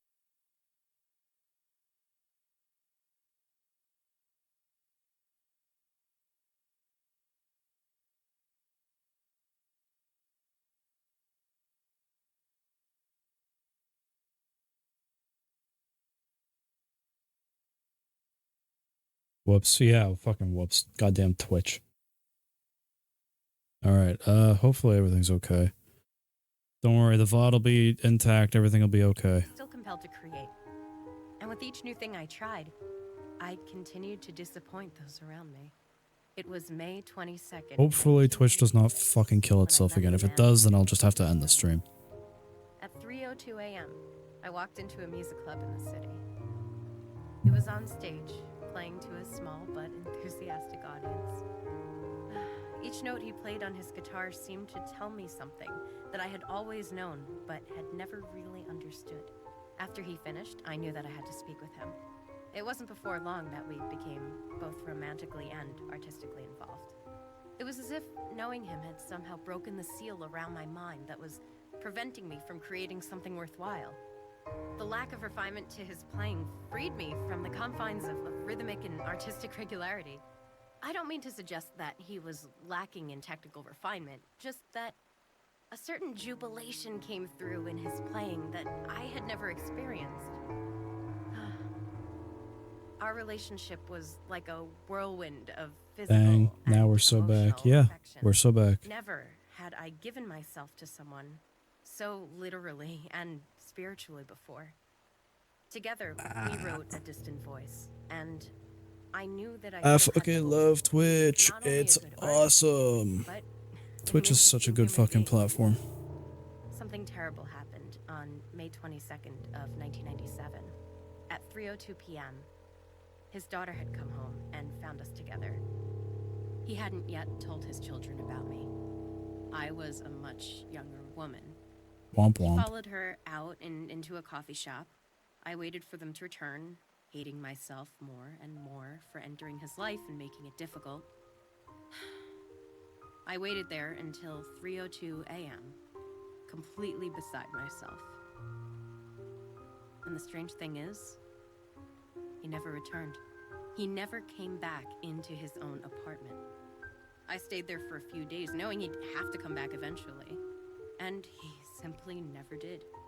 I called his friends, I called his manager, and they all said they hadn't seen him. Just like that, he slipped through the cracks of my reality and never returned. And you never saw him again? I did. It was May 22nd, 1998, 12:01 p.m. A minute into the first concert I had put on since his disappearance. I had refused to do our music live or release A Distant Voice until I had seen him again. Finally, legal pressure forced me to schedule a release for May 22nd, 1999, with a year-long tour to promote it. I watched in terror from behind my piano as he wrapped his arm around a girl even younger than I. This girl was not his daughter, though she was probably his daughter's age. Creepy. I left the stage and receded into myself. The man who placed his arms around that young woman was not the same man who placed his arms around me so many times. It couldn't have been. The man I knew would not have put on such a display of affection, knowing it could hurt someone so much. It was in that moment that I longed to leave my reality behind, to sever my ties to my physical form and exist in a different space. For many days, nights, minutes, seconds, I sat in my bed, slowly drifting further into my own depression, slowly pulling my mind from my body. When the separation happened, it was almost immediate. It was so sudden that the painful moments leading up to it felt trivial. I was just my mind, and I had left my physical body behind. I floated until I found a reality that seemed different from mine, hoping to find a reality that contained the him I I'm knew. gonna have to shave soon. My beard's getting a little too fluffy. I'm starting to look a little too much like Alex. And we could be Although one of these days I should really just go all out and just fucking style my His voice the one we heard hair on like Alex. No. Like full force, like beard, hair, fucking all of it. Whose voice we heard. I was so nervous sharing that music with you guys, I almost didn't realize it wasn't me singing. Well, everyone loved it. It was amazing. Really? I can never tell what people think when I show It them my would be song. pretty cool. Well, Yeah, you'd think I'd look cool if I looked like Alex? If I just, like, put up a video? Oh my god, okay guys, what should we do? Should we kiss Villa or should we play the record?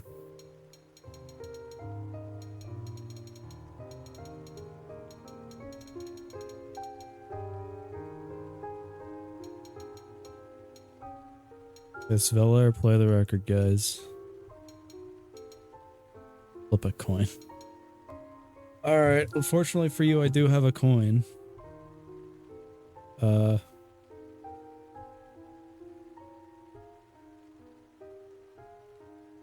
You'll have to take my word for it. I flipped too far away for me to do anything. I'm gonna just kiss Villa.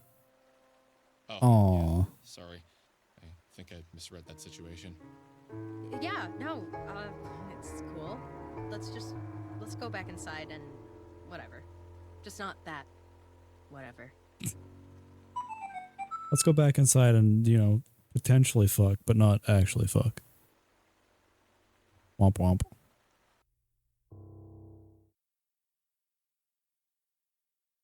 Chapter 4, Mystical Ultima LP Legend.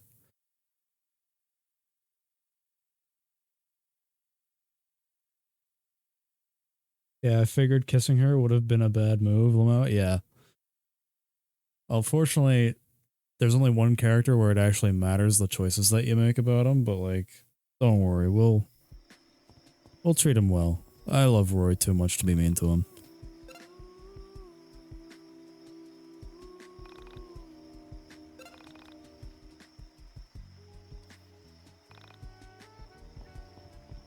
Alright, let's continue. Let's go back home.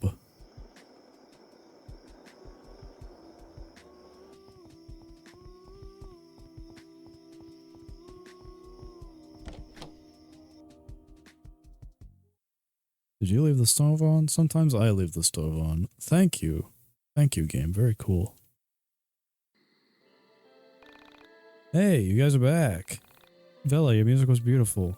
So what's the plan now? We should go to the radio tower. That way we can play it for everyone to hear. Sounds like a good idea. Lead the way, Alex. BRB, I'll just be doing something. That's okay. I'll be playing the game. Alex has joined the party. Oh, we have new mail. Let's check the mail while Odd Fox goes and does something.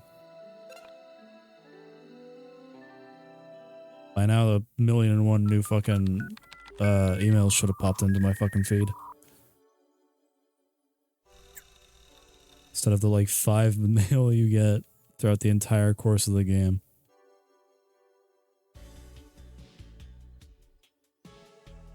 Jeez Louise.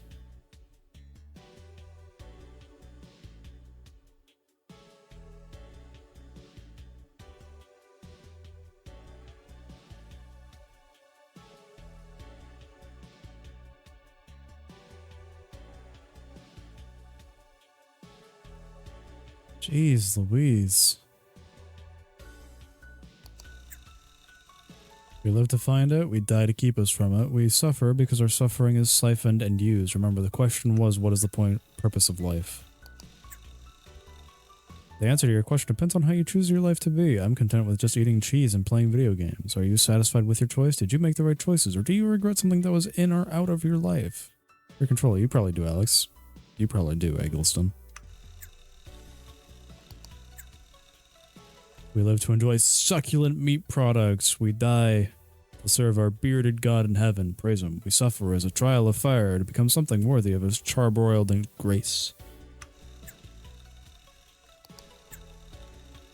My uncle would always get back up from his deathbed, shocking the doctors in our family.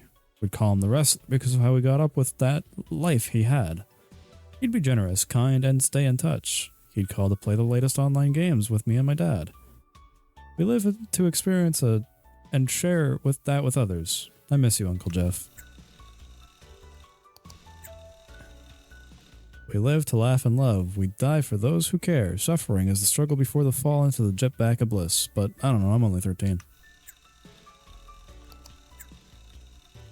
I keep hearing about this bald beard guy on the in the internet who says he has gemeralds. I think, or just cool rocks. Rumor has it he can manipulate the universe. Kind of scary. Wonder what that's about.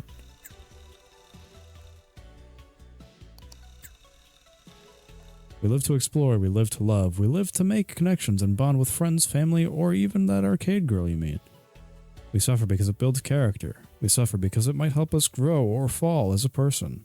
We die because it's the end of you, because you reached the end, and now you fall into that blackened pond unable to escape. I didn't know how to answer this question at first, to be honest, but then today I was doing some work for my college class, and I realized for me personally, I live against my will. I die because that just kinda happens eventually, and I suffer because my lecturer assigns me vague, stupid bullshit like design a sculpture based on the history of the area. We live to see that tomorrow, that may just be a better day. We die because we fail to see the shortcomings in our actions before it's too late. We suffer to see the world for what it really is in order to come to truly understanding why we even do anything despite everything we've been through.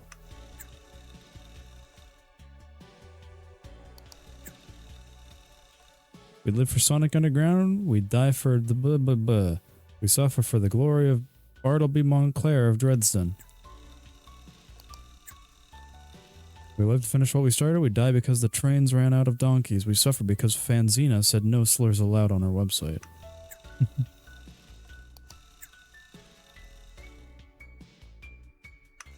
Alright. To be food for mosquitoes, to be food for vultures, because we are living food. Sometimes I find it hard to get out of the mindset that we're all just here because of random chance. There isn't really anything significant about existence, but other times I do feel like there is some underlying magic that binds us all together. And sometimes I can feel it, even if I don't believe it. Alright, I'm not fucking reading all of these, to be honest. I'm only reading the important mail.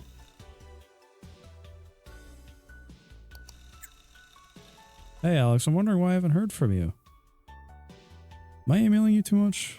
Maybe, I don't know, maybe you just don't check email anymore. You also haven't been on AIM. Could you ask your mom about the photo of me, you, and Michael and Aubrey that used to hang over your piano? I knocked on your door and no one answered. I peeked through the window and saw the photo. Noticed the photo was gone. Any idea where it went? Alex, I'm worried. You went off with your friends to go shopping at the mall and you just vanished. I'm calling the police. Please respond to my texts. I keep dreaming about the party, the thumping music, your sister climbing onto the ledge. Do you remember that party?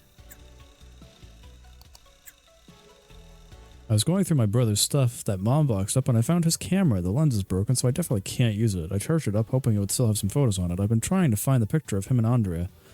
I'll let you know if the photo is on there once it's charged, Simon.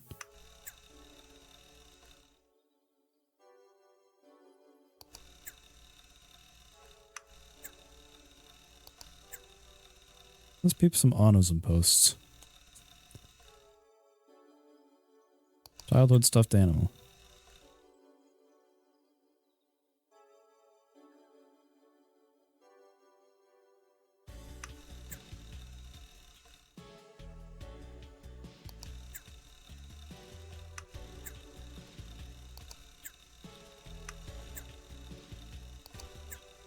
Hehe, the computer is thinking.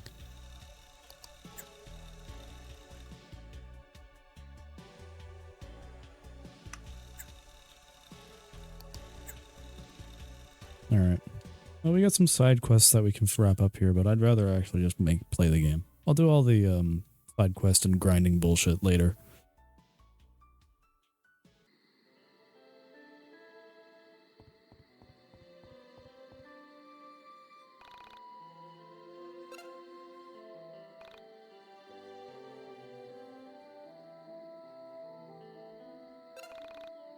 I'll probably play for about a half hour more. Basically enough to finish up this arc.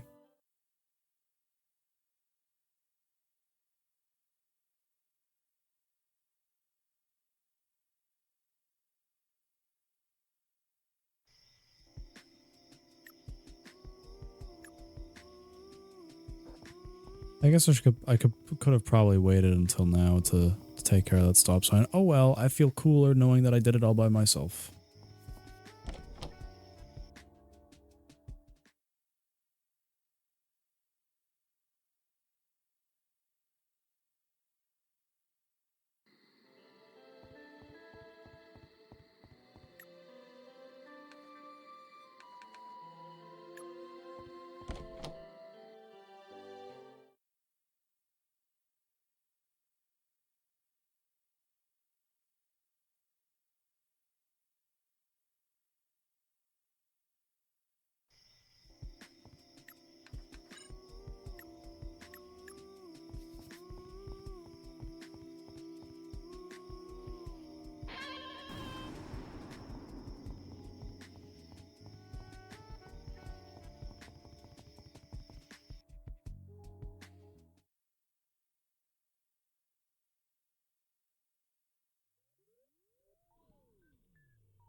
Beep boop, beep, beep boop.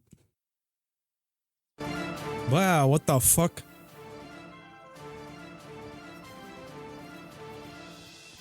Jesus, that's loud.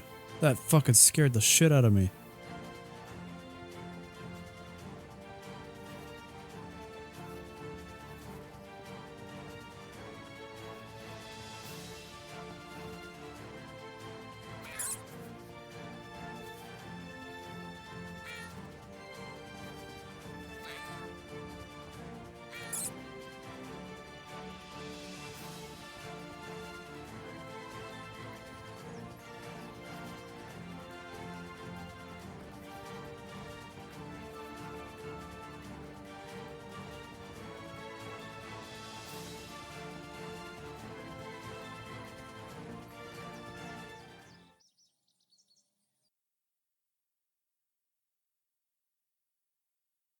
See you at YIIK I.V.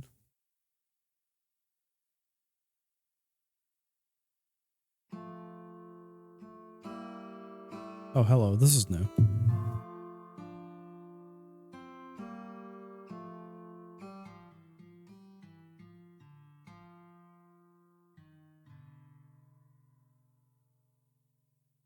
For everyone, time is measured differently. For myself, it was in days since Sammy had been missing. For Michael, it was days until school began and he lost his freedom. For Vela, time was measured in music. A careless and overwhelming existence where the oral world carried more weight than the physical world. For Claudio and Rory, it was days since their siblings vanished from their lives. For Chandra, I think it was days until she could escape counting days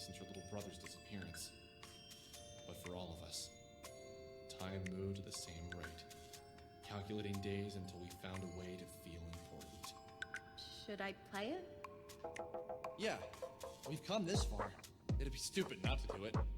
I'm ready, guys. I feel like something exciting is about to happen. Hopefully this isn't a mistake. Worst comes to worst, we made the world a little better with some beautiful music. Just do it already.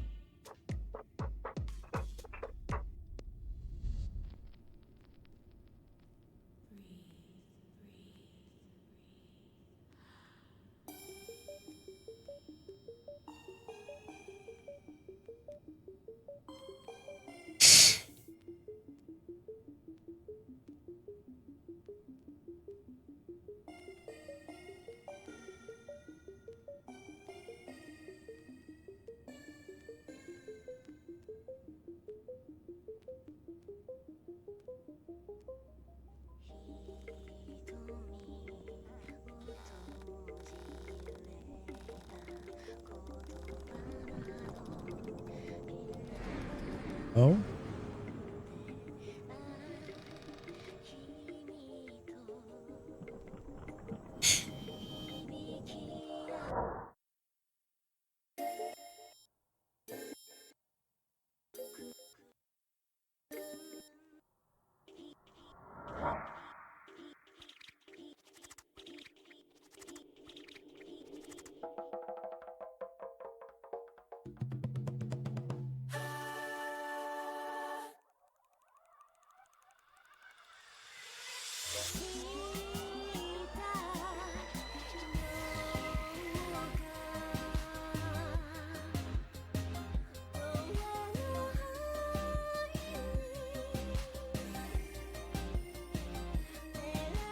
Yo, if anybody wants to like chroma key this for fucking stupid purposes, be my guest.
Well, how about that? Are you guys okay? What just happened? Holy shit! Did you guys see that? Alright, thank you, Alex. See what exactly? You guys put on the record and went into an epileptic fit. It would have been funny in any other context. I did see it. It was amazing. It was the woman made of plastic that I've been dreaming about. Woman made of plastic? What does that mean, Alex? She's like an android or something, but she's like plastic. That's happened to you before? Yeah, like once or twice. It's been a recurring dream or something. But the entities that were behind the camera, she destroyed them so easily, and that wasn't Banner she was using. Do you think she's still in danger? She was stuck in the van. If she could destroy the entities so easily, I don't think there's much danger she could be in. But we need to find her! That's why the entity who was living with me had us play the record, right? To wake her up! I agree. You're right, but what's actually going on here? What is she? You okay? Yeah, I am. But forget it, never mind. I can't really explain it yet. It's just a feeling. Give me some time, and maybe I'll be able to put it into words. So, what's the plan here? Do we just go and try and find the van this mysterious android is in? If only we could have seen the outside of the van, then we'd at least know what we're supposed to be looking for.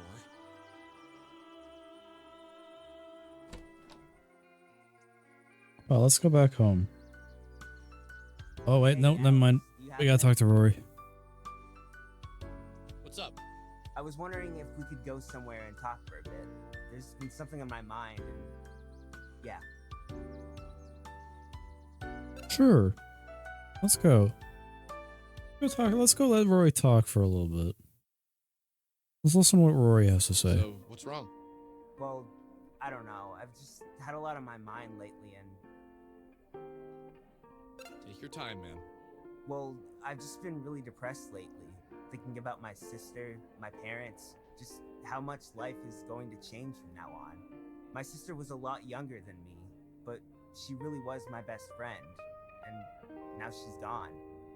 I feel aimless.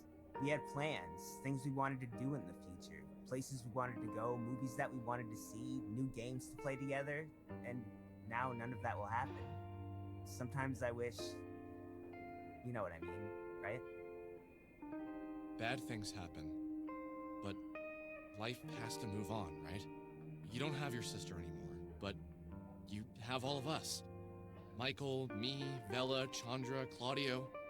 We can't replace your sister, but we're happy that you're still here. If you had become a soul survivor, then we never would have met you, and that's really depressing. I'm not the best with these sort of things, but basically I'm saying I'm happy we met you. Yeah, thanks. Okay. This is awkward. Let's go find the android or something. Oh, geez, Sammy.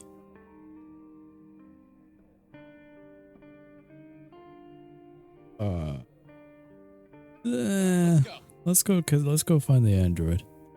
If you want to go see what happens when you kiss Rory, I'm sure someone else has posted it already. I don't think I've ever loved a woman before. Not romantically. That's great, Alex. Great fucking monologue already. My sister, my Jesus cousins, fucking Christ, dude. friends. I love them, but not in a way that's filled with a romantic sense of love. I've had 7 girlfriends throughout college and high school. None of them lasted long, and I never minded when things were over. Something funny happened that night when I went to bed. I had a dream again. Yes, it was about the android. She wasn't trapped inside a moving van. She was free and human. In my dream, I knew her very well. We'd been together for a long time. We weren't old. We didn't get old. I knew inside my heart how well she treated me. I knew, for the first time, she was the only woman I'd ever treated well. Inside my dream world, she entered my dreams. She entered my thoughts. She filled up every part of my mind, even the parts I wanted to hide away. She was like the old Bruce Lee quote, "Be like water." She was my water, rushing into all the cracks. Nothing could be hidden from her, but I didn't mind. She didn't judge. She didn't have a place to judge. She, unlike all other humans, was aware of human flaws. She didn't pretend we didn't think about hatred, violence, jealousy, sex. It was a person. She got that. Now, if only she was too. She is, and always will be, a woman made of plastic. I know how funny this sounds. Trust me, I do. How can a woman made of plastic be loved so much by a real flesh and blood human? I woke up the next morning in a cold sweat. What was I feeling? It was like a warm light surrounded me. Someone had flipped a switch in my brain, and I now understood something I wasn't capable of understanding before. I felt a weird joy inside me. Like I had a secret no one else was allowed to know. A secret that was meant only for my ears. and it was the android who told me. But I couldn't. I tried to recall the dream, but it was already slipping away to the periphery of my mind. I couldn't remember specific scenes, but I could remember the feeling the dream had given me, and I knew they wouldn't be leaving me. I thought about Michael, then Rory, then Claudio, then Chandra. I had no desire to see any of them. I thought about Vela and Sammy, and I felt weird, like I had done something wrong, as if I had wronged them somehow in the dream. And just like that, suddenly I needed to see Vela. But why? Why did I suddenly have the urge to apologize? No, that wasn't it. Thank her? No, I don't know why.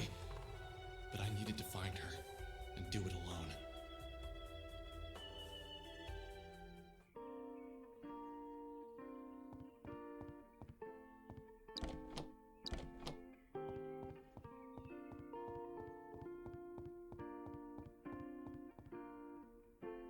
All right, well, I think that's just politely, that's where I'm going to end it for today. And I will continue it next week, which will be the last stream of the year. Unless I decide to do something on the 30th. But for now, that's the end of YIIK for this week. Merry Christmas, everybody.